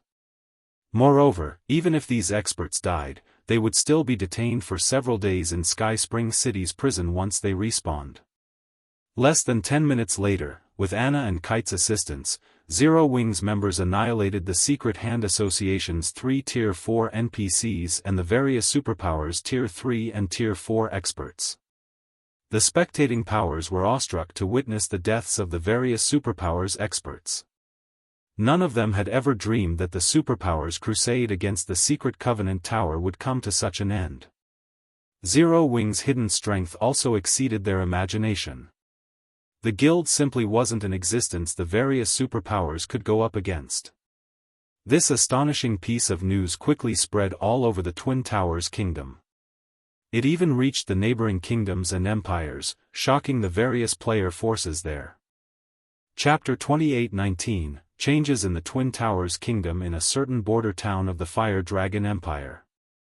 At this time, a 3,000-man team of Tier 3 players was resting in 2 bars on the main street. All the town residents, be they players or NPCs, were extremely afraid of this team. This was because the average level of this team was level 125, 3 levels higher than the average level of Tier 3 players in the Fire Dragon Empire. Meanwhile, leading this powerful team of Tier 3 players was a long-haired woman with a heroic air. When the players looked at this white-clad woman, their gaze held awe and respect. This woman was none other than the first player in mythology to have gotten promoted to Tier 4, Cold Shadow, who was now mythology's first vice guild leader. In addition, she had even reached level 133, 11 levels higher than the average Tier 3 player. The cold and sharp aura she exuded was so powerful that even Tier 3 players over 100 yards away shuddered involuntarily. Vice Guild Leader, news just came in from the Twin Towers Kingdom. White Feather, who was now a level 130, Tier 4 Guardian Knight, reported to Cold Shadow. Starlink suffered a tragic defeat. Moreover, because of Black Flame's sudden appearance, with the exception of Lu Xinglua, none of the various superpowers experts escaped. Nearly 20,000 Tier 3 experts were penalized with 10 days confinement in Sky Spring City's prison. He's finally willing to show himself. Cold Shadow, who was resting quietly with her eyes shut, wasn't the slightest bit surprised when she heard White Feather's report. Unfortunately, although Black Flame dealt a heavy blow to Starlink and the various superpowers, he still let the key person escape. Zero Wing will most likely face a lot of trouble after this. After all, the person standing behind Lu Xinglua isn't some random pushover. That person is also adamant in acquiring the Secret Covenant Tower. According to our insider reports, Black Flame killed 100 Ghosts' awakened abyss, White Feather said in a quieter tone. In fact, out of 100 Ghosts' team of several dozen players, only Vice Commander Jade Leaf managed to escape. This bit of news had Cold Shadow opening her eyes in shock. Has Black Flame lost his mind? He actually killed Awakened Abyss? Does he not know Awakened Abyss's identity? Awakened Abyss was a talent 100 Ghosts placed great importance on. The youth was so important that 100 Ghosts had even tasked Jade Leaf, a Tier 4 expert, to accompany him as his bodyguard. Meanwhile, 100 Ghosts was an existence that even the 5 great super guilds dared not offend. The power this mysterious guild wielded simply defied common sense. At this point, the only thing the 5 great super guilds could do was form partnerships with 100 Ghosts. They absolutely couldn't afford to make an enemy of the guild. This was something Odin repeatedly emphasized. Hence, everyone in mythology was currently doing their best to avoid 100 Ghosts' people. Yet, Feng had done the exact opposite. Not only did he choose to oppose 100 Ghosts, but he had even killed Awakened Abyss. When 100 Ghosts learned of this, the guild would definitely go into a frenzy. In that case, should we take action now? White Feather asked. Zero Wing was a guild that mythology had to destroy, no matter what. Now that Feng had dealt a heavy blow to Starlink and the various superpowers, these guilds definitely wouldn't just let the matter lie. In fact, they might even put everything on the line to fight Zero Wing. After all, these superpowers had lost so many Tier 3 experts already. If they still couldn't secure the Secret Covenant Tower, recovering from this loss within a short period would be impossible. Not to mention, 100 Ghosts would most likely retaliate against Zero Wing as well. At that time, a spectacular battle would definitely occur at the Secret Covenant Tower, which would be the perfect opportunity for mythology to take action. No, it still isn't time. Cold Shadow shook her head. We have just recently completed that inferior legendary quest and obtained a mana body legacy. We need to digest this legacy first.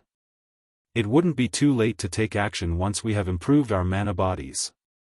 After all, when it comes to matters regarding the mana body, Black Flame's side has already made significant progress.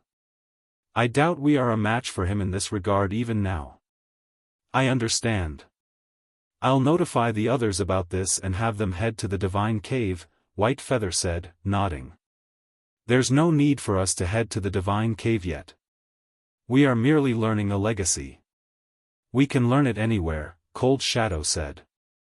After reading a message one of her subordinates just sent her, she smiled faintly and continued, moreover, if we head to the Secret Covenant Tower now, we might get an opportunity to understand 100 Ghosts' strength. 100 Ghosts is taking action already? White Feather was surprised when she heard Cold Shadow's words. The strength Zero Wing had displayed thus far was incredibly terrifying. The guild had not only 5 Tier 4 players but also 2 Tier 4 personal guards, who were far superior to the average Tier 4 NPC. At this stage of the game, even the 5 great super guilds could only resort to a war of attrition with Zero Wing.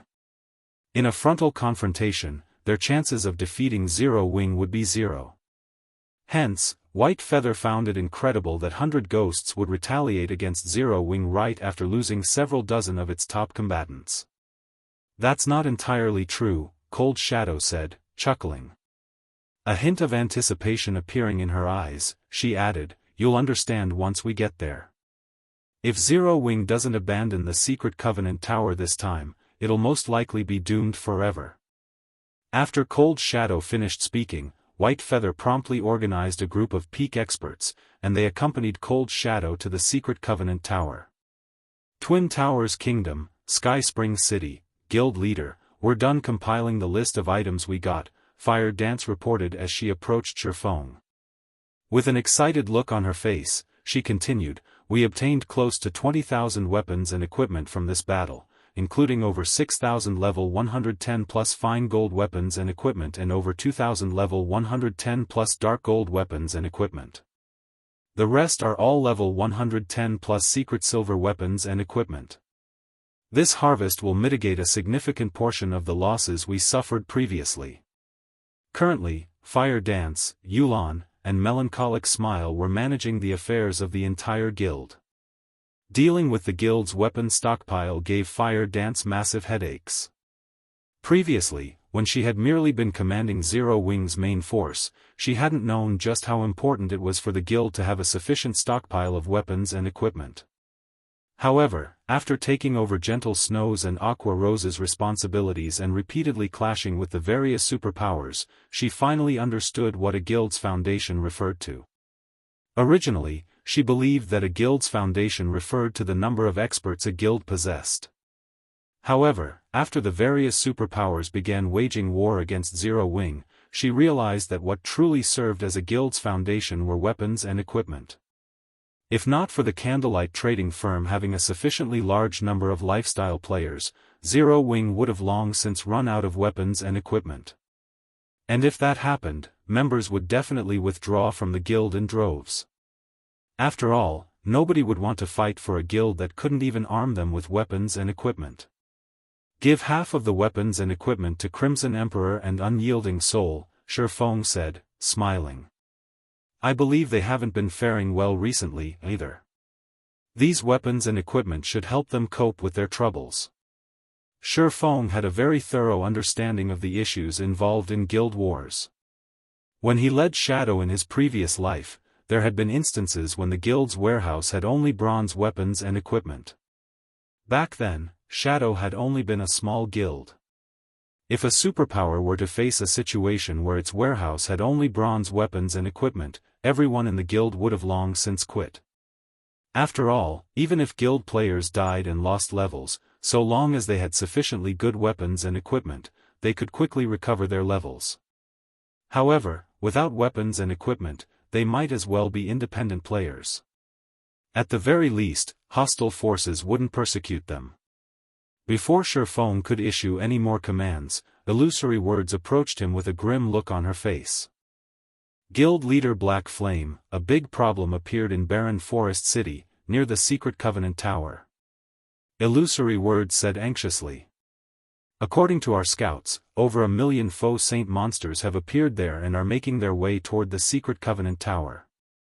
The majority of them are level 135 Great Lords, and there are also roughly 1,000 level 140 plus mythic ranked faux saint monsters. 1,000 mythic monsters? Fire Dance was stunned when she heard what Illusory Words said. For a moment, she even wondered if her ears were working properly. Normally, it would be incredibly difficult to come across even one mythic monster. Not to mention, monsters had gained the ability to think for themselves after the major system update. This had increased their combat standards by a large margin and improved their capacity for cooperation. Under normal circumstances, a Tier 4 expert would have to flee if they came across 2 or 3 mythic monsters of the same level simultaneously. And with around 10 mythic monsters, one could even attack towns and cities. Nonetheless, she was being told that their opponent had 1,000 mythic monsters. 1,000? Feng was also surprised by this piece of news. The strongest monster tide he had come across out in the fields had only around 100 mythic monsters. That monster tide had successfully destroyed a guild city defended by several Tier 4 players.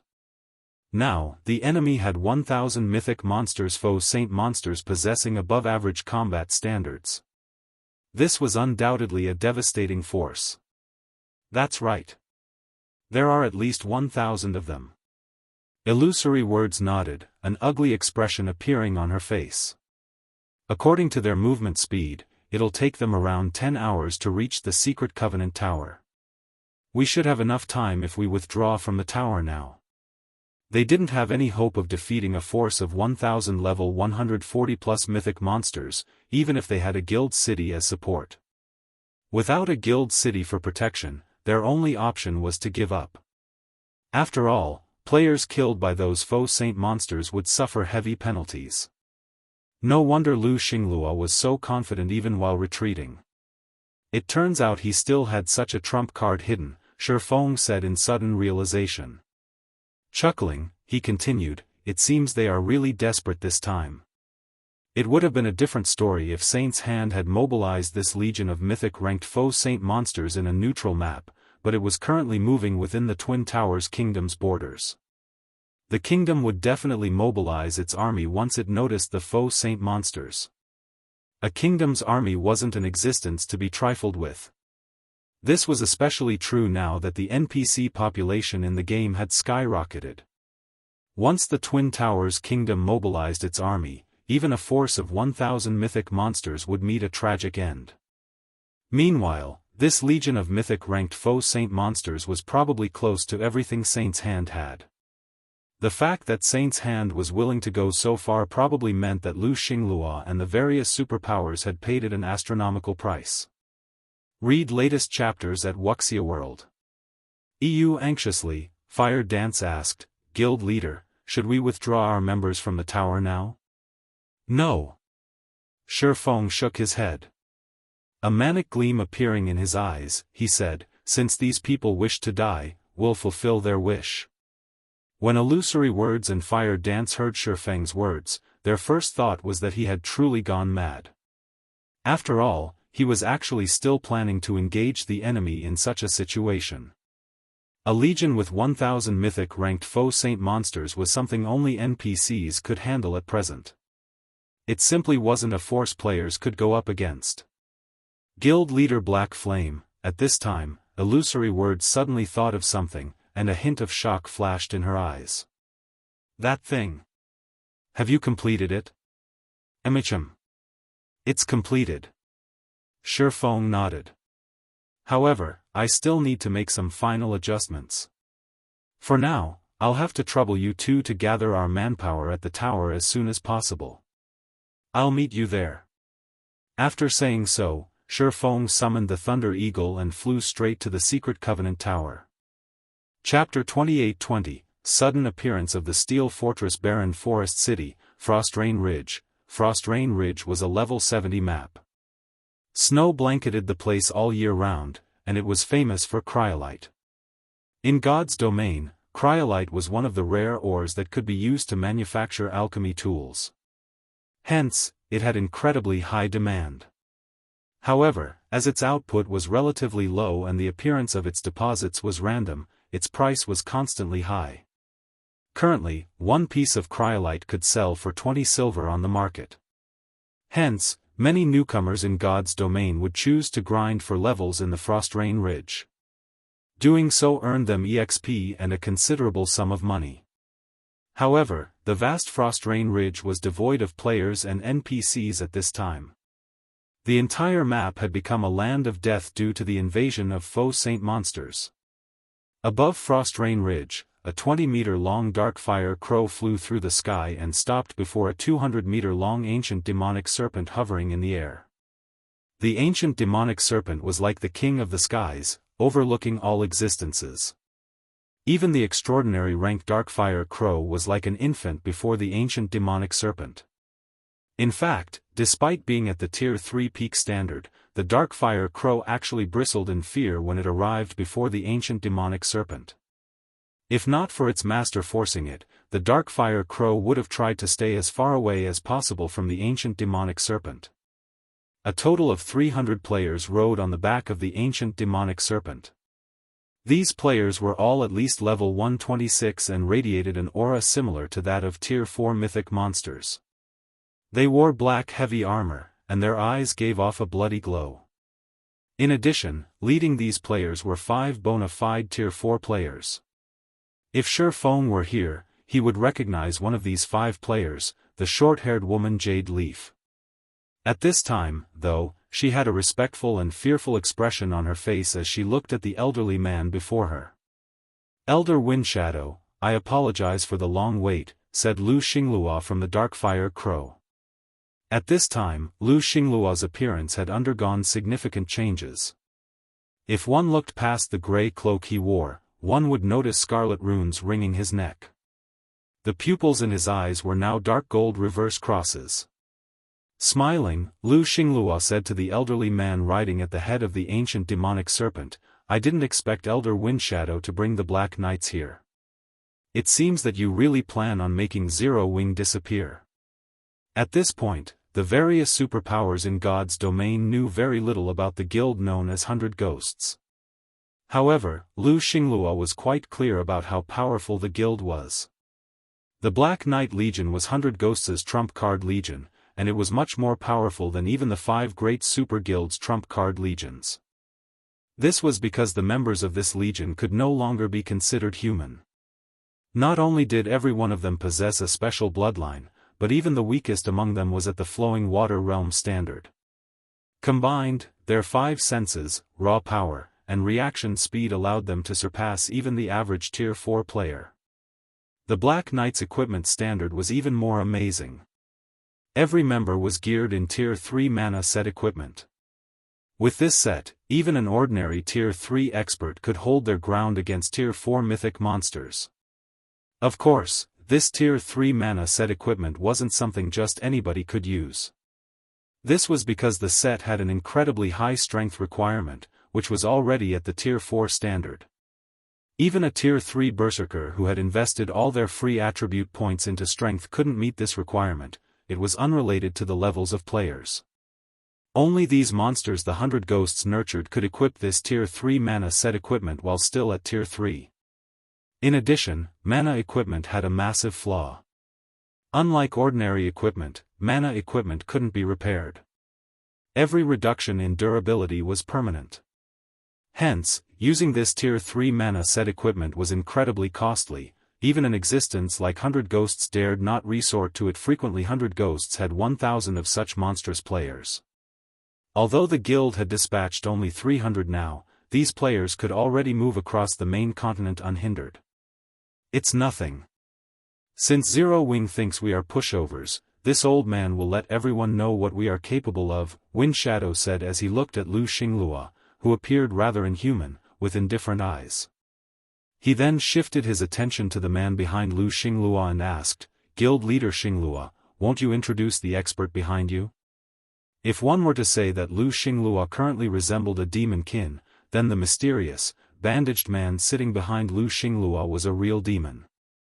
Although the bandaged man did not reveal his aura, he still made Windshadow feel threatened. "Oh, right. I nearly forgot." Chuckling, Lu Xinglua said, "Let me introduce you. This person here is the real owner of Saint's Hand, guild leader Beast Emperor." Lu Xinglua's introduction surprised Windshadow slightly. I never thought that Saint's hand would actually be the claws of the evil god's temple. Looking at the faux Saint army on the ground below, Wind Shadow said, if that's the case, these faux Saint monsters should be special evil beasts in disguise, right? That is incorrect, Elder Wind Shadow. This isn't a disguise but an evolution. Beast Emperor said, smiling. Now that you've witnessed the power of the faux Saint army, if you need its help in the future, feel free to contact me through Xinglua, Elder Wind Shadow. That won't be necessary for 100 ghosts. However, it seems you have quite a grudge against Zero Wing, Lord Beast Emperor, Wind Shadow said as he glanced at the 1,000 mythic-ranked faux Saint monsters marching at the front of the faux Saint army. Such a large-scale operation will definitely attract the attention of the Twin Towers Kingdom's NPC army. If they move, I believe your faux Saint army will suffer severe losses. You've misunderstood me, Elder Wind Shadow. I might have a grudge against Zero Wing, but I would very much like to thank Black Flame. If not for his help, I wouldn't have gotten this far. I am here now only to help Xinglua with his problem, as well as meet with my old friend Black Flame, Beast Emperor retorted nonchalantly. It was as if he placed no importance on the kingdom's army whatsoever. I see. Since that's the case, do you mind leaving Black Flame and Zero Wing's Tier 4 experts to us?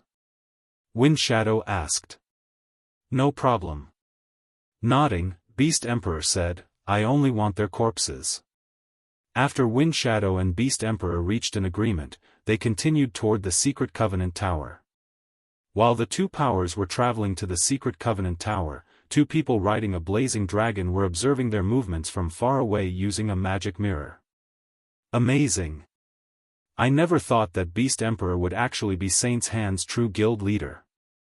Looking at Wind Shadow's and Beast Emperor's figures displayed on the magic mirror, Cold Shadow smiled and said, with those 300 monsters from 100 ghosts joining in, Zero Wing really is doomed this time. Should we still go to the Secret Covenant Tower, then? White Feather asked. No. Now that such a large army is heading to the tower, we might get dragged into the fight if we aren't careful, Cold Shadow replied, shaking her head.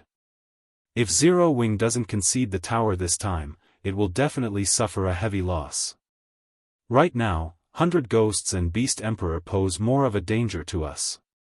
We need to head back now and make the necessary preparations. The War of Worlds will be coming soon.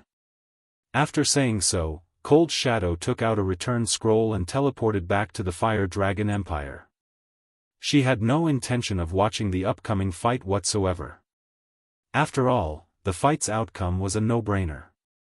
Rather than watching a walkover, her time would be better spent improving her strength. In the meantime, the members of Zero Wing, Unyielding Soul, and Crimson Emperor who were grinding inside the Secret Covenant Tower had assembled outside the tower at the behest of their guild's executives. Read latest chapters at Wuxia World. EU. After seeing that everyone was gathered, Flying Shadow approached Feng and reported, Guild leader, everyone grinding inside the tower has come out. They are ready to be dispatched at any time. Nodding, Feng said, good. Have everyone get ready. Also, place those at the Advanced Magician Standard and above in a separate group. Yes, sir. Flying Shadow promptly executed Feng's instructions. While Flying Shadow was sorting out the assembled players, Feng flew several thousand yards away from the Secret Covenant Tower and began chanting an incantation. After he had chanted for 30 seconds, the region suddenly darkened as a gigantic magic array with a radius of several thousand yards suddenly appeared in the sky. This was undoubtedly the largest magic array anyone present had ever seen. However, before anyone could react to this situation, a metal fortress that was as large as a mountain slowly emerged from the magic array. Chapter 28-21, Astonishing Mobile Fortress. The metal fortress gradually descended from the sky, its whole figure eventually appearing before everyone's eyes. Silence fell over the entire region. From a distance, the metal behemoth several kilometers wide and hundreds of meters tall hovering about a dozen meters above the ground looked like some kind of slumbering island monster. With the appearance of this metal behemoth, the mana within a 10,000-yard radius began converging upon it. Even the players standing several hundred yards away could sense dense mana flowing around them. Everyone's eyes nearly fell out of their sockets. Even Flying Shadow, who had seen many spectacular sights throughout his career in God's domain, was dumbfounded. Only after a long time had passed did he manage to snap out of his daze. A sky city? No. This is a fortress. Moreover, it's a sky fortress capable of movement. A sky fortress? I must be dreaming. When the gathered players recovered from their initial shock, exclamations rang out one after another. As everyone gazed at the steel fortress in front of them, their minds churned with excitement, disbelief, and madness. Unyielding Souls and Crimson Emperor's members, in particular, eyed Zero Wing's members with envy. At this time, God's domain had already become something like a real world. For many people, the game was an important part of their lives. Numerous fantastic sceneries that couldn't be found in the real world could be found in God's domain. Moreover, there were still countless unexplored maps and unknown sceneries awaiting discovery. In this wonderful world, everyone had their own dreams. Among these dreams, the biggest one would most likely be to gain the ability to fly freely in the sky. However, flying mounts were incredibly rare in God's domain, not something ordinary experts could get their hands on. Even the various superpowers only had a few flying mounts. Yet in an era where there were hardly any flying mounts, Zero Wing had actually obtained a sky fortress. Who wouldn't grow crazy and envious over this fact? Looking at the assembled players' shocked expressions, Feng chuckled and said, "All right, I've already granted entry access to everyone. You can now head inside. The magician team, follow me." In reality, even Feng harbored a great yearning for the mobile fortress. In the past, he could only look at the various super guilds' mobile fortresses from afar. As these mobile fortresses were generally deployed to strategic locations, such as level 150+ maps, they were never open to the public. At most, those super guilds would allow their allies to visit their mobile fortresses. Everyone else was barred from entering now. He had finally gained a mobile fortress of his own. As soon as Feng finished speaking, the gathered crowd promptly jumped into the fortress's open steel gate. The moment everyone entered the fortress, they sustained another shock. This was because the mobile fortress's interior was like a completely different world compared to outside. B greater than E/B. Not only did the fortress's interior have astonishingly dense mana, but it also increased players' affinity with mana. Even those insensitive to mana could feel their affinity with mana improving significantly. The environmental effects of this fortress were far superior to those of any city they had ever visited. Most importantly, when inside the fortress, everyone could feel the foreign energy corroding their bodies vanishing rapidly. After making some rough calculations, they concluded that resting for 1 hour inside the fortress yielded the same recovery effects as resting for 1 day in the outside world. This benefit would greatly enhance their leveling speed. Moreover, the boost to concentration recovery in the fortress was at least 2 or 3 times stronger than in the various guild cities. Crap. If I can rest and train my skills here, I can probably get twice the results I'd get from training in Stone Forest City's combat rooms. You'd probably get even better results if you train combat techniques here, since combat techniques place much greater emphasis on mana control. Meanwhile, the boost to mana affinity this place provides would most likely improve one's mana control by a significant margin. After everyone entered the mobile fortress, they quickly understood its hidden benefits, and their eyes glowed with excitement. Resting was an important part of a player's life in God's domain.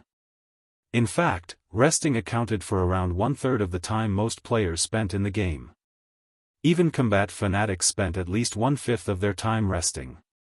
This was especially true for players grinding in level 100+ neutral maps, where foreign energies constantly corroded their bodies. After the corrosion reached a certain extent, players would have to rest even if they didn't want to. Otherwise, death would claim them. Hence, rest areas were incredibly important for players. So long as a player had a good place to rest in, their leveling speed and self-improvement speed would both improve significantly. This was especially true for expert players. Peak experts would even pay high prices to visit the capitals of kingdoms and empires just to recover quickly. This was because these cities sold foods and beverages that could greatly enhance recovery rates, as well as offer other buffs. If not for the high price tags of these delicacies, even ordinary experts would fight to buy them. After Feng entered the mobile fortress, he led the magician team straight to the fortress lord's mansion. Looking at the 1,000+ advanced magicians before him, Feng said, "The fortress's magic arrays are fully operational now. What I need you to do is work in shifts of 300 to maintain the normal operation of these magic arrays. Do you have any questions?"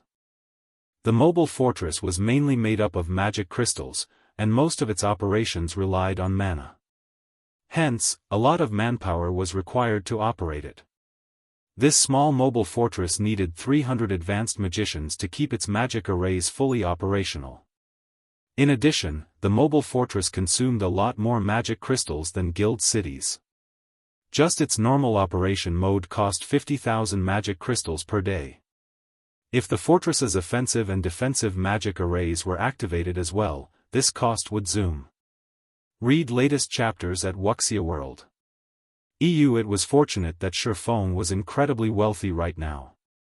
Even after deducting the magic crystals used in the mobile fortress's construction, he still had 5.8 million magic crystals left. Otherwise, even if he had completed the mobile fortress, he wouldn't have dared activate it. After all, Zero Wing still had many areas it needed magic crystals for. "Leave it to us, Guild Leader Black Flame. We will make sure nothing goes wrong with these magic arrays," the advanced magicians responded enthusiastically, none of them dissatisfied at getting assigned the menial task of maintaining magic arrays. This was because the benefits of working in the Fortress Lord's mansion were practically visible to the naked eye. The mana inside the mansion was much denser than the mana outside, and the boost in mana affinity was much stronger as well. This place was not only an excellent rest area but also an excellent training environment for magicians like themselves. They couldn't find such a wonderful environment in the outside world even if they wanted to. Meanwhile, less than half an hour after the mobile fortress appeared, news of its existence spread like wildfire. In no time at all, word of it appeared on the Twin Towers Kingdom's official forums. Sky Fortress appears beside the Secret Covenant Tower. For a time, players throughout the kingdom were in an uproar. Chapter 28-22, Pinnacle of God's Domain, a Sky Fortress? What's going on? This is a lie. This is definitely a lie. How can such a thing appear at this stage of the game? There are pictures and videos of it. I heard that the fortress's interior is a paradise for training. It even provides a significant boost to mana affinity. Zero Wing is really on the rise now. When news regarding the small mobile fortress first broke out in the Twin Towers Kingdom, many people refused to believe it. After all, no matter how they thought about it, they simply couldn't see how Zero Wing could come to possess such a mythical fortress. However, the information leak came with photographic and video evidence. Even if everyone refused to believe the report, they couldn't change the fact that Zero Wing owned a flying fortress. The leaked videos showed a fortress hundreds of meters tall, covered in all kinds of magic runes, hovering in the sky above the Secret Covenant Tower. A faint layer of mist enveloped the fortress. From afar, it looked like a city found in paradise. No words could describe how spectacular the fortress was. This Sky Fortress looks so cool. The view from up there will definitely be amazing. When will this Sky Fortress be open to the public? I heard Zero Wing is limiting entry to its members and allies. I doubt anyone else will have the chance to visit the fortress. After all, it isn't particularly large. It should house 1 or 2 million people at most. Moreover, it is even being used to garrison the Secret Covenant Tower. Zero Wing isn't letting any outsiders get close to the tower now, let alone the Sky Fortress. I'm joining Zero Wing. I must join Zero Wing. The Twin Towers Kingdom's players, both independent and guild members, couldn't help drooling when they saw the Sky Fortress above the Secret Covenant Tower. Many independent players immediately thought of joining Zero Wing. The fight in Sky Spring City had already proven that Zero Wing, Unyielding Soul, and Crimson Emperor's rule over the city and the Secret Covenant Tower was unshakable. Zero Wing even revealed that it had 5 Tier 4 players, far surpassing the various superpowers. The addition of the Sky Fortress basically solidified Zero Wing's hold over the Secret Covenant Tower. Now, it would be utterly impossible for the various superpowers to compete with Zero Wing when it came to providing their members with an excellent leveling spot. For a time, the number of players visiting Zero Wing's residences to apply for guild membership skyrocketed. The atmosphere within Zero Wing was also boiling, with many members celebrating the fact that they had not rashly quit the guild. Meanwhile, Unyielding Heart and Illusory Words arrived in front of the Secret Covenant Tower together with a bunch of Tier 3 experts. When they saw the mobile fortress floating above the tower, despite having long known about the fortress, they were still shocked. After all, the mobile fortress was simply too overwhelming. Tier 3 players might not be able to tell, but as Tier 4 players, the two of them could clearly feel that all the mana within a 10,000-yard radius had converged upon the fortress. This was an unimaginable amount of mana. Most importantly, the mobile fortress was capable of movement. Just this point alone made it invincible. After all, if the fortress faced an insurmountable opponent in a certain location, it could simply transfer elsewhere.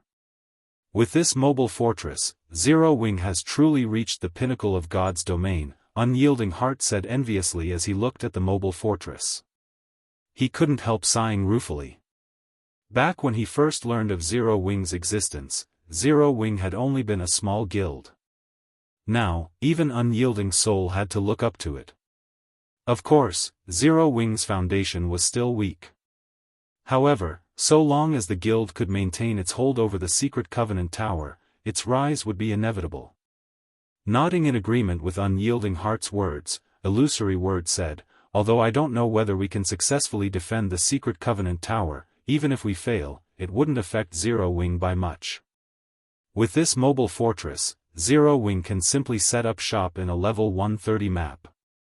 At that time, the leveling speed of its members wouldn't be in any way inferior to grinding in the tower. They just wouldn't be able to produce Tier 3 players as quickly as before." Previously, Zero Wing could be described as a ferocious tiger. While it was incredibly strong in one-on-one combat, it was still vulnerable against multiple strong opponents. However, after gaining the mobile fortress, Zero Wing had become a behemoth that no superpower could threaten. Even economic suppression would no longer be effective against it. "Let's hurry inside." Looking at the time, Unyielding Heart said, "The Faux Saint army should arrive in just a few more hours." "Emicham. If we can defend the tower, our two guilds might be able to contest with those super guilds," Illusory Word said, glancing at the Secret Covenant Tower behind her. She then led her subordinates into the mobile fortress. While the three guilds' Tier 3 experts were entering the mobile fortress one after another, the distant Faux Saint army was steadily making its way to the Secret Covenant Tower. Throughout its march, the army continuously devoured the players and NPCs it came across, adding to its numbers. "Lord Beast Emperor, will we have any problems with the mobile fortress Zero Wing brought out?" Lu Xinglua asked worriedly as he looked at Beast Emperor. According to reports, more than 40,000 Tier 3 players have also gathered in the fortress. The fight in Sky Spring City had gutted Starlink's combat power. The guild would take a long time to recover from this loss. If he failed to secure the Secret Covenant Tower this time, he would most likely have to lie low for some time. Someone might even replace him as Starlink's guild leader. He had a very good understanding of that old undead's personality. That person definitely wouldn't let him remain as Starlink's guild leader simply because he was the heir of a major corporation. After all, the only reason 100 Ghosts was even willing to partner with Starlink was that old undead. It had nothing to do with him at all.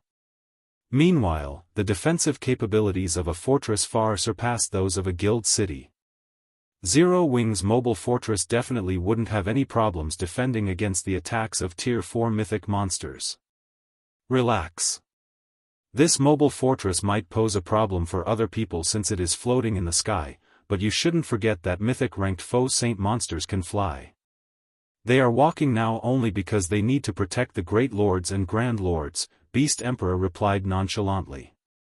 A fortress might be capable of blocking the attacks of mythic monsters, but doing so should still consume a large amount of mana. How long do you think a fortress can last against the bombardment of 1,000 mythic monsters? If they had only several dozen mythic monsters, they would indeed be helpless against a fortress. After all, the attacks of mythic monsters couldn't exceed the defensive threshold of a fortress's defensive magic array. However, 1,000 mythic monsters would be a different story. The attack of each mythic monster might deplete only a small portion of the defensive magic array's mana, but when multiplied by 1,000, even a main city's defensive magic array wouldn't last very long. Yes, you're right. Who can possibly go up against 1,000 mythic monsters? Lu Xingluo regained his confidence when he looked at the mythic-ranked foe saint monsters marching on the ground below. Read latest chapters at Wuxia World.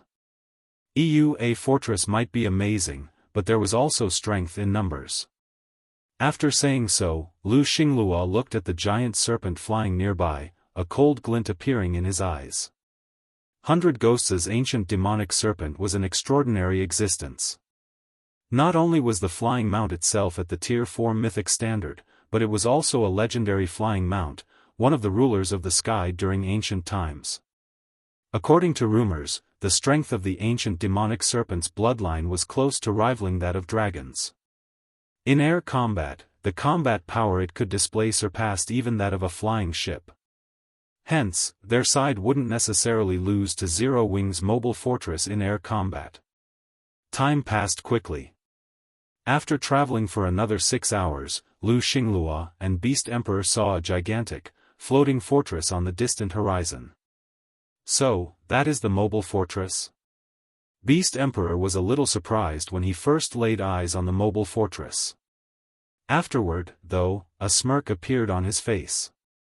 Black Flame, I admit that you are indeed capable. However, I wonder if you'll go mad if I destroy this fortress of yours? After saying so, Beast Emperor gestured with his hand.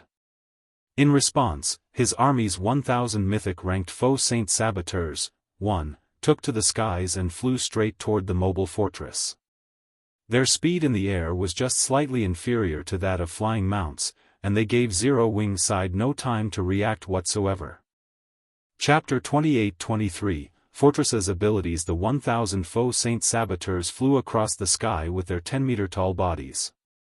From the mobile fortress's perspective, they looked like a dark cloud flowing toward it. In addition, over 1 million foe saint monsters marched toward the fortress on the ground. The ground shook with every step these monsters took, the spectacular sight stupefying the players standing guard on the mobile fortress. It seems we can't underestimate this Beast Emperor, after all. Despite being only a puppet of the evil god, he's actually capable of mobilizing so many mythic monsters. With this, even if we don't make a move, Zero Wing probably won't last very long, a 5-meter-tall, middle-aged man atop the ancient demonic serpent said. Laughing, he continued, we won't even get to teach Zero Wing a lesson now. Although this golden-armored giant only spoke normally, his deep voice made the surrounding space tremble. If Feng were here, he would definitely be shocked to see this golden-armored giant. This middle-aged man was not only a bona fide giant but also a level 133, Tier 4 berserker. The surrounding space already grew heavier just from the aura he exuded. That isn't necessarily a bad thing. With this, we can avoid exposing our strength and reduce the Black Knight Legion's expenditure, Wind Shadow said as he looked at the foe saint monsters above and below him. Don't forget that our goal this time is to rescue that good-for-nothing brat from Sky Spring City's prison. Dealing with Zero Wing is secondary. I guess you're right. Let's hope Sky Spring City's magistrate can let me stretch my muscles a little, the golden-armored giant said, nodding while Wind Shadow and the golden-armored giant were conversing. Jade Leaf, who sat at a side, dared not utter a word, shame filling her face. Protecting and rescuing awakened abyss should have been her job, yet she had to turn to Elder Windshadow and Long Day, the vice-commander of 100 Ghosts' main force, for help. This was a severe dereliction of duty on her part. She was very likely to get removed from the priority list for training when she returned to the guild's headquarters. After all, not only was Awakened Abyss one of 100 Ghosts' top talents, but his status was one that even Elder Windshadow dared not offend. Inside the mobile fortress, Unyielding Heart and Illusory Words saw the overwhelming army of faux saint monsters and couldn't help gasping in shock. Although they had long since known that their enemy consisted of over 1,000,000 faux saint monsters and 1,000 faux saint saboteurs, this terrifying scene still frightened them. The faux saint army on the ground aside, just the 1,000 faux saint saboteurs in the air already posed a massive threat. Such a large force of mythic monsters could easily break through even the defensive magic arrays of NPC cities. Generally, fortresses possessed significantly stronger defensive magic arrays than cities. However, the mobile fortress was different from a stationary fortress. To gain the convenience of movement, the mobile fortress sacrificed a portion of its defensive capabilities.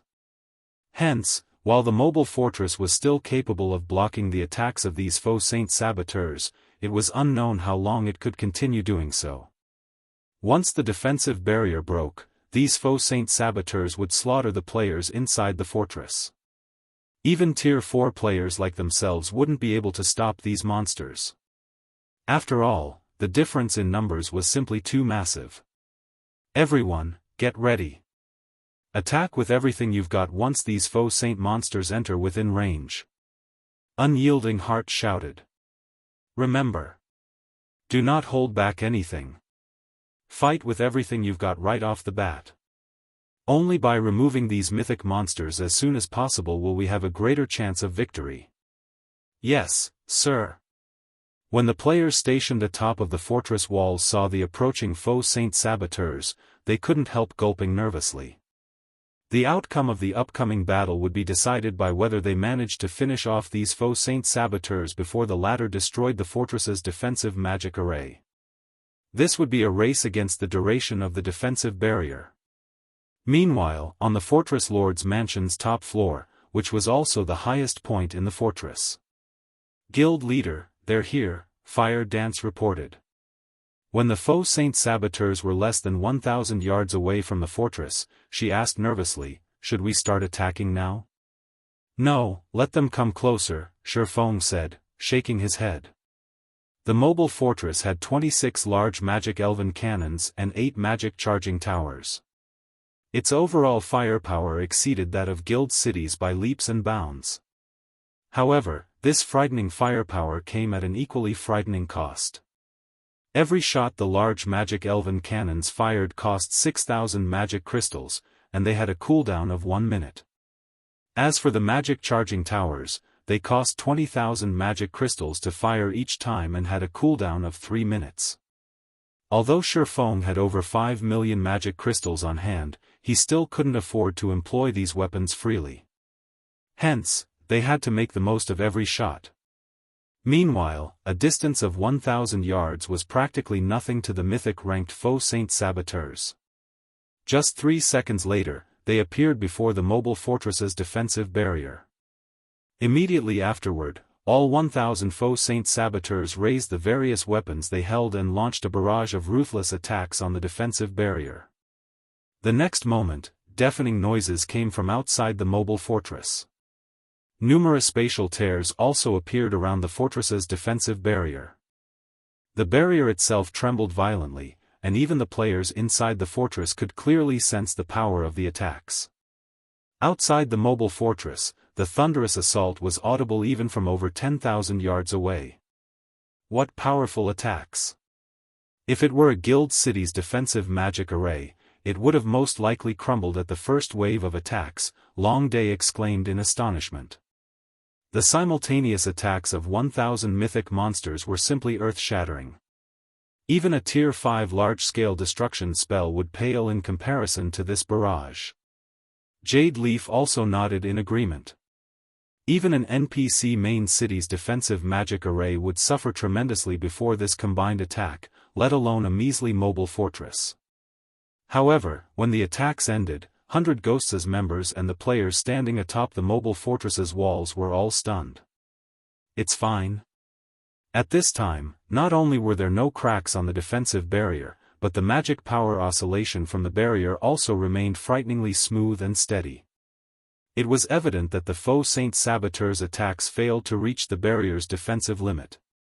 Meanwhile, at the Fortress Lord's mansion, Fire Dance goggled in shock. Isn't this barrier a little too strong? She had a clear view of the defensive barrier's energy level right now. Let alone 1%, the barrier barely lost 0.1% of its mana reserves after the faux Saint Saboteur's first wave of attacks. Read latest chapters at Wuxia World. EU. Given a depletion rate of 0.1% per second, the faux Saint Saboteurs would take 166 minutes to break the barrier. However, the barrier's mana reserves could be replenished at intervals of 30 minutes, with each restoration costing 100,000 magic crystals. In other words, so long as they had sufficient magic crystals, the 1,000 mythic monsters before them wouldn't be able to destroy the mobile fortress's defensive magic array, no matter what. Not bad, Feng said calmly. Inwardly, though, he, too, was surprised by this outcome. He never thought that the mobile fortress's defensive capabilities were so amazing. No wonder the mobile fortresses I saw in my previous life were capable of blocking the attacks of even Tier 5 players. The next moment, Feng turned to Fire Dance and said, "Have the ones below start testing the power of the magic elven cannons." Chapter 28-24, Silent World. At Feng's command, Fire Dance notified the players stationed at the 26 large magic elven cannons. In response, all 26 cannons in the mobile fortress began gathering and condensing mana from their surroundings. The originally mist-like mana liquefied. The condensed liquid mana then flowed into the cannons. A short moment later, a crimson, threefold magic array appeared before the muzzles of these cannons, the tremendous power these magic arrays carried distorting the surrounding space. The next moment, after the faux Saint Saboteurs completed their third barrage, 26 crimson beams shot into the dusky sky all of a sudden. These beams of light then burst in midair, and numerous smaller beams rained down on the mythic monsters. Even though the faux Saint Saboteurs had reacted quickly to the attack, they were somewhat crowded, so most of them still ended up engulfed by the crimson rain. When the crimson rain ended, what entered everyone's eyes were the faux Saint Saboteurs' battered bodies. Every mythic monster that got caught under the red rain had burn marks mottling their bodies, with some even on fire. Meanwhile, the attacked faux Saint Saboteurs' 7.3 billion HP fell below 5 billion, with some even having only around 4 billion HP remaining. Aren't those cannons a little too powerful? Unyielding Heart, who was commanding the battle from the wall, was astonished at this sudden turn of events. Normally, killing mythic monsters was a long and arduous process.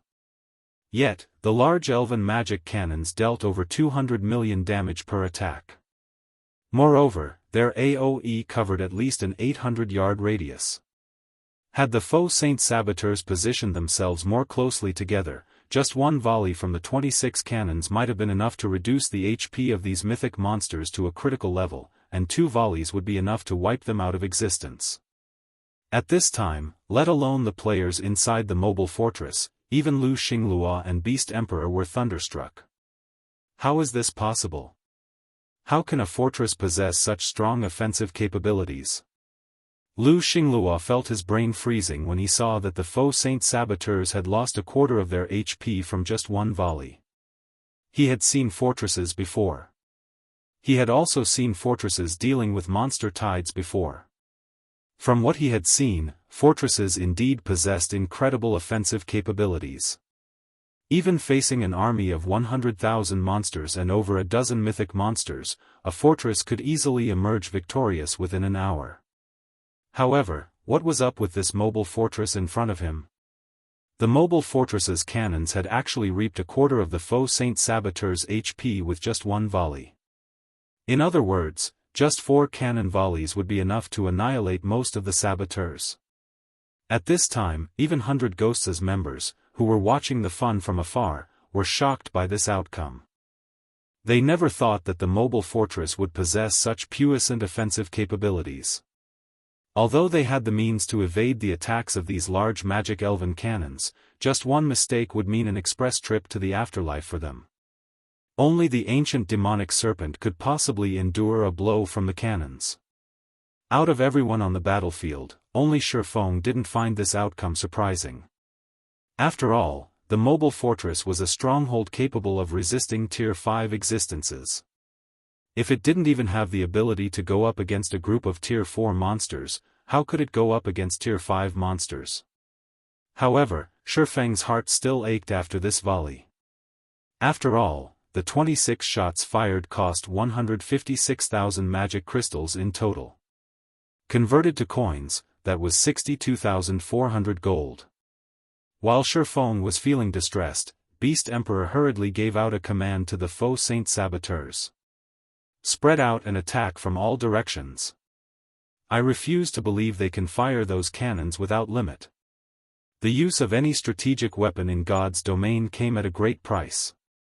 Given the effects of the large magic elven cannons, he doubted that Zero Wing could keep on firing those things forever. Following Beast Emperor's command, the faux Saint Saboteurs promptly scattered around the mobile fortress. Now, each cannon fire would hit several dozen saboteurs, at most, simultaneously. In this scenario, it would take several hundred shots from the cannons to annihilate all 1,000 saboteurs. Despite seeing this situation, Feng remained unfazed. Start the magic charging towers as well. Yes, sir. Upon hearing Feng's command, Fire Dance couldn't help feeling a little excited. If the large magic elven cannon's attack was a fusillade, then the magic charging tower's attack was a carpet bombing. Moreover, its power reached the Tier 5 threshold. Immediately, the 8 magic charging towers scattered across the mobile fortress began accumulating mana, transforming into 8 miniature suns that brightly illuminated the entire fortress. Before the faux Saint Saboteurs could react to this development, the 8 miniature suns shot into the sky and transformed into 8 threefold magic arrays, each covering a 2,000-yard radius. These gigantic magic arrays extended over not only the entirety of the mobile fortress but also everything within a 2,000-yard radius of the fortress. What? Have they lost their minds? Lu Xinglua was thunderstruck when he saw the 8 gigantic magic arrays in the sky. While he didn't know exactly how powerful these magic arrays were, going by the fact that they had drawn in all mana within a 10,000-yard radius, he could easily imagine how powerful they were. However, these magic arrays didn't cover just the faux Saint Saboteurs. Even the mobile fortress itself lay within the magic array's AoE. By deploying these magic arrays, Zero Wing was basically saying it intended to die with the saboteurs. Run! All of you, run away! Read latest chapters at Wuxia World. EU. Seeing the 8 magic arrays panicked Beast Emperor into ordering the faux Saint army to retreat because the faux Saint Saboteurs weren't the only ones caught within the magic array's AoE. The magic arrays also covered 1/3 of the faux Saint army on the ground. For a time, the faux Saint Saboteurs in the air and the faux Saint monsters on the ground all could be seen turning around and fleeing. However, the 8 magic arrays in the sky were simply too massive. Before any of the faux Saint Saboteurs could fly more than 1,000 yards away from the mobile fortress, a white light descended from the 8 magic arrays. The next moment, everything within a 2,000-yard radius of the mobile fortress transformed into a world of white, the appearance of this white world bringing silence to the entire battlefield. Meanwhile, this white pillar of light was clearly visible even from tens of thousands of yards away. What's happening over there? That place should be where the secret Covenant Tower is. We can see it all the way from Sky Spring City. Just how big is the coverage of that beam? Most players in Sky Spring City were ignorant of the battle taking place at the Secret Covenant Tower, so they couldn't help growing curious when they saw a white pillar of light suddenly appear in the distance. As for the player forces who knew of the battle, because of their insufficient strength, they could only spectate from a safe distance. Shortly afterward, the light pillar gradually dissipated. The Faux Saint army on the ground had also disappeared, and in their place were craters several dozen meters deep. As for the mythic-ranked Faux Saint saboteurs in the air, they fell to the ground one after another at this time. Although these saboteurs were still alive, every one of them had fallen into a heavily injured state, and their current combat power was nowhere near what they had before. Chapter 28-25, All-encompassing Seal, 1,000 mythic Faux Saint monsters got done in, just like that?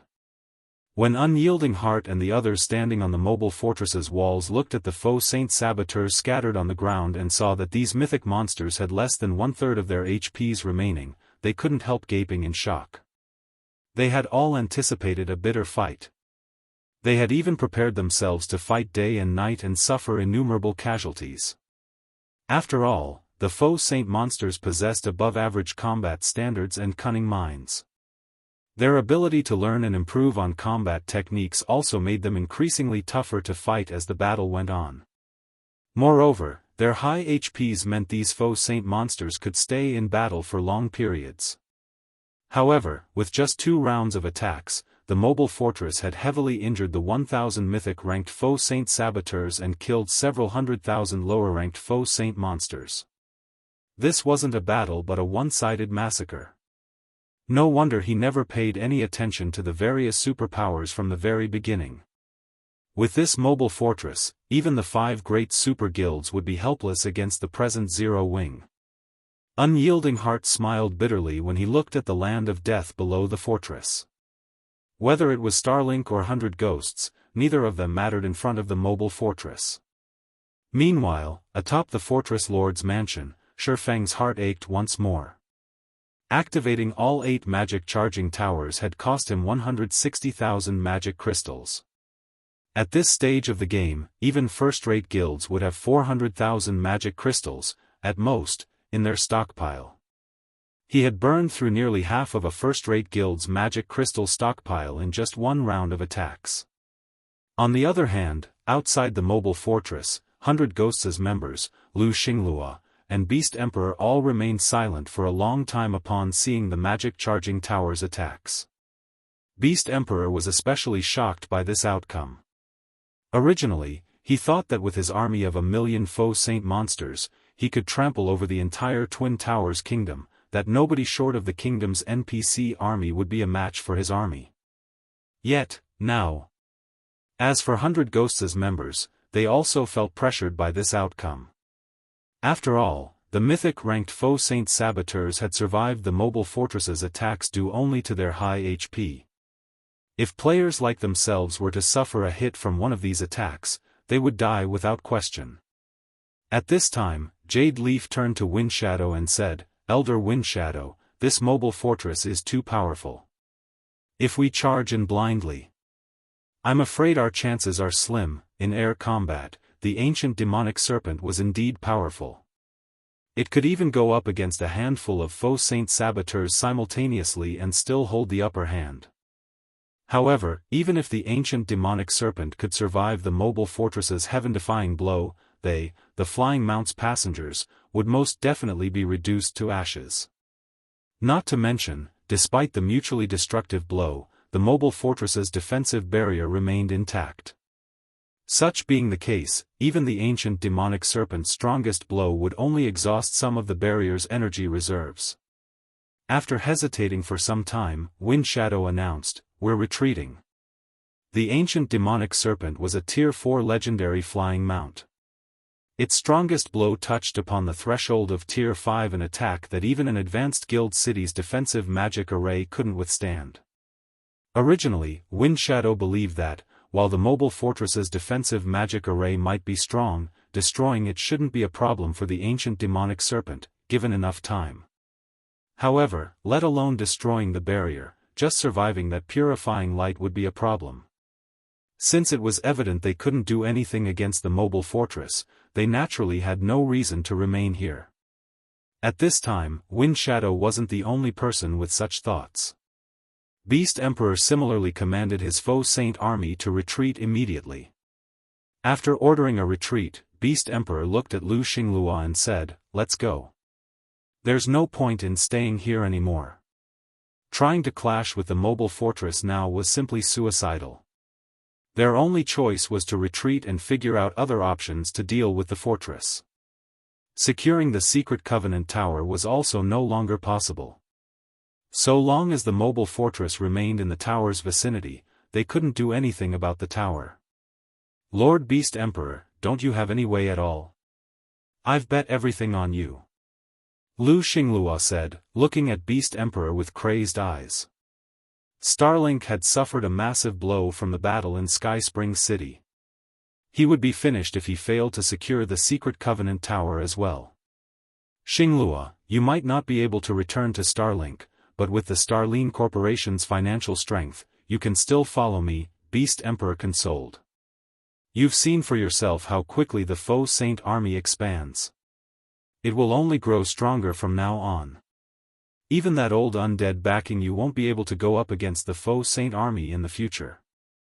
As for Zero Wing, I will eventually erase its existence from God's domain." When Beast Emperor mentioned the name Zero Wing, his voice grew cold.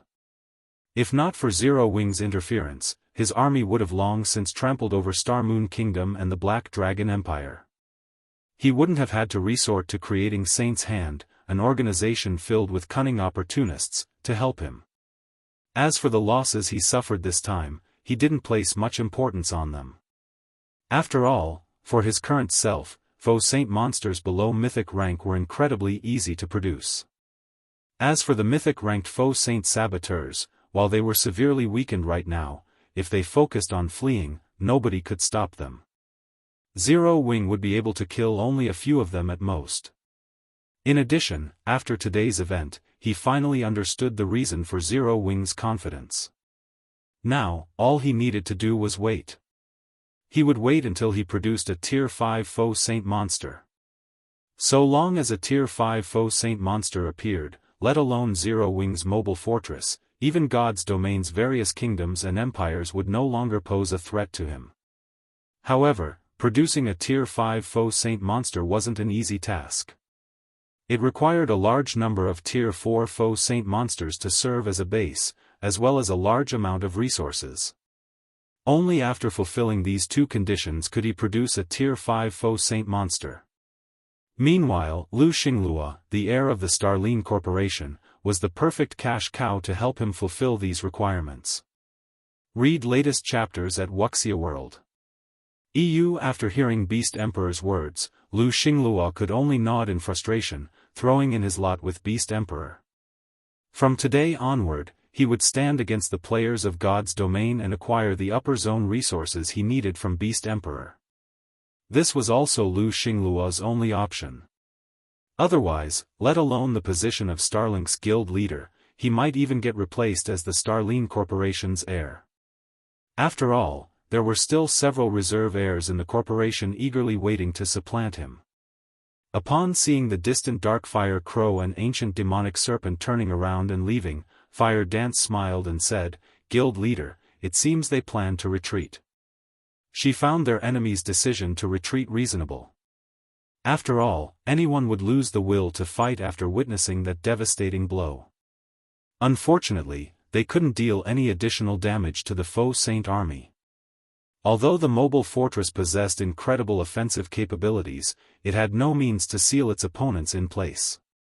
It would also be foolish to leave the safety of the fortress to pursue the foe Saint monsters. This was most likely what Lu Xinglua and the others hoped to see the most. Leave? Since they're already here, then they shouldn't think of leaving. Feng smiled when he saw the retreating figures of Beast Emperor and 100 Ghosts as members. He then took out 3,000 mana stones he had synthesized beforehand and injected them into the core of the unsealed world mirror. An invisible ripple of energy immediately spread rapidly from the mobile fortress to the surroundings. A moment later, a dense layer of mist formed around the edges of the map of the secret Covenant Tower. If one looked at the map from the outside, the inside of the map would appear illusory, like it was completely isolated from the outside world. Chapter 28-26, Slaughter Time, a Map Seal. Lu Xingluo's complexion darkened when he saw the scenery in the distance blur. The mobile fortress was an unshakable existence at this stage of the game. If they couldn't leave this place now, only death awaited them. How ruthless of Black Flame. He's actually thinking of keeping all of us here. Looking at the dense mist enveloping the entire map, Beast Emperor sneered. However, he must be dreaming if he thinks he can stop us with such a wide seal. In God's domain, the larger the area a magic barrier covered, the weaker it would be. While the map-wide barrier Zero Wing deployed might seem spectacular, only a fool would think that it could stop a force of 1,000 mythic-ranked faux saint saboteurs. After saying so, Beast Emperor had a small number of saboteurs in relatively good condition move ahead of the army and fly straight toward the mist. Meanwhile, sharing similar thoughts with Beast Emperor, 100 Ghosts' members remained unfazed, even after seeing the whole map getting sealed. They calmly continued flying toward the map's border. Mobile Fortress, Fortress Lord's Mansion, seeing the faux saint army and 100 Ghosts members moving farther and farther away, Fire Dance couldn't help growing anxious. Guild leader, why don't we go after them? If we let them reach the barrier's edge, I'm afraid it'll become very difficult to keep them here. A barrier capable of sealing an entire map was indeed amazing. However, such an extensive barrier definitely couldn't rival the mobile fortress's barrier in terms of defensive capabilities. The seal would most likely break after a few attacks from the faux saint monsters. Smiling, Feng shook his head and said, "No, let them run for a while longer. We'll first clean up the nearby faux saint saboteurs. Have Unyielding Heart and Illusory Word start moving as well. Also, have the elven cannons keep an eye on the faux saint army. If those monsters think of coming back, strike them down immediately." Other people might not understand the effects of the world mirror, but he did.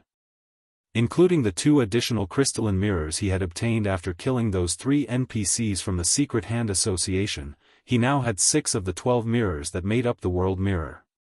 Although he still couldn't utilize many of the world mirror's functions since it was incomplete, he could isolate an entire map. Even Tier 5 existences would have great difficulty breaking out of this isolated region. While the faux saint army indeed possessed great numbers, the quality of its combatants was severely inadequate. It would need over an hour of continuous attacking to deplete the world mirror's energy reserves. 1 hour was more than enough for Zero Wing to do a lot of things. Moreover, even if they couldn't finish off the faux saint army within 1 hour, he could simply inject another 3,000 mana stones to replenish the world mirror's energy. Unlike defensive magic arrays, the world mirror did not have a cooldown for replenishing its energy reserves. The only trade-off was that once the world mirror was activated, it would remain active until it exhausted all its energy. It couldn't be turned off midway the way defensive magic arrays could. Most importantly, he had expended a lot of magic crystals in this battle. If he couldn't earn some EXP from these faux saint monsters, he would eat a huge loss. After all, no matter how many monsters the fortress's static defenses killed, none of the defenders inside the fortress would gain any EXP. At most, the defenders would get to collect the loot of the monsters. However, the faux saint monsters were basically beggars when it came to items. Even if they did drop items, those items would be of inferior quality. Their only saving grace was the above-average EXP they provided when killed. After Feng finished speaking, he flew out of the mobile fortress and chased the fleeing faux saint saboteurs. Although the incomplete world mirror couldn't reduce the basic attributes of the hostile units trapped within it, it did reduce their movement speed and reaction speed. The movement speed of enemies flying in the air, in particular, was at least 60% slower. Furthermore, all of the faux saint saboteurs had suffered heavy injuries, which meant their flying speed became incredibly slow. After Feng's departure, Fire Dance quickly carried out his commands before leaving the mobile fortress together with Violet Cloud. As for Lifeless Thorn and Solitary 9, the two of them had long since followed Feng out of the fortress. After all, mythic monsters were incredibly rare in the outside world. This was especially true for level 140+ mythic monsters. Now that the 1,000 faux saint saboteurs before them were heavily injured, these mythic monsters were basically walking sacks of EXP. It would be a huge waste to let them get away. In less than 10 seconds, Feng caught up with a group of several dozen saboteurs. He immediately brandished the light of two worlds. Lightning Edge. The next moment, a river of lightning washed over the area ahead of him and extended up to 500 yards away. Damages exceeding 100 million then began appearing above the saboteurs' heads one after another. After the skill's 7-second duration ended, the saboteurs that were originally at critical HPs crumbled into ashes. Subsequently, Feng's experience bar rose rapidly. In just 1 second, he broke through to level 142. Some time later, his experience bar settled at 82% of level 142. The saboteurs were far more generous with EXP than the standard mythic monster. As for the 11 saboteurs that survived his attack, Feng used Formless Blade, a tier 4 legacy skill he had spent 110 legacy skill points to learn, on them. The next moment, the 13 sword lights the skill created transformed into innumerable shooting stars that struck down at the critically damaged saboteurs. Every one of these attacks dealt over 200 million damage to the mythic monsters, with critical hits dealing over 400 million damage, killing them on the spot. Immediately afterward, another bright glow enveloped Feng as he reached level 143. Meanwhile, following the deaths of these faux saint saboteurs, strands of dark gray mist escaped from their corpses and flowed into Feng's mind. Every strand of mist that entered his mind increased his affinity with mana by a small margin, and this bonus could be accumulated continuously. What a magical energy! Although I still got soul marks inflicted on me, like when I killed that faux saint devourer, the effect of this strange energy is completely different from the white mist from before. It is incredibly attractive to mana. Feng was surprised when he sensed the changes to his body. At this moment, Feng wasn't the only person to notice this benefit. The others who had joined in on the chase likewise noticed the benefit of killing the faux saint saboteurs. These faux saint saboteurs might not drop any loot, but they are truly walking treasure troves. If some of our tier 3 experts get this benefit, they should have a much easier time getting promoted to tier 4. After killing off 2 faux saint saboteurs, Unyielding Heart was surprised by the benefit he received. Some distance away, Illusory Words also killed a saboteur and noticed the unexpected benefit. Surprised, she exclaimed, "These saboteurs are probably of greater help to us tier 4s. If we can continuously boost our mana affinity, we'll understand mana more easily. This will be of great help in breaking through the limits of our mana bodies." Read latest chapters at Wuxia World. EU. After reaching tier 4, improving one's mana body became of utmost importance. Now, these faux saint saboteurs were providing them with a shortcut for doing so. Upon thinking up to this point, the two of them hastened their killing speed. Now, they weren't just killing the saboteurs for EXP but for the sake of further improving themselves. For a time, Feng and the others could be seen frenziedly mowing down the fleeing faux saint saboteurs, their levels rising rapidly. Beast Emperor, who had reached the map's border, couldn't help gnashing his teeth angrily. He had gone to great lengths to produce these faux saint saboteurs, only for them to become leveling tools for Feng and the others. At this time, he had already lost more than 300 saboteurs. If he weren't afraid of the mobile fortress's offensive capabilities, he definitely would have commanded every surviving saboteur to surround and kill Feng's group. Black Flame. I'll make you pay sooner or later. Beast Emperor bellowed, a cold glint flashing in his eyes as he glared at Feng, over 10,000 yards away. Meanwhile, Lu Xinglua, who sat beside Beast Emperor, also resolved to make Feng pay, both in God's domain and in the real world, for today's loss.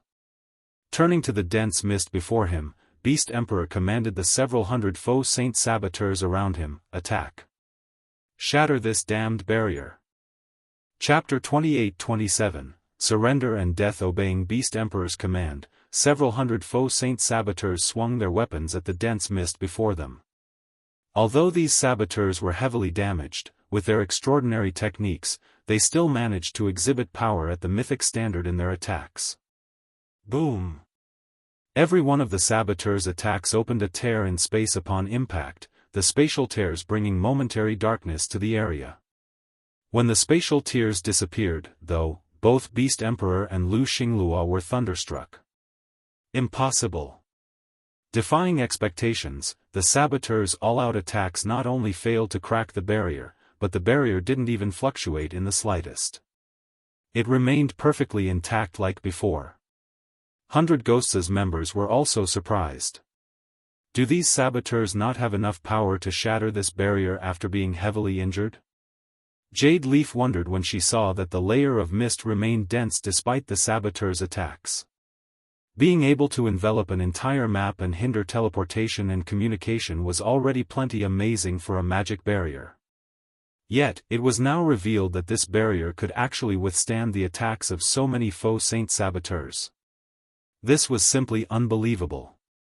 Nodding in agreement, Long Day, the golden-armored giant, said, "They probably don't have enough destructive power. Let's make a move ourselves." "It seems that is our only option," Windshadow said.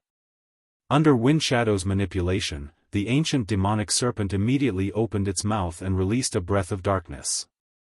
The power of the breath attack far exceeded that of the faux Saint saboteurs' attacks, the attack eradicating everything in its path. Boom!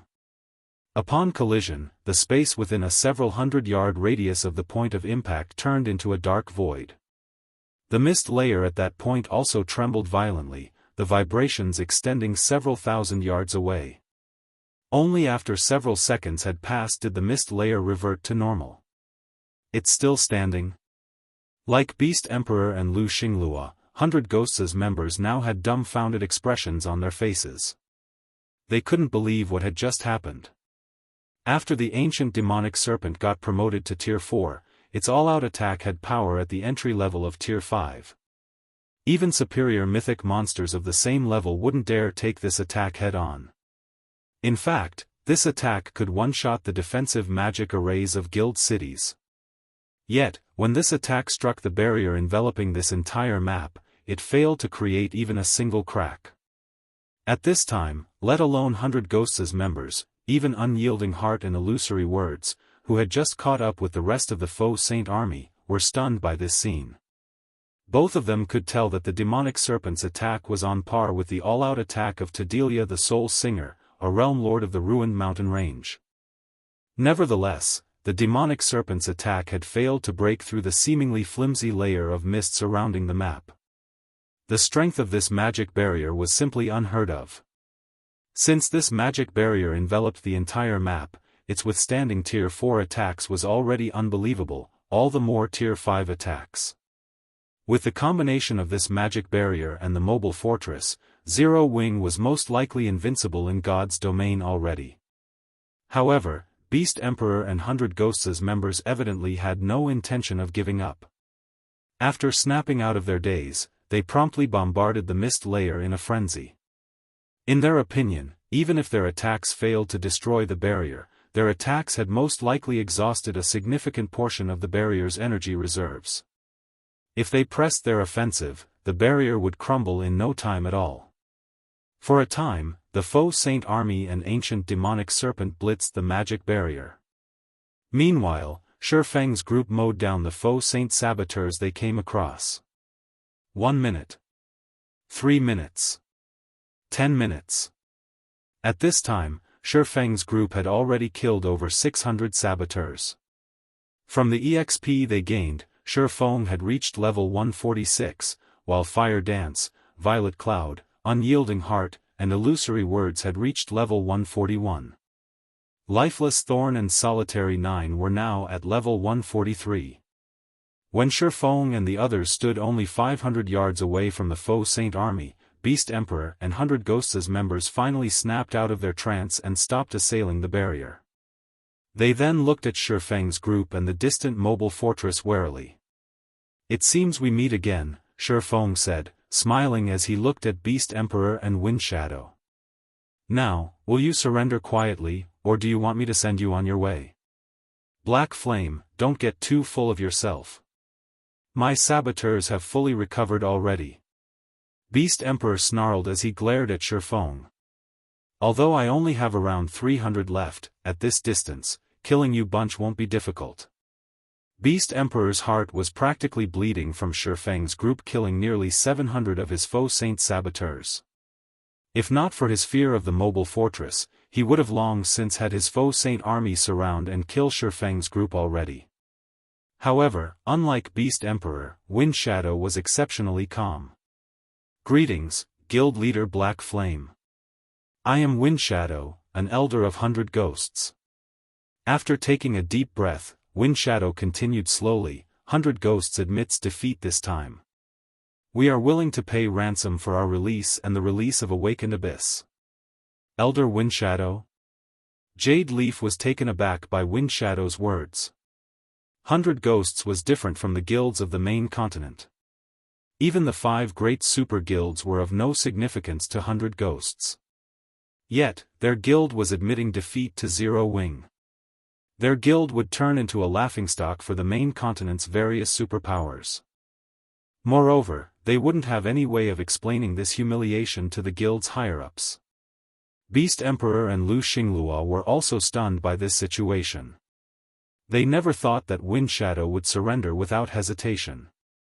This would undoubtedly reduce their chances of defeating Zero Wing's forces. "Elder Wind Shadow, it seems 100 ghosts only amounts to this much. To think you are already afraid of Zero Wing before we even start fighting," Beast Emperor ridiculed. "Lord Beast Emperor, 100 ghosts operates by its own rules.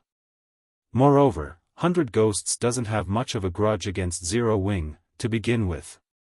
Our conflict simply stems from one of our juniors ignorantly offending Zero Wing in Sky Spring City. It is only right that he is punished," Wind Shadow retorted nonchalantly. "How righteous of you, Elder Wind Shadow. I am truly in awe." Beast Emperor glared at Wind Shadow. He had never thought that the man would care so little for 100 Ghosts' reputation. It was evident that Wind Shadow was trying to disassociate 100 Ghosts from him in front of Feng. Sneering, Beast Emperor said, "Unfortunately, Black Flame won't necessarily spare you." "That's right. I doubt Guild Leader Black Flame will let us off the hook so easily." Chuckling, Wind Shadow added, "But what if I say 100 Ghosts is willing to use a Tier 3 mana set equipment forging design as compensation? Have you lost your mind?" Beast Emperor exclaimed in shock. Beast Emperor could tell how powerful Tier 3 mana set equipment was just by looking at the Black Knights seated behind Wind Shadow. If not for their lower levels, they could most likely exhibit combat power on par with the foe Saint Saboteurs. Even without any Tier 4 players, just 100 Ghosts' possession of this Tier 3 mana set equipment would most likely be enough to deter the 5 great super guilds from clashing with it. Yet, Wind Shadow was actually using the forging design for this divine equipment as ransom? Let alone Beast Emperor and Lu Xinglua, even Feng was stunned by Wind Shadow's offer. Originally, Feng had intended to make an exorbitant demand of Wind Shadow. And if Wind Shadow refused his demand, Feng would kill 100 Ghosts' members. After all, now that he had the mobile fortress, nobody could threaten Zero Wing's existence. Naturally, he wouldn't need to care about making an enemy of 100 Ghosts. However, Feng couldn't help being moved by Wind Shadow's offer. Tier 3 mana set equipment was something he knew plenty about because its existence was recorded in the mana forging notes. However, the volume he owned did not include its production method. Looking at Feng, Wind Shadow asked, "May I know if you are willing to conduct this transaction, Guild Leader Black Flame?" "Okay, I agree to your offer," Feng said after giving the matter some thought. "However, I will need you to cooperate with my side to kill Beast Emperor's group.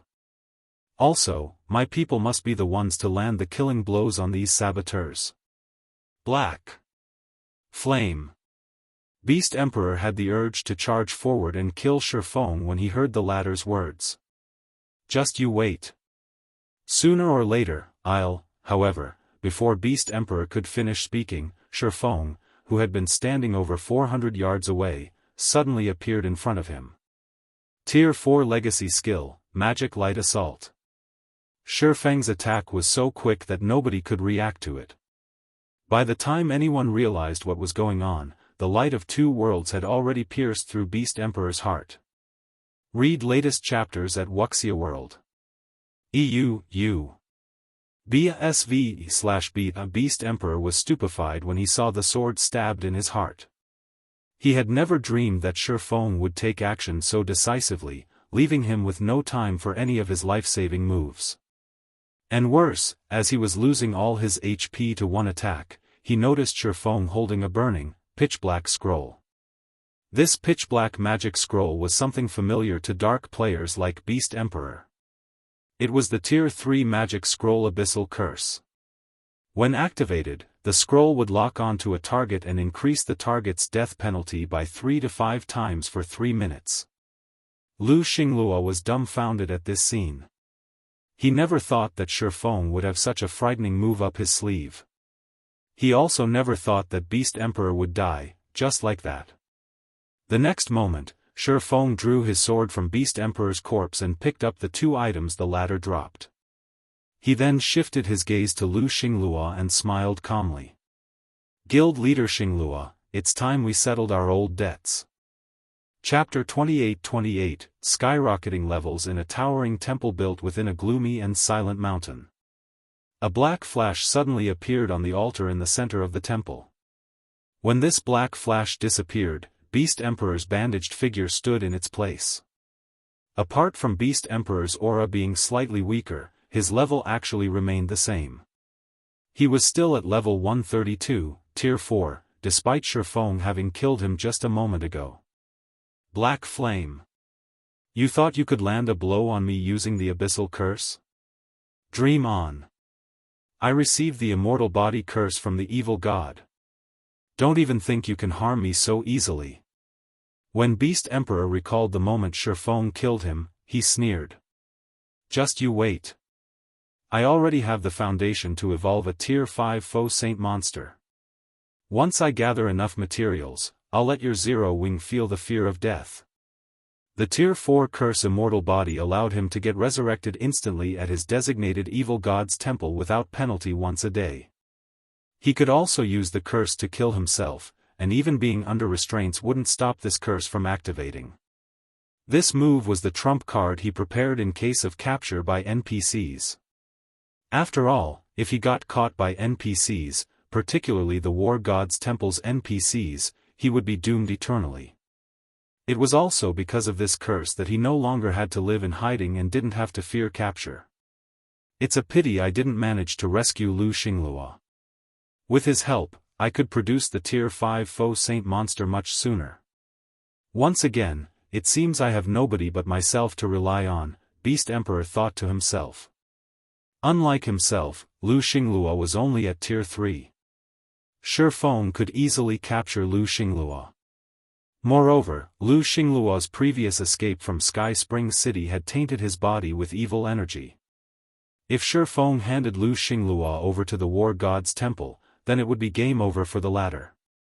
Not only would Lu Xinglua have to create a new account, but he would also have to wait over a dozen days before he could do so. But so what if I have to rely on myself? Now that I have that great treasure, let alone 1,000 mythic faux saints, I can create even 5,000 mythic faux saints in a short time. After thinking up to this point, Beast Emperor opened his spatial bag to take out the great treasure he obtained recently. Panic surfaced on Beast Emperor's face a moment later. It's gone. After looking through his spatial bag 3 times, Beast Emperor's mind went blank. It couldn't have. At this thought, Beast Emperor's face turned ashen. Black Flame. I won't rest until you're dead. Beast Emperor bellowed. The deafening roar echoed throughout the silent cavern. At the same time as Beast Emperor got resurrected, near the distant Secret Covenant Tower, Feng restrained Lu Xinglua with a darkness bind and captured him with a mobile prison. He gave Lu Xinglua no opportunity to escape or commit suicide.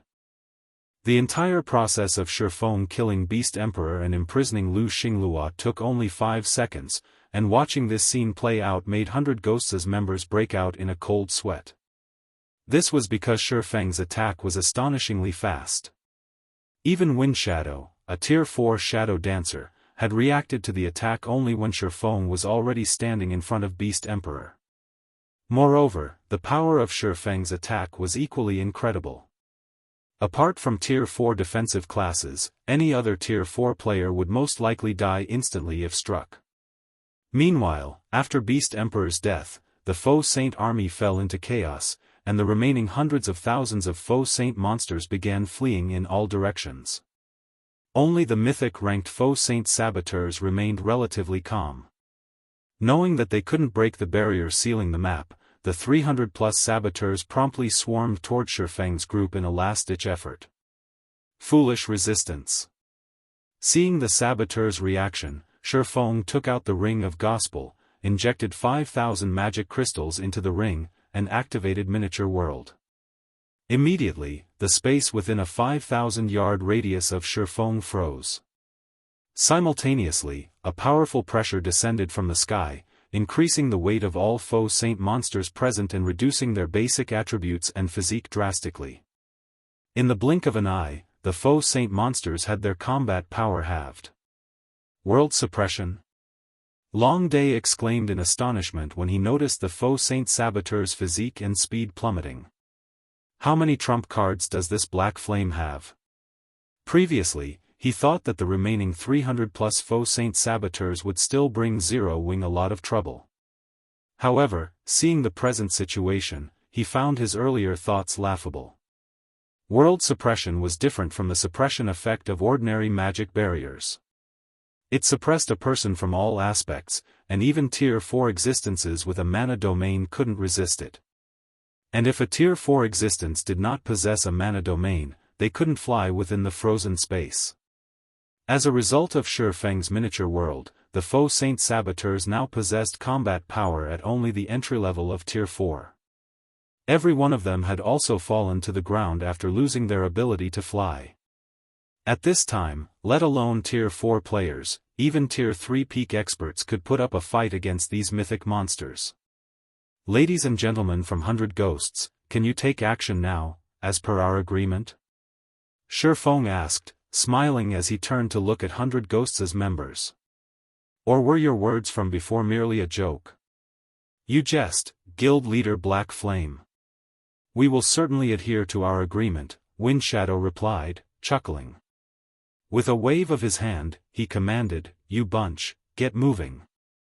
Obeying Wind Shadow's command, the Black Knight Legion's members promptly intercepted the Faux Saint saboteurs. Although these Black Knights were only at Tier 3, they sported Tier 3 mana set equipment. In terms of raw power, they surpassed even the Faux Saint saboteurs when these monsters were at their peak, let alone now. The next moment, the saboteurs could be seen getting repulsed after just one exchange. They were no match for the Black Knight Legion at all. After glancing at the Black Knights, Feng turned to Fire Dance and said, Fire, have Summer and the others join the fight as well. Everyone should get at least 3 saboteur kills. These Faux Saint saboteurs were absolute treasures. Although they did not drop any loot, the dark gray mist that they released was of incredible value not only to Tier 4 players but also Tier 3 players. Now that the era of Tier 4 had come, it would be best if he helped alluring Summer and the others reach Tier 4 as well. Okay, I'll have them come right away. Fire Dance nodded and promptly contacted the mobile fortress. As Fire Dance was summoning alluring Summer and the others, Unyielding Heart and Illusory Words suddenly approached Feng. Guild Leader Black Flame, is it possible for you to sell us a dozen or so of these saboteurs? Unyielding Heart asked in embarrassment. We are willing to pay 1 complete Tier 3 legacy for each of saboteur. There was no way the 2 of them wouldn't covet these Faux Saint saboteurs. With the help of that grey mist, they could increase their guild's peak experts' chances of reaching Tier 4 by a significant margin. At this stage of the game, the various superpowers were all in urgent need of Tier 4 combatants to defend their territories. If their two guilds could gain a few more Tier 4 players within a short period, they would survive these difficult times much more easily. Looking at the embarrassed expressions of the two people before him, Feng chuckled and said, "Say no more. Your guilds have sacrificed a lot in helping Zero Wing resist the superpowers. You can each take 30 saboteurs as compensation. I don't need you to pay anything for them." Truthfully, he felt very grateful to Unyielding Soul and Crimson Emperor. If not for the help of these two guilds, Zero Wing couldn't have held the Secret Covenant Tower until he returned. Thus, he didn't mind giving away a few faux saint saboteurs. Not to mention, if the two super first-rate guilds grew stronger, they would be of much greater help to Zero Wing as well. Most importantly, Zero Wing didn't have that many Tier 3 players who could make use of the Saboteur's Grey Mist. The Grey Mist could be described as icing on the cake. Like the Crystal of Souls and Soul Water, the Grey Mist was useful only to players with the potential to reach Tier 4. Meanwhile, there were fewer than 20 such players in the present Zero Wing. It also wouldn't serve any purpose to let these players gain more than one stack of the Grey Mist. The help they could gain for their promotion from one stack would be the same as what they could gain from multiple stacks. Hence, it would be much better to use the additional saboteurs to raise the levels of Fire Dance and the others instead. Read latest chapters at Wuxia World. EU, thank you, Guild Leader Black Flame. Unyielding Heart and Illusory Words were jubilant upon hearing Feng's words. 60 saboteurs would be more than enough for their two guilds' peak experts. Subsequently, after around an hour of battle, Feng and the others annihilated the faux saint army. By then, Feng's level had risen from 146 to 148, while Fire Dance and the other Tier 4 members of Zero Wing had risen to level 145. As for Alluring Summer and the other Zero Wing executives who were still stuck at Tier 3, they had risen to level 130 and above. Everyone had leveled up remarkably from this battle. After killing the faux saint army, Windshadow handed a Tier 3 mana set equipment forging design to Feng as agreed. And after receiving the forging design, Feng released Awakened Abyss from Sky Spring City's prison and let 100 Ghosts' members leave intact once the World Mirror deactivated. With the end of the battle at the Secret Covenant Tower and the disappearance of the World Mirror, news of this battle spread like wildfire.